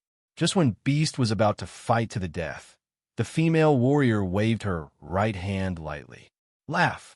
The sharp dagger slashed across, and the blood sprayed from Beast's neck in the form of splash. However, unlike Storm, Beast lived up to his name, and his body was as strong as Beast. When he cut his trachea, he did not die immediately, but died a final struggle was made before. He suddenly reached out and grabbed the arm that was trying to retract the dagger. Then his arm muscles tensed, and he swung it forward with all his strength, smashing the ladder from behind to the ground in front. It's a pity that each fighter has his own powerful ability to become a Source Project fighter. The same was true for this one. Under Beast's unbelievable gaze, the female warrior rolled in midair, adjusted her figure, and landed on the ground. Facing Beast face to face, the woman waved her dagger coldly and cut off the arm that was holding her. The palm of the severed hand hit the ground, and the woman twisted her waist indifferently and exerted force, her long legs fiercely kicking Beast on the neck. Boom! Under the action of strong force, the latter's cervical spine was lifted and broken, and the click sound of breaking could be clearly heard. The latter died, standing up with his body and head tilted in a strange posture, with blood continuously flowing from his uniform. Boom! In the distance, a belated gunshot rang out, and several bullets pierced through the night. The woman's figure only moved sideways slightly, while the bullets shot into the ground not far away, splashing mud and water. The woman tilted her head and glanced at the direction of the sniper. She didn't make any extra moves. To her, she said that people who are not a threat are not qualified for her to kill. But then her eyes changed, and her figure suddenly disappeared. The moment she disappeared, the red light shot over and shattered a small hill that stood hundreds of meters away. Scott gritted his teeth, and seeing the woman resurfaced on top of a large car 100 meters away, at the moment's anger had reached its peak. Almost even lost my mind. He looked at the standing dead beast. His chest was heaving and his eyes were out of focus. He couldn't figure out why his companion died like this. How cruel are these people in front of them? Life after life disappeared in front of them, and they didn't feel the slightest bit of guilt. On the contrary, Bayonetta even smiled with satisfaction. What kind of person is this? He had no time to think. There's only one idea in Scott's mind: to protect Tian and to avenge his dead companions. The only possible outsider, Phil Coulson, and a group of agents, in the torrential rain, powerlessly watched one person die after another. The fear is beyond words. Phil Coulson never thought that he would face such a situation one day. Terrorized the enemy. He helplessly smiled bitterly. Perhaps the final outcome was just as he had imagined. But that's fine. In the final chapter of his life, he can also contribute his own strength to this world. He squeezes the communicator tightly, lifts it up slightly, and waits for the final bombing order at any time. At this time, on the base car with only the chassis, Tian hugged the dead Storm and stood up slowly, attracting everyone's attention. The gin-red hair and the silver cloak behind Storm fluttered in the strong wind, and her eyes were gradually colored with red, and she glanced one by one when she noticed Logan, who was struggling and buried in the mud pit. The dead companion beast, and Bayonetta floating with an indifferent smile. Tian completely changed. In other words, anger affected a terrifying force hidden in her spiritual world. Rumble. The sky was covered with dark clouds, thunderbolts crisscrossed and exploded. The dense thunderstorms exploded. The night was illuminated by lightning, and the earth trembled. A few Source Project fighters who were faintly surrounded all around suddenly discovered the crisis, and the virtual data in front of the goggles soared at an alarming rate. And the source of the soaring price was Tian. Everyone immediately instinctively made an attacking gesture. Bayonetta bit her pink lips charmingly, and her voice reached everyone's ears. Oh, is it finally coming out? The tone paused, and then with a trace of regret. It's just the appearance. Isn't it exciting enough? Tian hugged Storm and walked forward step by step. After stepping on the air, she did not follow the laws of physics and fell, but seemed to be supported by an invisible floor, and slowly walked in front of Scott. Tian. Scott suppressed the anger in his heart. He looked at Tian worriedly. The figure of the latter floated on the ground, glanced at his lover, and handed Storm to Scott. Tian, what do you want to do? Facing her lover's words, Tian did not answer, but slowly stepped on the muddy road step by step, walking towards Bayonetta. Wong. Seeing Tian's movements, the figures of other Yuan Plan fighters appeared around Tian, with movements invisible to the naked eye, but there was no movement yet. Tian just gave a look. In an instant, the terrifying red energy was like a river pouring down, overwhelming and suppressing several Source Project fighters, make several people unable to move at all. Boom! The ground was cracked, and the heavy pressure almost caused several soldiers to kneel on the ground, and the armor shell also creaked under the force of this vast force. Bayonetta didn't make a move, but watched with interest. Tian ignored several struggling people, and still walked towards Bayonetta. When the distance was only a few meters, her body slowly floated up, parallel to Bayonetta. Tian's face was calm, not as painful and angry as before. It's a pity that the closed heart in my heart has only been opened a little bit, Bayonetta said regretfully, playing with the fur on his shoulder with one hand. It's a pity on the mouth, but there is no regret on the face. The terrifying energy around Tian faintly began to boil, and the surrounding space also vibrated. The heavy rain that stopped all over the sky turned into wisps of steam and dissipated as if it had been burned. Bayonetta just tilted his head and said softly, "Are you planning to do something to me?" Tian. While talking, I saw dark purple shadows staggering. In a trance, Tian actually saw that the woman in front of her didn't know when she became a storm. Familiar faces, familiar eyes, and that familiar voice. "Jean, are you going to kill me?" "Jean, remember, we used to be best friends?" "Jean." Storm's familiar voice kept coming into Tian's ears, which changed her originally indifferent expression, and her thinking seemed to be in chaos.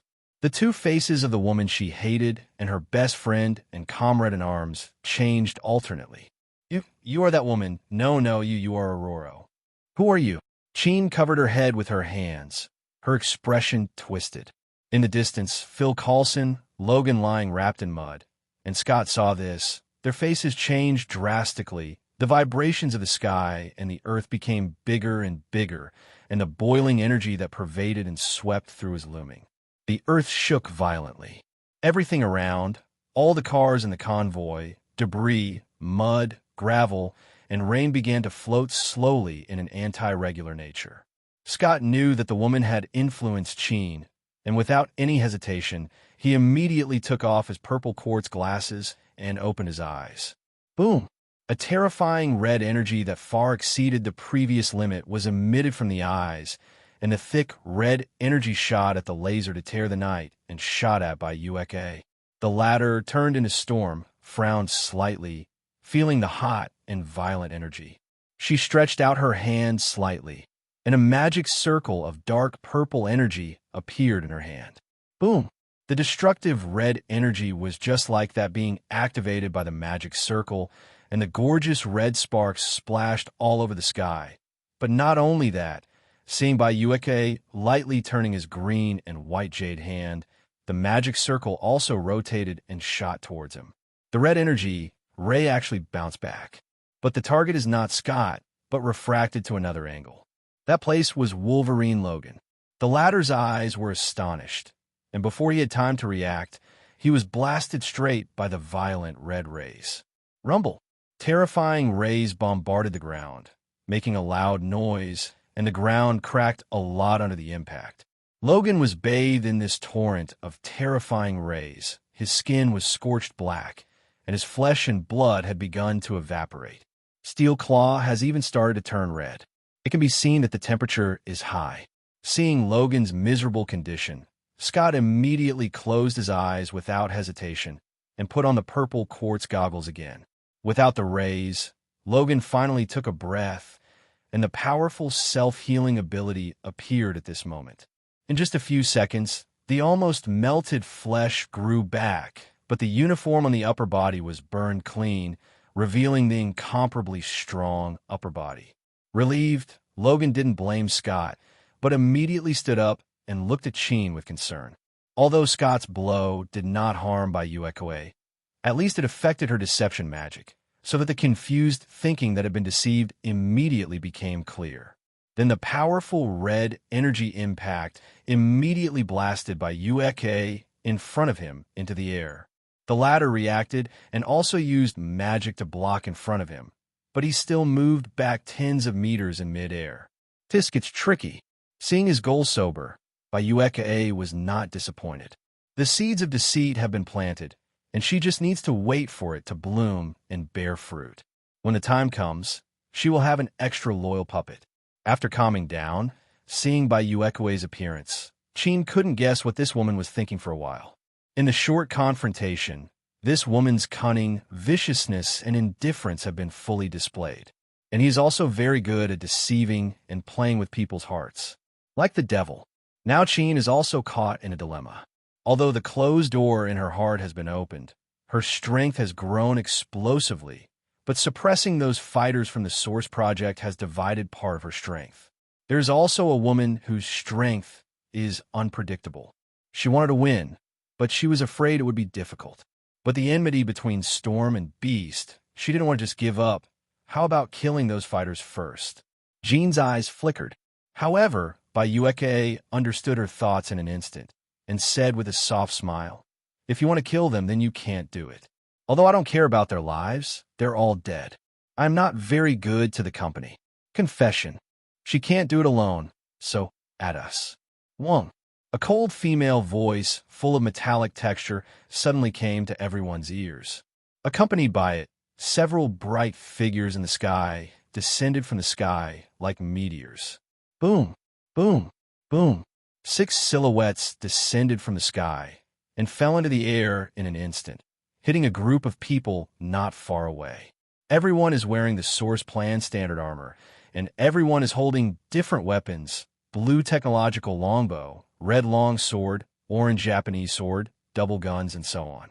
Everyone's long hair of various colors swayed in the strong wind, exuding a cold temperament. The moment they appeared, everyone maintained an attacking posture, and among them, on the top of the cart 100 meters away, was a woman wearing blue Source Plan armor. The long arrow rested on the bowstring, pointing directly at Bayueke. It turns out that you group of rebels, Ash, the leader of the genetic power, unexpectedly came to this universe. It seems that there are many capable people among you.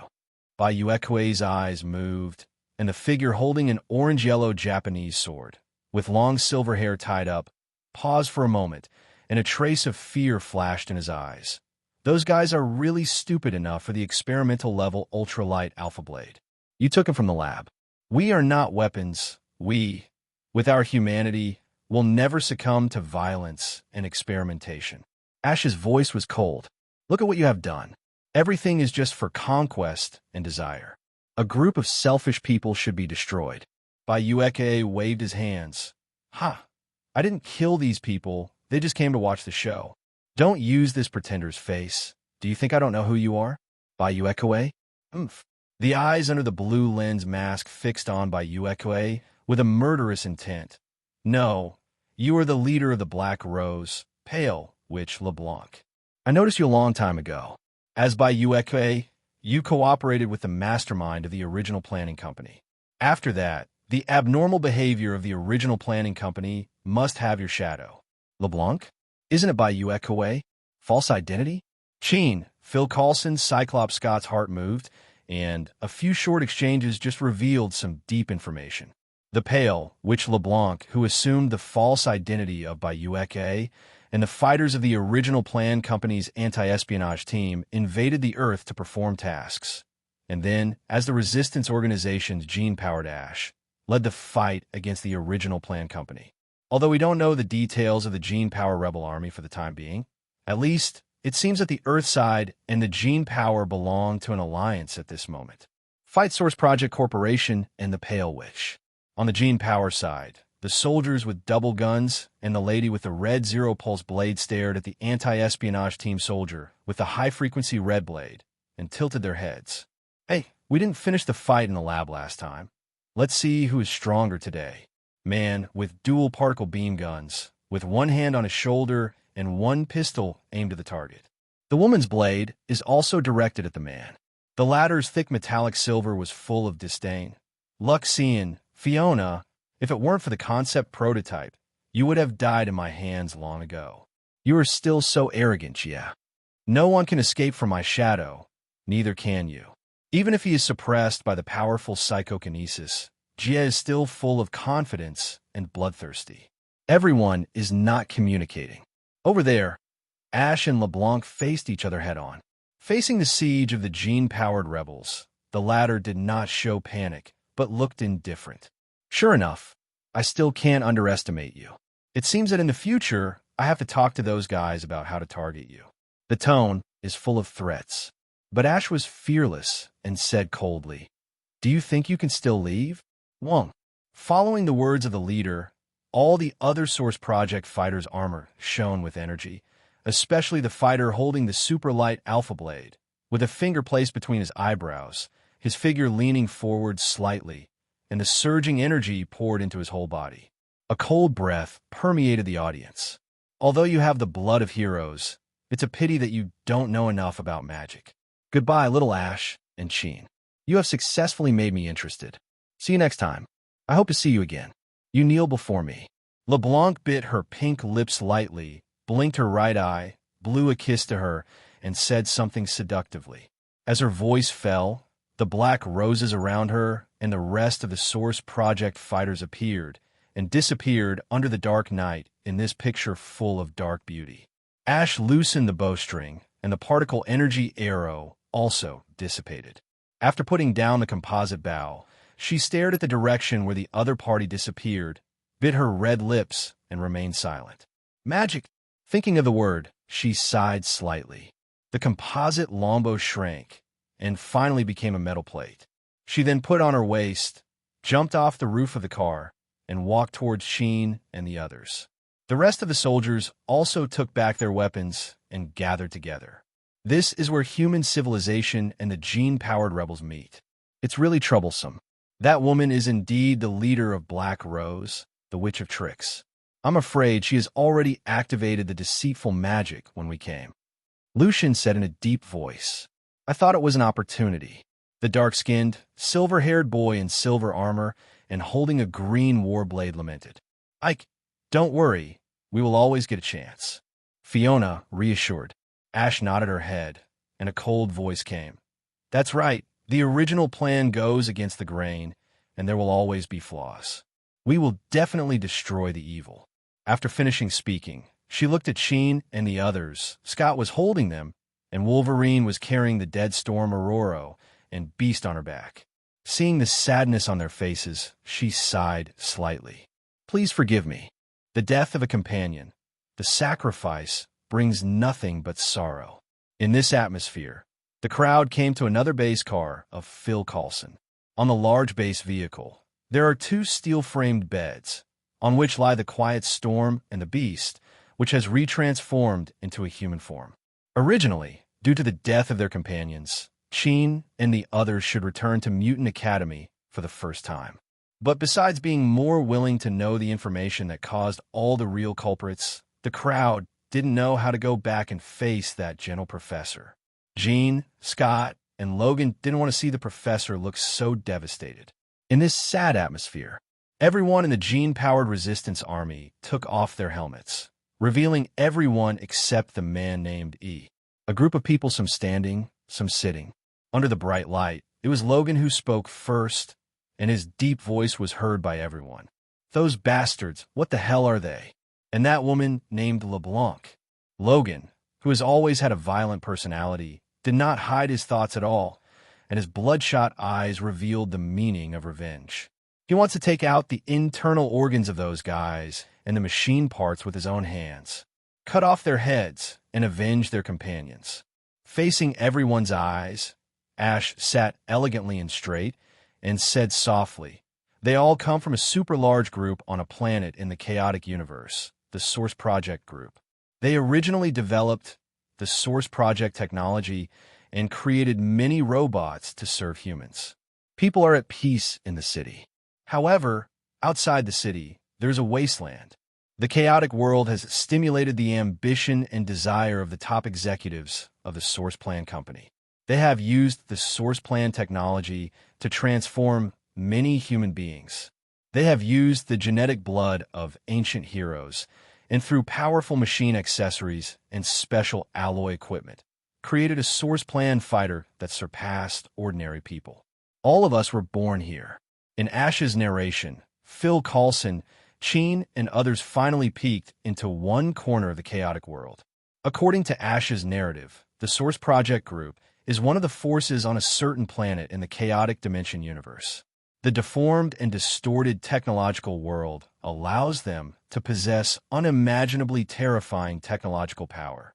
And because the Source Project Group had been in contact with other worlds and learned many unknown secrets of the universe, it stimulated their ambitions, intending to build powerful technological fighters to rule the world, and they are more willing to move towards a higher level. Ash learned of the company's ambitions. She decided to resist the rule of the Yuan Project Group and establish the Gene Power Resistance Bureau. Lucian, Fiona, Ike, and others are among them. They are not willing to lose their freedom and will. The anti-espionage organization was established by the Yuan Project Group to eliminate the rebels. Jia is the leader, and Vane with the crossbow and Katerina with the dagger are all members of it. It doesn't sound too complicated, but it is another person that people are more concerned about. Where is that LeBlanc disguised as Bayonetta? Who is she? Also a member of Project Source. Logan continued to ask. LeBlanc, a shadow of Jean, Logan, and Scott. The three wished to cut this hateful woman into pieces. Ash shook her head. We don't know much about her information. Her origin has always been very mysterious. She comes from another world, Runeterra, the leader of a black rose of her sect. Her existence is to wander in the world. Among the nobles of a certain empire in Runeterra, they used her fantasy to disrupt order and create chaos. We don't know what her ultimate purpose is, but we only know that she may have lived for a long time. Also, half a year ago, after we launched a raid on the UNG Project Group, we found information about her traces in a certain branch. Runeterra, the leader of the Black Rose, an imperial noble. The chaotic universe is really huge, and various forces are cluttered. Logan doesn't care about that. He just wants to know how to find LeBlanc. How are we going to find LeBlanc? It's hard. Ash pondered for a moment, then gave a bad message. Looking at the hateful eyes of everyone, she said helplessly, she has a mysterious origin and whereabouts. Although we know her news, we have been trying our best to find it, but we don't have many clues. This time, we came here because we locked the anti-espionage team. Your world. If a person who has lived for an unknown number of years is so easy to be found, then this woman who likes to cause chaos has died countless times. Chin and the others showed disappointment. Even if you know who the enemy is, but you can't find it, what's the use? Phil Coulson, who was standing on the side, saw that the atmosphere had become quiet, and he broke the silence. Chief Ash, can I ask one thing? Speak, Mr. Phil Coulson. The other party did not reject him, and was very polite. Phil Coulson flashed the information in his mind, and while analyzing it, he asked, I would like to ask, can all the worlds of the chaotic universe use some kind of technology or ability to travel freely, even across dimensions? That's what Phil Coulson and even Director Fury care about, because it involves the direction of the future human civilization plan. Under Phil Coulson's piercing eyes, Ash nodded.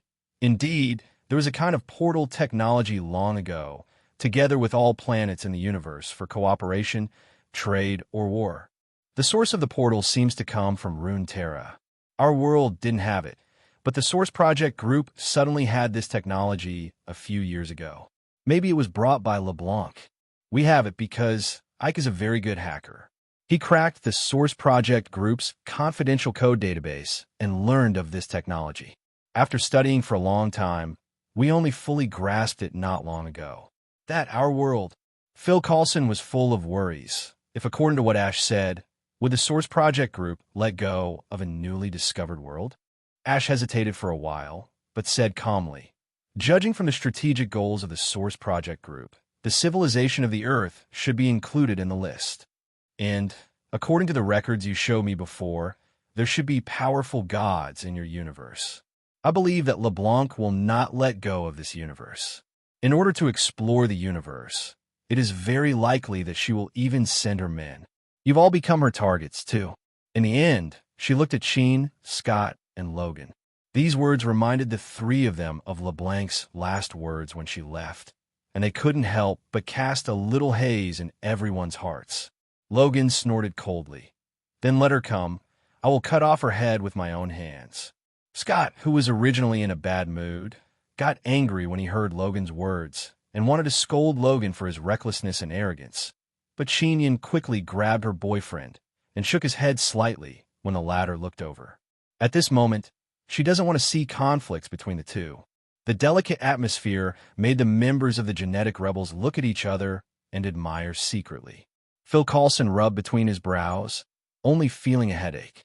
Facing the covetousness of a force with more advanced technology and complex technology, the pressure brought by this is not ordinary.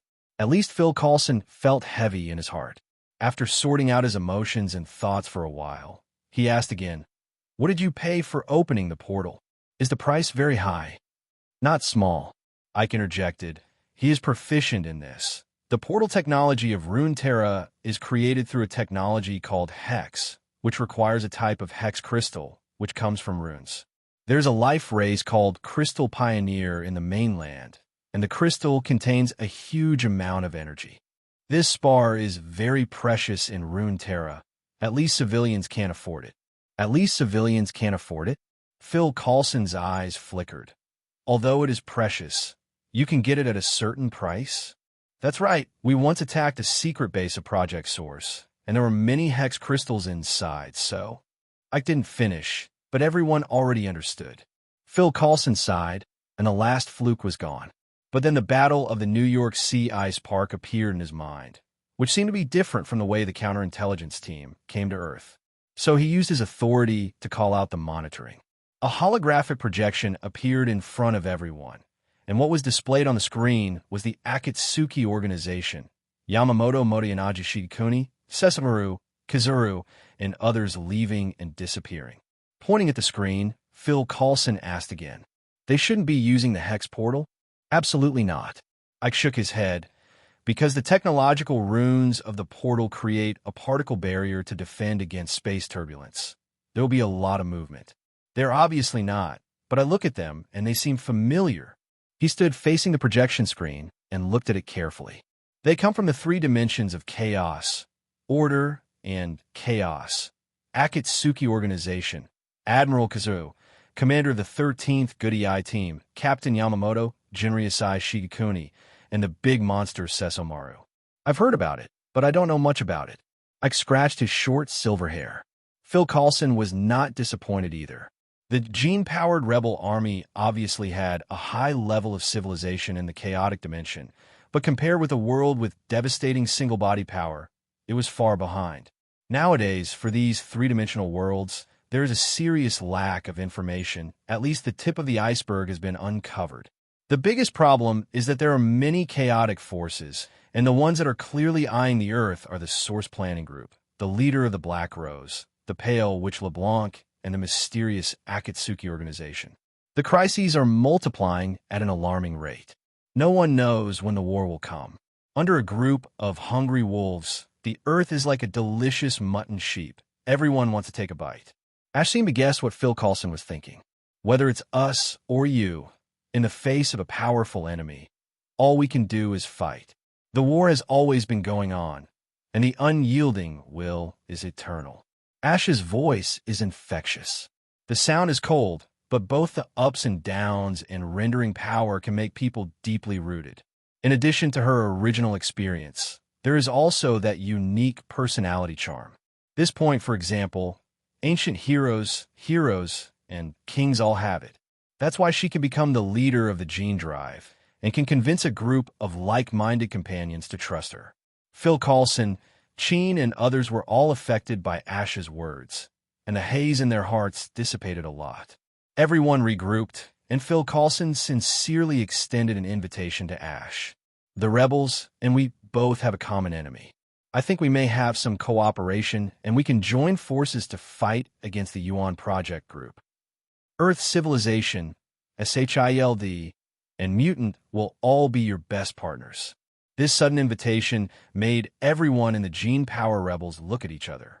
Ash was a little hesitation and did not respond immediately, but said cautiously, "Although we have a common enemy, we want to jointly deal with the Source Plan Group. I'm afraid it will be difficult." Although what he said was a bit vague, Phil Coulson and Shinji understood the subtext. To become an ally, one must at least have corresponding qualifications. At least SHIELD doesn't have such qualifications. X-Men probably only has good piano strength. Whether it's Cyclops Scott or Wolverine Logan, ability is good, but it's too weak for Project Yuan. As far as Scott is concerned, his Cyclops are amazingly destructive, but only if they can hit people. The Source Plan fighters created by science and technology are agile and innovative, and their individual combat power is not something he can handle. It is estimated that the meeting will be seconds by those people. Ash admired their courage, but according to her, it was more about helping as much as possible unilaterally, rather than being an ally. Be underestimated. But no one is angry, because this is the truth. If they had enough strength, they wouldn't have been defeated, almost crushed, and killed 2 companions in this battle. Phil Coulson showed the utmost sincerity. Ms. Ash, the Earth is not without the ability to resist. Maybe our single combat ability is not strong enough, but our advantage. Here, we're the home field. We have more determination and fighters who take death as home. We may be weak, but please don't underestimate the potential of human beings.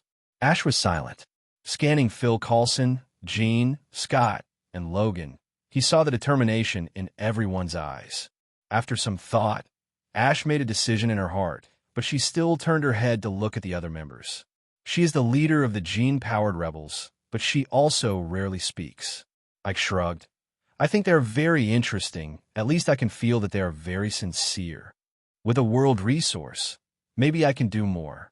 Lucian turned the particle beam gun and said in a low voice, "With more resistance, freedom will come sooner." Fiona, to protect is to have a strong will. And he also opened his mouth slowly. A concentrated will can penetrate stubborn stones. This is a word that has been passed down in my memory. After hearing what her companion said, Ash already knew the answer. She turned her head to look at Phil Coulson and the others. Under the latter's expectant gaze, Ash nodded her chin and finally agreed. With Ash's nod, the simple communication between the 2 parties has completely become an alliance, and no so-called contract has been established. However, the cooperation intention proposed by both parties is very important. Phil Coulson, Tian, as SHIELD, Ex-Mutant Academy contributed many resources to the genetically powered rebels to the greatest extent, such as rare metals, materials, and specially built a rear base. Echo will also set up a permanent portal in the base. It is convenient for the rebels to repair or do experiments here. After all, in the original world, Gene Power was said to be a rebel army, but in fact it was just a group of elite combat teams, and Yuan Project's huge tentacles had already involved the entire world. In order to avoid being hunted down, the rebel army had no fixed base. The only hidden base is still somewhere outside the city. Being able to have a stable rear base also facilitates Ike's R&D and research on hex technology and many technologies. Once the rebels are accidentally chased and intercepted, there will be a backup. The rebels will provide some advanced technologies that can be used, such as mature exoskeleton technology and metal limb transformation technology. The former Source Project group has a police force specially made up of exoskeletons, but it is completely useless to the rebels. After all, at their level of single combat ability, it is only a waste of time to kill a strengthening person using an exoskeleton. The latter is an agent that can lose its arms or thighs and shield. After transformation, it can have power beyond ordinary humans. Initial cooperation. So only a few cooperation intentions have been finalized. If the relationship between the 2 parties is mature enough in the future, the cooperation can be closer. Especially Phil Coulson, who is quite envious of the metal gear of the rebels in front of him. For example, the compound bow in Ash's hand. Hawkeye's mouth is watering. It was late at night, and after the cooperation was finalized, Ash and other members of the rebel army did not leave immediately. The main thing was to prevent the counterintelligence organization and LeBlanc from attacking again. By the way, learn about the information of this world. As for the hammer, the 2 sides had a tacit understanding and didn't mention it at all. SHIELD is not very interested in that hammer now. One can't even mention it, and it is clear that there's a big boss behind it. If they make up their minds, wouldn't they be courting death? As for the genetically powered rebels, it's as simple as fishing with a hammer. LeBlanc seems to be very interested in the hammer and will definitely not let this thing go. Phil Coulson, SHIELD, and the rebels did not leave Mexico State, but Jean and the others had to bring the bodies of Storm and Beast back to the college for burial. Not far away, they have to go back to face the professor. However, new waves are slowly emerging. Leaving aside the sadness caused by Violin and others returning to the academy, Nick Fury and Tony have arrived at the door of a building in a remote suburb of a small city. At night, The lights on both sides of the road flickered dimly, as if they had been in disrepair for a long time and were faintly failing. The surrounding houses were pitch black, and it seemed that the residents had fallen asleep. The small bungalow in front of me is the only building with lights on, and the owner should not be asleep yet. Still wearing the black leather coat, Fury walked to the door with Tony and rang the doorbell. Drop! As the doorbell rang, footsteps came from the closed door, and then a middle-aged man's voice sounded cautious. "Who? Mr. Bruce Banner?" Nick Fury spoke. The latter immediately fell into silence. After 2 seconds of silence, the doorknob slammed, the door opened, and a middle-aged man in a blue plaid shirt appeared in front of them. And he was the target of Fury and Tony's trip, Bruce Banner. Bruce Banner looked at the two of them. He didn't show any expression when he saw Fury, but he was a little surprised when he saw Tony. Then he said with a little self-mockery, "If you want to catch me, you should put on your armor first, Mr. Stark." Apparently, Bruce Banner thought the two were out to get him. What he didn't expect was that Tony shrugged. "Believe it or not, the world is about to enter an era of crisis. I, and even the world, need your help, Doctor." "Huh?" Bruce Banner, with a question mark on his face. "What are you talking about? Tell me about the crisis era when you come up. Do you still need my help?" Being so tall, his heartbeat was a little unstable, and he immediately stabilized. In a house with only 100 square meters, the holographic projection screen in front of him flashed with black light and shadow, and finally closed. The audience watched the eye-opening video of Bruce Banner and didn't know what to say for a while. "So, that's why you guys came to ask me to join the Avengers?" Bruce Banner sat on the sofa, turned his head to look at Tony and Fury, who were sitting with their legs crossed, with complicated expressions. Originally thought that in this world, he could only bear the moniker of a monster and hide in hiding for the rest of his life, and even one day he would become a test product on the test bed. But now he was wrong. It is true that he is a monster, but he is not the only one. There are more monsters more terrifying than him who have come to the Earth. There is also the three-dimensional world of order, chaos, and chaos, which originally made Bruce Banner feel that the concept of parallel universes in the scientific community has been confirmed, but he is not happy, but very dazed. Because he really didn't expect that, as Tony said, the Earth is really about to enter an era of crisis. A storm of crisis that does not know when will sweep the world. The horror revealed at the tip of the iceberg makes people feel their scalps go numb and their souls shudder at a glance. Taking a deep breath, he forcibly suppressed his disturbed emotions and said to Tony in a complicated manner, "Do you want me to fight those monsters together?" I was afraid that the body would be beaten to death. He didn't say this sentence, but it was revealed in his eyes and expression. Tony shrugged. "Nick Fury," his deep voice is full of sincerity. "The world needs you. Our new round of crisis has arrived." Just 20 minutes before we spoke, another group of uninvited guests set their sights on the civilization of the Earth. "We have reason, believe me. War is not far away from us. Our men have been killed and wounded over 100, and the X-Men sacrificed 2 of them today. I wouldn't say joining us would be a hero, because you might die in the war, but we've got to have someone who will stand up and do whatever it takes." He took out a unique mobile phone and placed it on the corner of the table in front of him. Bruce Banner was silent, and he held out his hand, which delighted Nick and Tony. The former picked up the phone and looked at the information and recording screens transmitted from it. Full of technology and ruthless, unprecedented battles, under the highest technology of human beings, those people are like Death God walking on the boundary of life and death, harvesting life easily and ruthlessly. Corpses littered the muddy ground, letting the rain wash away. The woman with short white hair whose throat was cut, and the beast whose neck was twisted and sacrifice stood, all of these were impacting his heart. The heart began to beat faster involuntarily. The inexplicable emotion made him a little uncomfortable. Dr. Banner knew it was anger. But all human beings, watching their compatriots being harvested by the group of freaks from other worlds, watching the woman torture Logan with teasing and indifference, condescending ridicule, and treating human beings as goods of equal value in words and deeds. Anyone will be sad when the rabbit dies.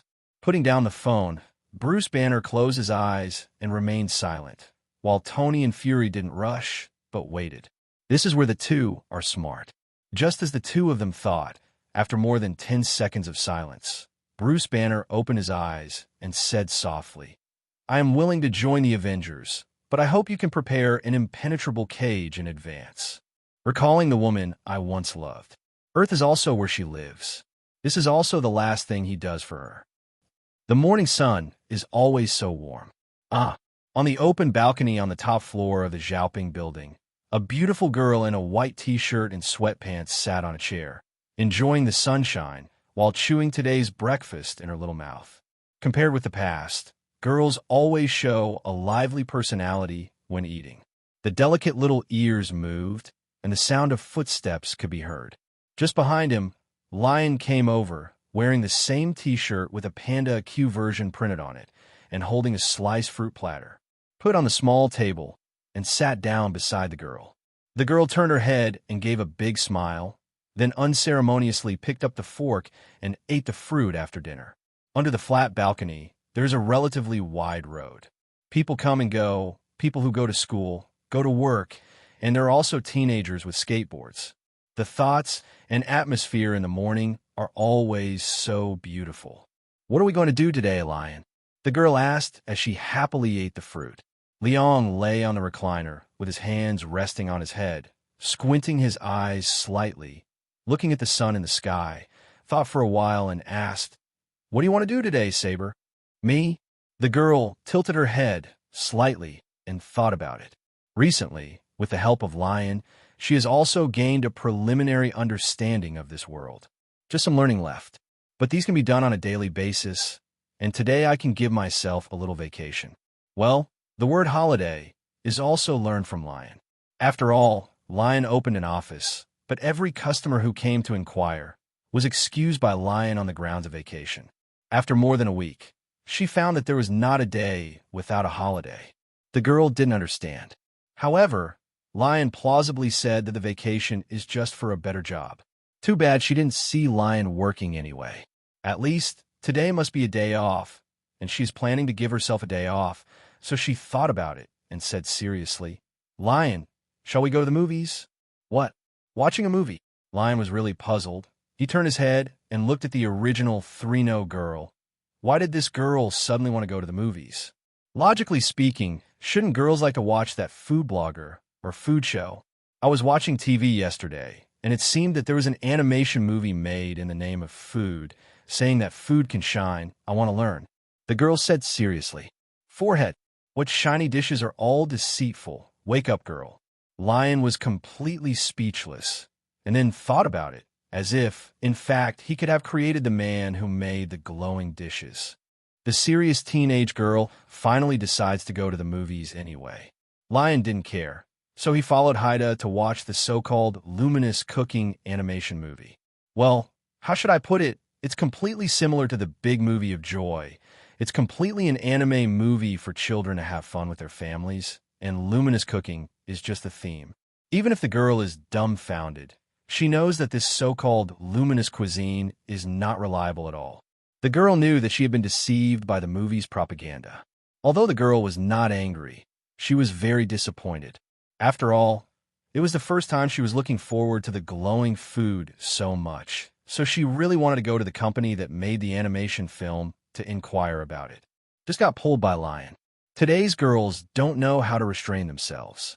They belong to the stage where they can't attack lightly or seriously. When they went out at night in Hell's Kitchen, they met a bunch of gangsters. When they saw the girl and Lyon, the gangsters immediately thought about it, but they were strong. The maliciousness was noticed by the girl. Don't wait for these people to make any moves. The girl directly summoned the black mud to pull all the gangsters in. In the true sense, there was no dead body. If you really let the girl go to the production company, maybe reward the other party with a curry stick, then it will be a big game. After all, it is not enough to die. The girl who was not in a happy mood huddled in the office's kitchen, holding a tablet computer while studying the cooking. Saber's character seemed dull, but she would appear very persistent when dealing with certain things, such as glowing cooking. She thinks it should exist. Lyon felt much more comfortable because of this. Most of the food cooked by the girl herself went into his stomach. The girl's ability is too strong. No matter how you study it, let's not talk about whether it glows or not, but at least every food, except for the mediocre taste at the beginning, will be improved in the follow-up and then fully mastered, becoming a very delicious delicacy. That's what it's like to be bitter before sweet. Thanks to Lyon's digestion ability is strong enough, otherwise I would eat like this every day. Not to mention that I couldn't eat enough. Even if I ate it, I would be fat into a ball within 2 days. Another day of rice bugs. Listening to the movement from the kitchen, Lyon, who was half lying on the sofa and swiping his phone, lamented the beauty of life. Xavier Youth Mutant Academy, in an empty meeting room. Bright lights almost illuminated the entire conference room into daylight. It's just that the atmosphere of it at the moment is extremely sad. Logan sat in a corner with his head down, wondering what to think. On the 2 metal platforms in the center, there are the corpses of Storm and Beast, Gretchen, Scott, Nightcrawler with blue skin, and Colossus with metal muscle appearance, standing looking at the 2 pale faces, eyes full of flushed. And the saddest one was undoubtedly Charles in a wheelchair. He stretched out his hand tremblingly, caressing the cheeks of Storm and Beast. The old faces were full of sadness. Eyes are already moist. He looked at the 2 of them, recalling the bits and pieces of the past together in his mind, the ups and downs along the way. Both of them accompanied him without any complaints. But now, it has been separated forever. A white-haired man giving a brunette, the emotion is almost unbearable. With the experience behind him, he thought he was sensible enough, but he still couldn't accept the departure of the 2 of them. No one spoke at this time and remained silent. I don't know how long it has passed. The professor's old voice has become hoarse, breaking the silence. Maybe I shouldn't let you go. Professor.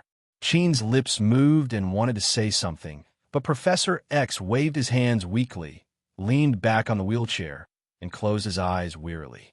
At this moment, the metal door that was originally closed outside the meeting room suddenly opened.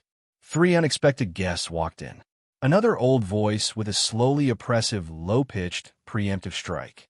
Charles, it seems that I may not have come at the right time. The appearance of the 3 made the X-Men people suddenly turn around and look over. Their eyes immediately became fierce, and the flames of anger could not be concealed at all. Cyclops Scott puts one hand on the goggles, waiting to launch rays at any time. Magneto, Mystique, and Sabretooth, are you coming to the school suddenly at this time to start a war with us?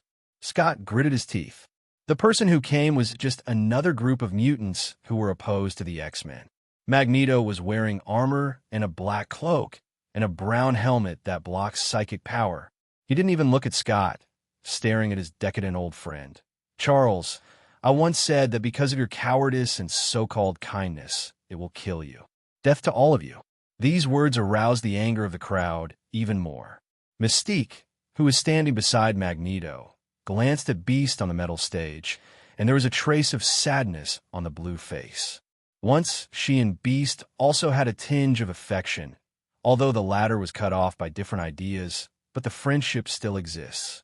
There have been countless confrontations and countless battles before, and the 2 sides still uphold a tacit understanding and never made a deadly move. But now, Beast Hank was lying quietly on the metal platform. The sad atmosphere became chilling. Magneto came uninvited, not to mention, and when he came, he was sneering, which was tantamount to adding fuel to the fire. Chien and the others had killing intent. Magneto ignored the eyes of everyone who wanted to kill him and looked at the silent professor's profile in disappointment. You're still old, Charles. The professor sighed, finally opened his eyes, the wheelchair moved, and faced Magneto. The tiredness in his eyes was undisguised. Eric, I guess you're not here just to mock me. I'm really not in any mood right now. Magneto looked at the sadness on his old friend's face, and he didn't seem to be sarcastic.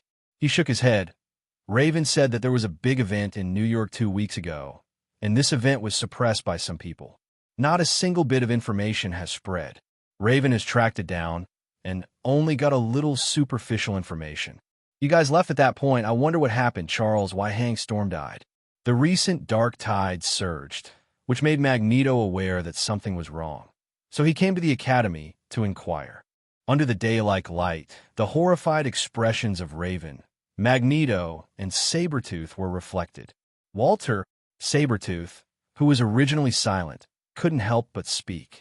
Sabretooth, as the name suggests, is like a beast like Sabretooth, rebellious, bloodthirsty, and brutal. As Wolverine Logan's younger brother, he has a very similar mutant ability. Because of his powerful, self-healing ability, he and Logan have far more than ordinary human lifespan. Since World War II, I don't know how many people have been killed.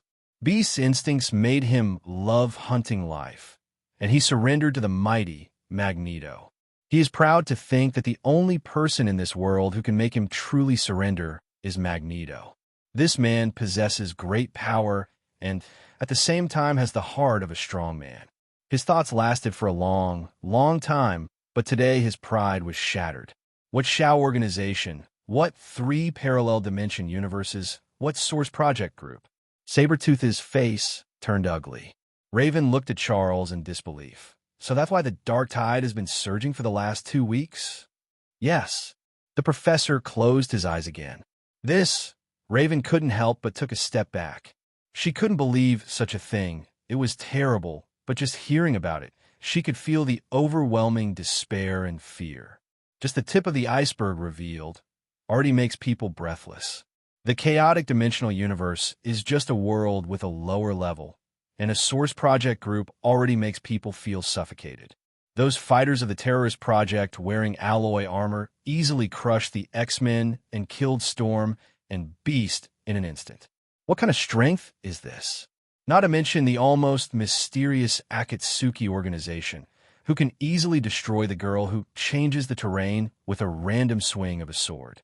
The big monster Sesomaru, the commander-in-chief Yamamoto Motoyanaji Shigekuni, Meiluo Tianting, God Realm, all of these are invisible and make people breathless. Today, the Earth may be invaded by these terrifying behemoths at any time. The Earth is like a flat boat in a storm. It may capsize anytime and anywhere. Magneto narrowed his eyes and let out a breath after the shock. It seems that the ideological dispute between us can stop. As soon as these words came out, the rest of the people present looked surprised. The battle between the X-Men and Brotherhood is not so fierce. In a sense, it can even be said to have reached the point of life and death. Definitely, although these are only displayed externally, there is basically room for internally, but the concept does not fit this point. It's not false either. For this reason, the two sides have been fighting for more than 10 years. Now Magneto actually took the initiative to reach a settlement. I can fight for the cause of the ethnic group, even at the expense of everything. There will inevitably be a war between us and mankind in the future, but no matter what, we and mankind are the masters of the Earth after all. Those aliens are trying to put the war on the Earth. Naturally, they won't be doing stupid things like infighting. Magneto snorted coldly. To put it bluntly, he can cause a bloodbath on the Earth, and that is also a matter for him and the human group. If people outside the Earth want to make up their minds or even occupy the Earth, he definitely will not agree. What's more, in Magneto's view, external threats are much more terrifying than humans. Reconciliation is also self-preservation. Charles wasn't surprised. He knew this old friend was a wise man. It's just that he didn't expect that the day he hoped to reconcile would be today. The professor's closed eyes moved but still did not open, and he warned wearily, "Eric, I know your character, but I still want to give you a piece of advice. If you meet those people, don't try to use your own ability solved." With that, he opened his eyes and met Magneto's gaze. They are more terrifying than you imagined, and their methods and abilities are also more diverse. Magneto is a proud man. He knew how terrifying those people Charles mentioned were, but he was not afraid. He stared at Professor X and said solemnly, "Let me see their strength, Charles." After the words fell, he reached out and took off his helmet. Raven and Sabretooth hesitated to speak, but finally did not speak. Tian and the others looked at each other, and when they looked at Magneto, their eyes had already changed subtly. Magneto, although he was once an enemy, he does have that convincing charm. No wonder so many mutants follow him. Many people can't match this calmness. The professor finally smiled. The familiar Eric he used to have returned. When they formed the first generation of X-Men, they trusted each other so much. Tired eyes twinkled brightly. The majestic spiritual power covered the entire conference room. In an instant, the professor pulled everyone's minds into memory. However, Magneto et al.'s vision went dark. Boom! A terrifying roar exploded. From the quiet and bright conference room, they came to the night in an instant, and they came to the road along the coast. Under the night, terrifying dark clouds were churning, and on the opposite side of the bank, terrifying blood-colored light cannons and golden rays of light continued to explode, and the impact of powerful force made the river surge wildly. Not far away can also be seen, personally experienced the original X-Men and Nick Fury, Tony, and others watched the battle carefully. It's just that the three of Magneto are no longer in the mood to look at them. The three looked forward in horror.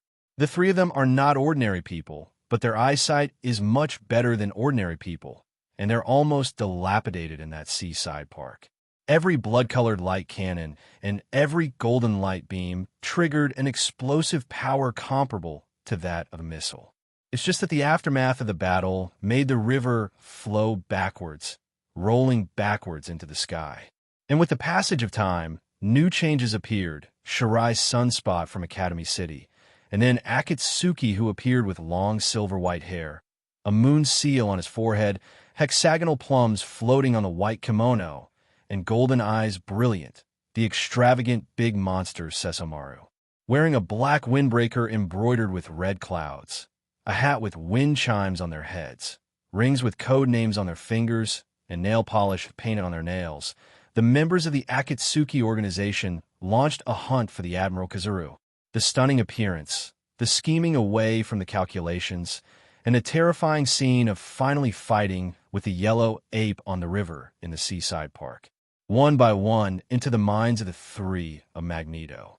The speed reading that cannot be seen by the naked eye, the ninjutsu of summoning all kinds of current sharks out of thin air, the mysterious and terrifying pupils with hooks, and the summoning of huge dark purple energy skulls.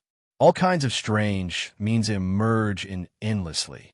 And what makes Magneto quite concerned is that it is the Scorpion, a member of the Rickety organization, who can also manipulate iron sand, which is quite similar to his own ability. The three ask themselves, no matter who they are, even if they are as proud as Magneto, they have to admit that if he was the one being besieged, he might not last long and die. Each of these members is as described by Charles, and there is no difference between individual combat power and monsters. But even in such a siege, the figure in a navy coat and suit was still able to deal with it calmly. This shocking battle scene made Magneto's heart sink, until the godlike old man broke through the barrier that blocked the world and descended from the sky. The calm old man suppressed everyone present just by relying on his aura. His words and deeds showed the demeanor of the captain of the 13th Guardian team.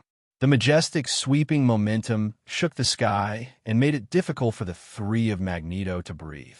Even more unbelievable, the big monster Sesshomaru, wrapped in blue demonic power, confronted the head Captain Yamamoto Motorizai Shigekuni. As if the end was coming, the sky was covered with dark clouds, and the power of thunder raged in all directions. Not to mention fighting, under the confrontation of the momentum of these two terrifying powerhouses. Even if you want to move, it will become difficult. At this time, Magneto, Sabretooth, and Raven knew what Charles and others had experienced. And why does it create that sense of urgency in Charles at all? The Akatsuki organization on the river in the distance, and the girl with the black holy sword who fought against the yellow ape, stepped on the waves out of thin air. In the turbulent world, above the doomsday scene, two terrifying powerhouses confronted each other, and the wind and waves poured back heavily. But in the end, the whole world freezes at this moment.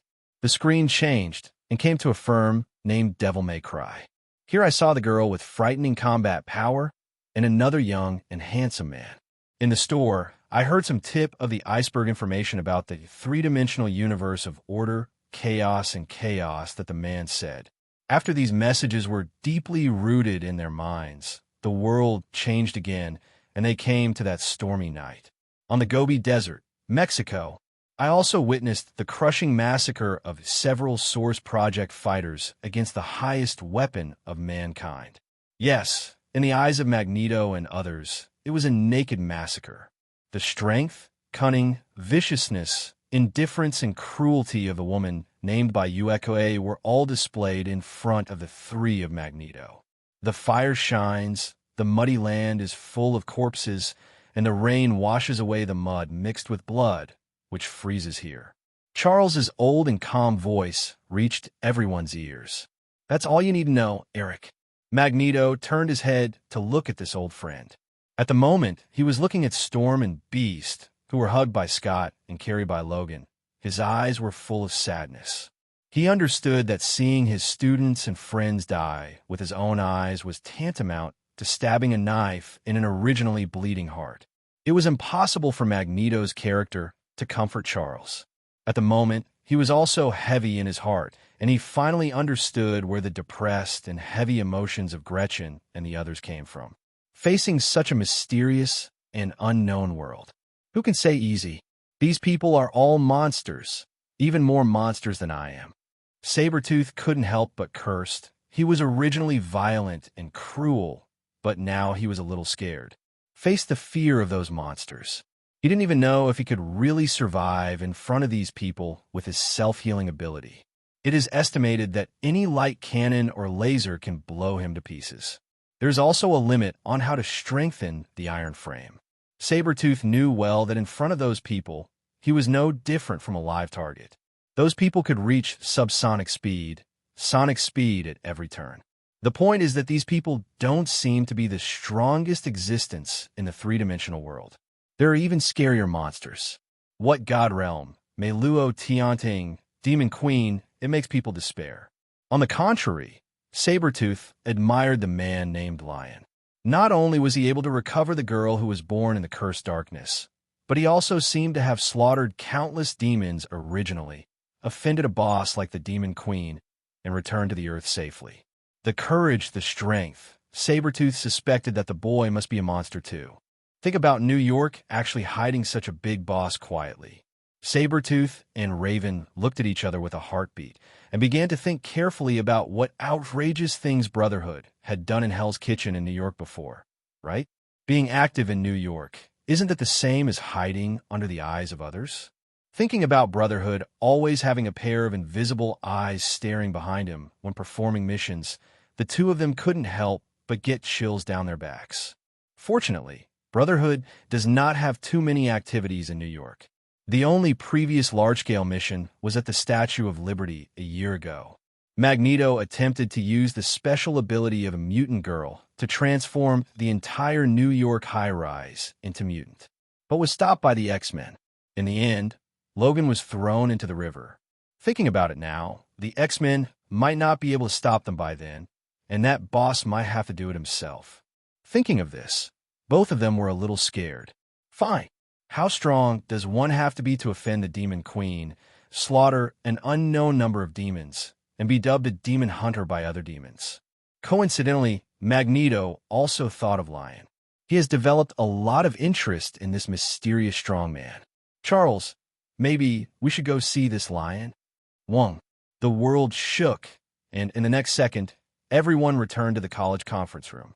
Sabretooth looked at the decadent, dear younger brother sitting in the corner. He walked over, looked down at Logan condescendingly, and snorted coldly. "You are always so cowardly, my younger brother." Logan still bowed his head and didn't speak. Sabretooth frowned. For this younger brother, his feelings were very complicated, and they fought against each other, but at the same time, they still maintained that relationship. Normally, he always showed an attitude of torturing and killing Logan, but when Logan fell into difficulties and deadlocks, he would inadvertently give a little help. For his only younger brother, Logan, he was filled with anger at the sight of this uselessness. From Logan's point of view, it was his recklessness that led to Storm's death, and he hated himself for being helpless. Seeing his companions being killed with his own eyes, the pain and anger were like ants gnawing at the heart. But Sabretooth is different. What is a companion? From his point of view, there are no so-called companions. Natural selection, survival of the fittest, and the weak should have the awareness to be killed. The same is true this time. Storm and Beast were killed simply because they were weak and incompetent. Leaving Beast alone, is Storm's ability weak? Once not weak, able to manipulate the power of celestial phenomena, the power of nature, originally ability is extremely excellent. If you can widen the distance, you can completely control the situation. But the strongest ability is easily killed. This is not dead. Logan suffered because of the death of this incompetent waste, originally also the performance of waste. Sabretooth, who didn't want to see such an attitude, let out an angry growl, reached out and grabbed Logan's neck, lifted him up, and slammed into the metal wall behind him. Boom! Huge amounts of power impact directly hit the sound. It also attracted the attention of the rest of the people. When they saw Logan being lifted up by Sabretooth's neck, Scott and Colossus, who thought they were under attack, were about to make a move, but they were blocked by Tian. Mystique Raven also stood in front of the two. Facing the puzzled gazes of Scott, Colossus, and Nightcrawler, Tian shook her head meaningfully. Seeing the peaceful expressions of Charles and Magneto Wong, the three of Scott thought deeply, but did not take any action. Logan's face was scribbled, and Sabretooth lifted him up against the wall in a decadent manner.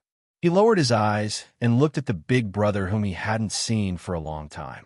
With a hoarse voice, he said, "Victor, let go." His tone was calm and dejected, but there was a lingering irritability in his eyes. Not only was Sabretooth not afraid, but she stepped up her taunting. "That's why I look down on you, Logan. Do you remember when we were little, always fighting over hours, and you were sentimental every time? When we serve in the army, we are all killers. We are fighters. We are strong. But you have never lacked the heart of a strong man. Do you think you killed someone else, so you pretend to be decadent and show it to someone? Now we have already sounded the alarm. We are at war. Your enemy is the woman who plays with you. She likes to see you like this. Are you going to face that woman with this attitude?"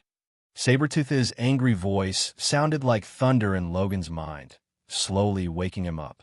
Seeing the change in Logan's eyes, Sabretooth continued, "Don't forget who you are. Wolverine, you can never kill. You should use the anger you should use to burn that damn woman who played with you, and eat her with your teeth, flesh, and blood, tear her body apart with your steel claws." Logan took a deep breath and said calmly, "Put me down." Sabretooth stared at Logan and slowly let go. When Logan landed, he glanced at Sabretooth and said hoarsely, "I owe you one." Snort.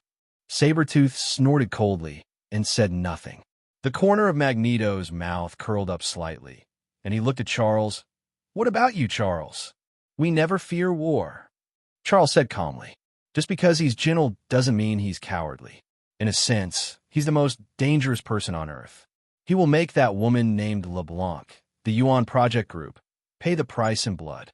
The peaks surrounding the sea in the Pacific Ocean all protrude from the flat ground. Although they also form a ring, they are staggered in 3s and 5s, each with its own posture. It looks like the sacred mountains on the sea in the picture, and in the island surrounded by peaks. It is not known when a military base was established. It covers an area of about 23 kilometers, not big, but not small. The surrounding peaks naturally became a natural barrier, and no one would be able to notice this military base. The internal facilities of the base are very complete. There are military docks, military railway lines, testing grounds, shooting ranges, training grounds, communication hubs, and various military bases. Just empty and empty. And at the moment, in the sky above the base, several Quinn jets slowly fell from the clouds and happened to land on the exclusive aircraft park. A group of seabirds flew leisurely in the blue sky. The freshness and nature made the members of the gene-powered rebels who got off the plane feel very happy. Everyone turned their heads to look left and right with great interest. "I like here." The warm sunshine fell on everyone's faces, and Ike stretched his waist and praised. It's indeed a beautiful world, but it's a pity that we don't see such scenery in our world. Ash sighed. Yes, although the city is clean and tidy, but because of the high-tech development, you can't see this kind of scenery at all, and the outside of the city has become a garbage dump. Lucian didn't know what to think of, and his eyes were so dim. I believe there is hope for our future, Chief Ash. At this time, a low voice came from behind. The members of the rebel army looked back, and there were a few people: Nick Fury, a one-eyed bald man in a black trench coat, Iron Man Tony Stark, and Hawkeye Barton, who was wearing a SHIELD Kevlar battle suit, and another wine-red hair woman. The last middle-aged man, Bruce Banner, was dressed in ordinary clothes.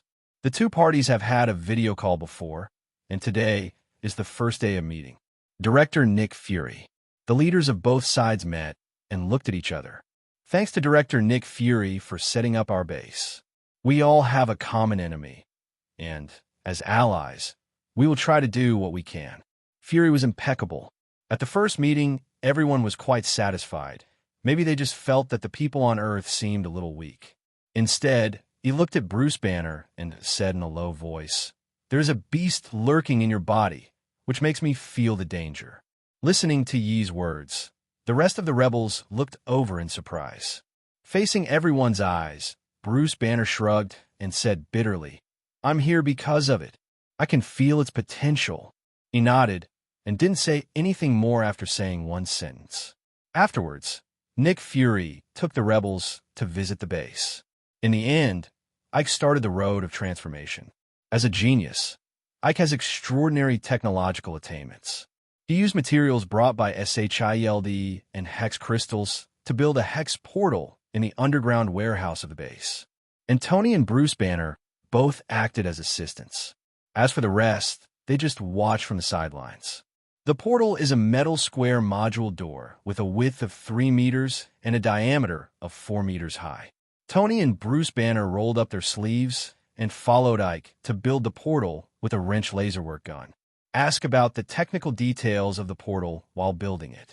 Ike didn't know if he was ordered by Ash, but he didn't hide it, and he would explain the principle. Hearing that, Tony's eyes became brighter and more excited.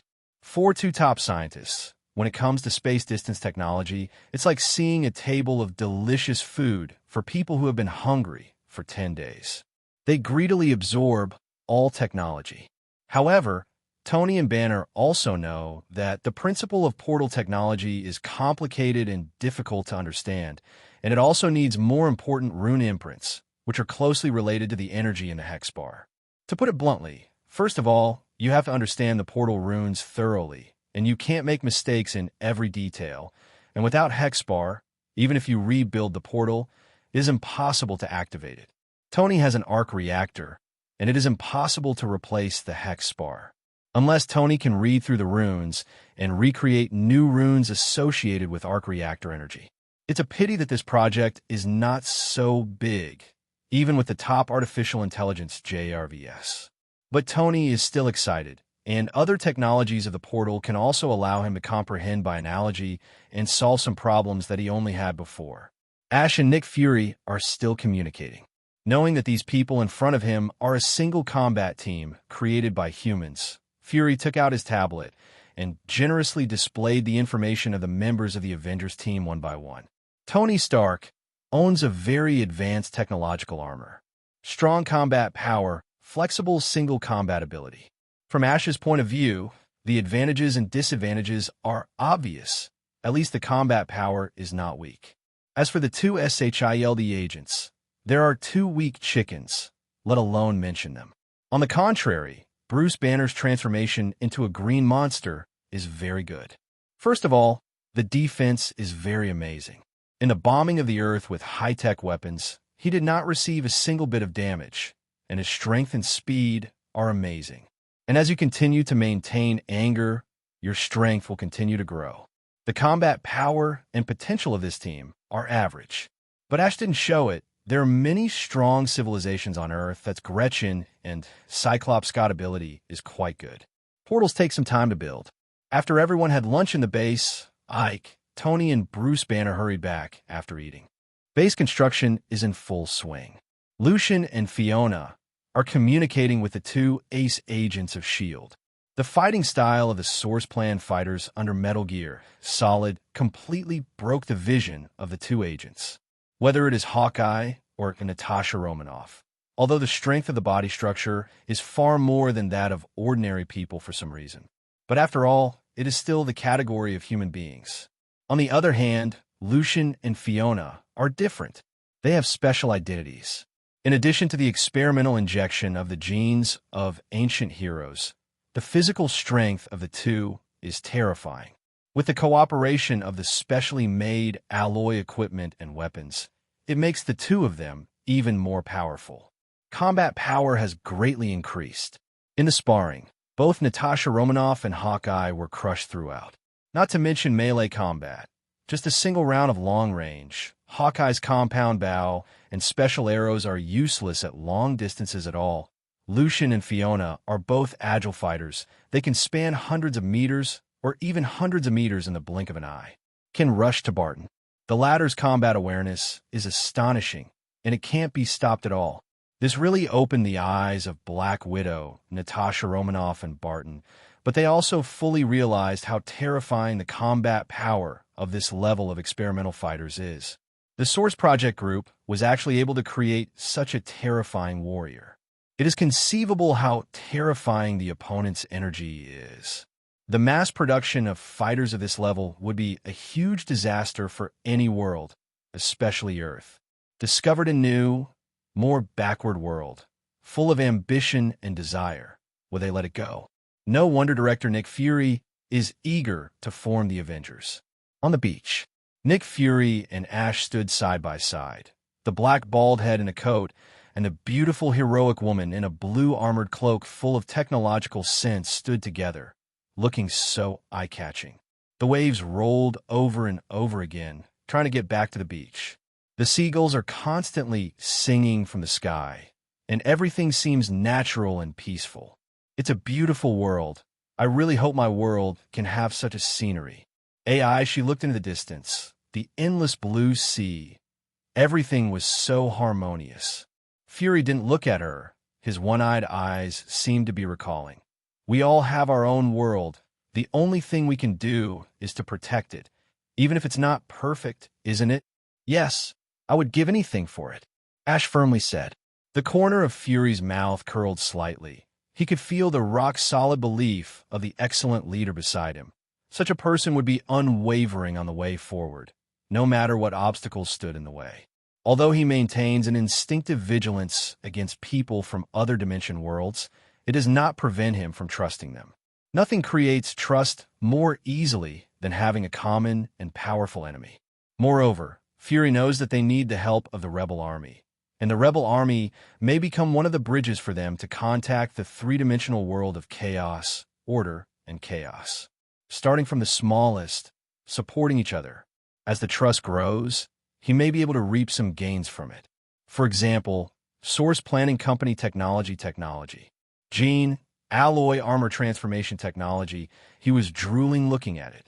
Once this technology can be owned by S.H.I.E.L.D., perhaps in the future, combined with the super soldier serum technology, it will be able to mass-produce such new Source Project fighters. And at that time, we'll be able to have the power to resist in the face of more powerful threats. The appearance of the Yexiao organization, General Huang Yuan, Yamamoto Motoyasa, Shigekuni, and others has always been a thorn in his heart. Thinking of this, Fury's one, I was full of gloom. It was also at this time that a figure appeared in his mind. He turned to Ash and said, "Chief Ash, I don't know if you have heard of a man named Dante." These words made Ash raise her eyebrows and looked at Fury in surprise. "How do you know this person? Logically speaking, you shouldn't know this name." "Really?" Fury's heart was shocked, and he hurriedly continued to ask, "Why do you say that? This name is so famous that even people in the chaotic universe and low-civilized world have heard of it. He is a legend." Ash sighed. Fury grew interested. The man of Lyon is finally about to be unmasked. It is said that the demon hunter Dante has not been around for a long time. It seems that a few years ago, he haunted the chaotic world and traveled to many world civilizations. But for some reason, he started a war with the supreme demon queen. This war has affected the entire chaotic universe, and that battle was amazing. The war between the two led to the destruction of countless planets and galaxies. Hundreds of millions of demons fell in this battle. This battle lasted for a full 10 days, so it is called the 10-Day War by many civilized worlds. Ash's beautiful face is full of longing and longing. It seems that he really hopes to watch that earth-shattering, world-shocking battle in person. What about the result? Fury pressed. Ash shook her head. The outcome of that battle caused the Demon Queen to suffer heavy losses. No one knows who won and who lost, but only knew that Demon Hunter Dante disappeared without a trace, and the Demon Queen did not move afterward, but it seems that she has been tracking down search for Dante's whereabouts. I'm afraid that even if Dante didn't die in that battle, he should have been severely injured. Fury's heart was full of turmoil. Lyon, a human being, was able to start a 10-day war with the Demon Queen. The battle between the two caused the stars to shatter. The mountains and rivers were turned upside down, and hundreds of millions of demons fell. How could he have such strength? What's the difference between this and God? In an instant, Fury made up his mind to construct a script that he thought was correct. He now finally understands why Lyon lived on Earth peacefully. After fighting the Demon Queen, he was seriously injured and recuperated on Earth for a few years. The appearance of the Black and Holy Grail and the battle between the Akatsuki organization and the Yellow Ape, he did not take action because he was afraid of attracting to the attention of the Demon Queen. Fury has nothing to say about Lyon. This is a boss, or a grumpy boss. He can't be provoked, and can also be the Lascar of the Earth. Lyon, who was determined to be a big boss by Nick Fury, originally stayed with Hay on the park lawn for a picnic. Under the beautiful scenery and trees, the breeze blows, full of tranquility and harmony. Unfortunately, this atmosphere did not last long. After sitting down and eating the last sandwich in the lunchbox, Lyon closed the lunchbox, looked up at the group of uninvited guests in front of him, and said, "So, I really hate people bothering me at this time." "I'm sorry, Mr. Lyon, but we had to." Charles's old voice came. Lyon glanced over one by one. Charles, Jean, Magneto, Eric, and Mystique Raven transformed into human skin. I have to say, they look okay. His eyes finally settled on Charles. "It looks like you've reached a settlement. Mr. Lyon knows more than I imagined." Magneto, Eric said. He was wearing a gray sweater at the moment, like an ordinary old man, slightly gentle, but his eyes were still majestic. Then he focused his eyes on the girl who was tidying up on the tablecloth and narrowed his eyes slightly. If it weren't for the memory, no one would have thought that this beautiful and noble girl possesses the power to destroy the world. The girl also raised her head at this time, and after looking at Magneto curiously, she obediently did not speak. As long as she doesn't feel any malice, she is as harmless as the surface. "I'm in a pretty good mood today, so you only have 10 minutes, Lyon said lazily. Not even Magneto was a little emotional about this attitude. "Mr. Lyon, I think you are aware of what happened in the state of Mexico." Lyon didn't make a sound. Charles continued, "I don't know if Mr. Lyon knows about Black Rose and LeBlanc." LeBlanc. Lyon raised an eyebrow. The professor nodded slightly, turned to look at Sheen, and the latter did not hesitate, and immediately transferred the money on the spot. Lyon didn't bother to check how much money he earned. After all, with the old man's assets, there must be a lot. So he also readily gave the information Charles wanted. Where LeBlanc came from, I don't know, but it is rumored that she is from Runeterra. The Black Rose is from the remnants of a very ancient order. LeBlanc is the leader. Her traces are very mysterious, and she has manipulated a large number of people in Runeterra nobles, create chaos. It is impossible to know what the fundamental purpose of this pale, which is, but he only knows that he is gaining unknown benefits. In addition, this woman is related to another very ancient life, and the background is not small. The words are very brief, but the amount of information is huge. A gust of wind blew, and a few leaves fell from the sky, and when they landed on the ground, Charles's voice sounded slowly. "How can I find her?" "You want to find her to avenge your friends and students?" Lyon raised an eyebrow. The professor nodded with a calm expression. At my grade, I thought I could see through life and death, but when Hank and Aurora sacrificed, I still couldn't accept it in my heart. And, besides, she's eyeing another student of yours. Lyon looked at Gretchen and nodded his jaw. It seems that you have noticed it. Yeah, I can't accept that I'm losing other people. Her ancient magic is very strange. When I traveled, I didn't have much contact with her, but she has a lot of black magic, and she can change into any identity. It is not easy to find her, even if you have spiritual magic. Lyon has no qualms about giving the bad news. After finishing speaking, she shook her head and pointed to the piano straightforwardly. If you really meet her, you may all be played by her, but she can control the power in the spiritual world, and she may be able to kill that woman. Tian frowned. Her eyes flickered. She didn't know what she was thinking. Charles, Magneto, and Raven were not surprised by Lyon's words, because all three had experienced the horror of Jean's burst of power. Mr. Lyon, if we want you to kill that woman, what price do we have to pay? Magneto asked suddenly. As soon as these words came out, even the calm Charles turned his head to look at his old friend, not to mention the rest. No one thought Magneto would ask such a question. Lyon stretched lazily and said casually, You can't afford the price of killing that woman. Is it because of the ancient life behind her? Magneto's mind was sharp, and it occurred to him in an instant. That woman's strength is mediocre, but if I want to keep her, I have to spend some strength, but once I make a move, she will notice it. You probably don't want to see the picture of her descending into this universe. The current Earth cannot bear such risks and costs. Magneto nodded silently.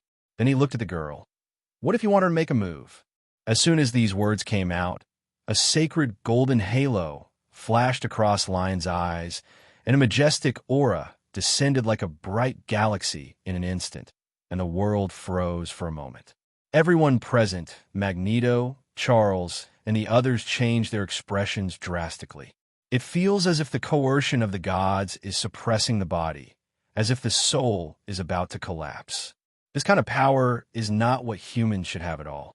Fortunately, it was only for a moment, and the oppressive feeling like the sky was collapsing disappeared. Magneto and the others looked at the man in disbelief. Their backs were soaked in sweat. Lyon narrowed his eyes slightly. Don't hit her attention. Magneto took a deep breath and immediately apologized at the speed of light. I'm sorry, I took the liberty. The Earth is not as simple as you imagine, and the same is true for this universe. When you want to go to that dimension, it means that this universe will be completely exposed to the sight of those people. In fact, you don't need to look for her at all. She will come to you on her own initiative. What you should do is think about how to deal with that woman. On the way back, Lyon's words echoed in everyone's minds. Charles's face was calm. No one knew what he was thinking, and no one knew that at the moment he had undergone some subtle changes compared to before. Under his eyes, a faintly invisible blackness flickered away. Sitting on the lawn, enjoying the tranquility, Lyon lay on the tablecloth, letting the sunlight fall on his handsome face through the gaps between the leaves of the canopy. Wisps of breeze blew the branches and swayed. Saber at the side also imitated Lyon and lay down in a dignified manner. Suddenly, she said crisply, There are bad things in that person's mind. Yeah, it's really not very good. Lyon replied with his eyes closed. The sun was warm on his face, making him more lazy. The girl was a little puzzled, but Lyon didn't mean to explain, so she didn't ask any more. As for Lyon, the corners of his mouth curled up slightly. This bad thing will cause waves in the whole world. Pale Witch, I am looking forward to the surprise you bring. Mexican State. In the renovated Tian temporary base, the gene-powered rebels, Ash, Lucian, Black Widow Natasha Romanoff, and Phil Coulson looked at the burly man sitting decadently through the glass window. He looks very strong, but he is also very weak. Lucian sized it up and commented. Ash turned to look at Phil Coulson. He was the one who broke into the base last night, and the target was that hammer. After getting this news, Ash led Lucian and to Mexico State. The main thing is to understand the origin of the hammer. After all, this thing is indeed very strange. It can attract LeBlanc's attention, and it is to prevent the counterintelligence team from attacking. Phil Coulson shrugged. Last night, he rushed into the camp on a rainy night and injured many of my subordinates by himself. His target was the hammer, but he didn't pick it up. Although he didn't know what happened, he still became like this. 3 do not know. If it was before, he must have thought that guy must be a spy, an agent sent by a certain powerful country. As for now, after experiencing so much, his vision has also changed. He thinks that the origin of this person may be more complicated than imagined.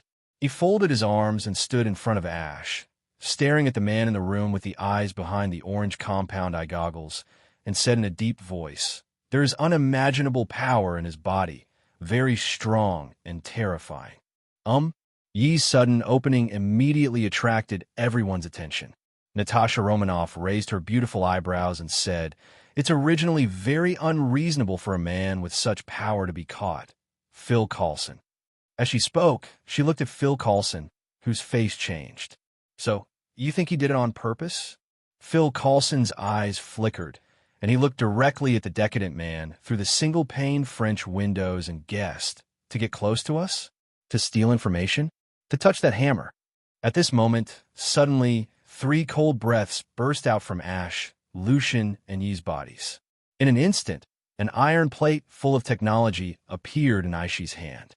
Following a sudden change, a longbow appeared. She suddenly turned around and pulled the longbow to point it at a direction outside the camp. Through the dense glass and plastic cloth, she seemed to see to the enemy in general. Wong. Ash let go of her fingers. The bowstring rang, and the ice-blue particle arrow pierced the air in an instant, piercing through countless glass and plastic sheets and shooting away into the distance. The orange-yellow energy lines on Yi's alloy armor lit up, and his body squatted down suddenly. Under the action of powerful force, the ground cracked, and his whole body instantly pierced through the plastic camp's ceiling and soared into the sky. Seeing the fierce action of the 3 of Ash, Phil Coulson, Natasha Romanoff, and Barton reacted immediately. Natasha Romanoff looked at Barton, who immediately nodded and ran towards the sentry tower. Phil Coulson looked serious, turned around, and took out the communicator and yelled hastily, "Attention, all departments. Immediately pay attention to the southwest direction. There is an enemy attack. There is an enemy attack." All of a sudden, the whole machine of SHIELD was running. Natasha Romanoff glanced at Barton, who was leaving, and then glanced at Ash, who was as cold as an iceberg, holding a longbow and not moving her feet, but the position of the longbow moved slightly from time to time, with a slow rhythm, as if she was locking on the enemy. Ash locked on to the opponent, and Lucien stayed in place to prevent the tiger from leaving the mountain. Who has the strongest combat power and the fastest single-body speed, will charge and kill the Comer head-on. At the moment when an unknown enemy is discovered, a set of tactics is completed in an instant. This level of tacit understanding is really terrifying. Natasha Romanoff admired secretly. She and Barton used to be the best teammates, and the level of tacit understanding is not as good as that of these people in front of them. Each of these people is an absolute top combat master. I just don't know who it is. Natasha Romanoff had a bad premonition and a lingering haze in her heart. Perhaps a disaster was slowly approaching. Natasha Romanoff's eyes changed slightly. A very proud man, Loki is depressed now. Who is he? He is the son of Odin in Asgard. Even though he now knows that he is an adopted son, but still, let him plan a coup d'etat. This coup caused Thor, his greatest enemy, to be exiled by his father, Odin himself. And after the king of God fell into Odin's sleep, he also mastered the power of Asgard in one hand, holding Gungnir, the eternal gun symbolized by Wong Quan. Originally, everything was so perfect. Unfortunately, there is still a shadow that he can't get rid of, and that is his brother Thor, who is a radiant light all the time. From childhood to adulthood, Thor has attracted the attention and praise of countless people, whether it is Odin, his mother, friends of the same generation, or even soldiers in the Asgard Legion. They're all conquered by Thor's personal charm and bravery. Think of Thor as the future king who will lead Asgard. But Loki, who thinks he is better than Thor, can only be covered by Thor's light. Loki, who likes flowers, applause, and approval. No matter what he does, he will always be called the son of Odin, Thor's younger brother. Unwilling, Loki planned everything. Let the shining, stumbling block be exiled to the most backward civilization. But he has no intention of letting Thor go. He wants to see Thor's lonely and decadent appearance with his own eyes. It's just that I didn't expect to be discovered and attacked as soon as I came to the Earth. Loki was wronged. He couldn't understand why these guys attacked him. He glanced at the ice arrow sticking obliquely on the ground not far behind, and the ground covered in frost. The corner of his mouth curved into a sneer. Frost. He has the blood of Frost, and Frost has no effect on him. It's just that the man in front of him, covered in alloy armor, is indeed a little threatening. Loki, who thought he had reached the peak and was at his most inflated, held Gungnir in his hand, looked at the man in front of him with contempt, and said in a cold voice, "You humble worms, do you know who you are facing now? You dare to attack the gods. Now, kneel down and beg for my forgiveness. Otherwise, I will take out your heart and tear your soul apart." He holds the super light Alpha Blade and looks at Loki as if he is mentally handicapped. Definitely because of the cover of the goggles, Loki couldn't see it, but it didn't prevent Loki from feeling Yi's undisguised disdain. This made Loki instantly annoyed. Damn ants! Boom! Loki raised his hand, aiming the tip of the Gungnir gun in his hand at Yi. A terrifying energy ray pierced the air instantly and shot at an astonishingly fast speed. The scorching energy distorted the air along the way, and the sand and gravel on the ground were vividly drawn. A ditch. It is easy to see that the figure squats down slightly. The sky is full of orange-yellow particles like starlight, and its powerful muscles burst out with terrifying explosive power. The ground suddenly cracked, and Yi's figure disappeared instantly, pulling out after images and rushing towards Loki, skipping the laser beam. Yi, who was judged as an enemy, finally showed the strength of the first concept beyond the limit in the experiment. Boom! The rays shredded the afterimage, and a terrifying mushroom cloud exploded on the ground 100 meters away. The earth trembled and yellow sand swept across. In a huge air wave, Yi's figure had already struck, and a fleeting figure rushed in front of Loki, holding up the sharp Alpha Blade and slashing at Loki's neck. The ruthless killing intent was all over the place. Loki also didn't expect that the man in the strange armor in front of him would have such a speed. Fortunately, his extraordinary blood and thousands of years of training have already made him quite capable. In the nick of time, he raised Gungnir to stand in front of him. The next moment, the blade collided with Gungnir. Clang! The huge amounts of metal crashing shattered the ears, making Loki's eardrums almost shattered. But Loki didn't have time to pay attention to these at all, because there was a terrifying impact of power from Gungnir's gun. The unimaginable force caused the entire Gungnir to tremble. Loki was caught off guard and did not block it at all, and his whole body shot backwards like a cannonball. Boom! Flying upside down for hundreds of meters, a huge hole was knocked out of the Gobi Hills not far away, and the dense cracks made the hills that were not too big faintly collapse. Loki is embedded in the hill, and his whole body appears in large characters. The chest is heavy, and there's a feeling of vomiting blood. Fortunately, his tyrannical physical fitness made him feel a little uncomfortable. Loki did not forget the enemy. Although he was angry inside, he also knew that the opponent should not be underestimated. He quickly raised his head and looked forward. His pupils shrank suddenly, because that sharp Alpha Blade has already occupied the entire viewing angle. An orange-yellow line divides the entire hill in two.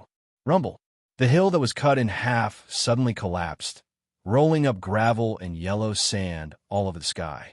In the wind and sand, Ijianjian's figure broke through and galloped towards the back of the hill. A cone-shaped mist exploded around his body at such a high speed, the airwaves raged, and a ditch was plowed on the ground. The speed unexpectedly broke through to the speed of sound at this moment. Loki, who used deceitful magic to avoid the death blow at a critical moment, was in a panic and was preparing to retreat tactically, followed by E like a Tarsus worm. Damn, this guy. Loki didn't understand why the other party could see through the magic of his hidden breath, but it was too late to think about it now. Looking at the opponent's posture, his fighting power is beyond Loki's imagination. Loki knew that he was definitely not an opponent. So without the slightest hesitation, Loki clasped the eternal spear with both hands and slammed it on the ground vertically. Rumble. Terrifying energy, the endless torrent of lightning swept away from him in all directions, and the destructive torrent of lightning wreaked havoc and destroyed everything. However, he didn't care about the discrepancies at all, and still with firm belief, he rushed into the lightning torrent with Loki's look of looking at a madman. Boom! Loki suddenly spit out a big mouthful of blood, and then was evaporated by the high temperature brought by the lightning torrent, only to feel the blade across his chest hit by the turbulent force. At this moment, Loki feels death. Hello, everyone! As we wrap up this video, I want to share a quick note. I have a Patreon account. If you'd like to support me and enjoy on-demand audiobooks, you can become a Patreon member. Alternatively, you can check out my Google Drive link, which has 500-plus novel audiobooks available through my Ko-fi or Patreon shop. I appreciate your support.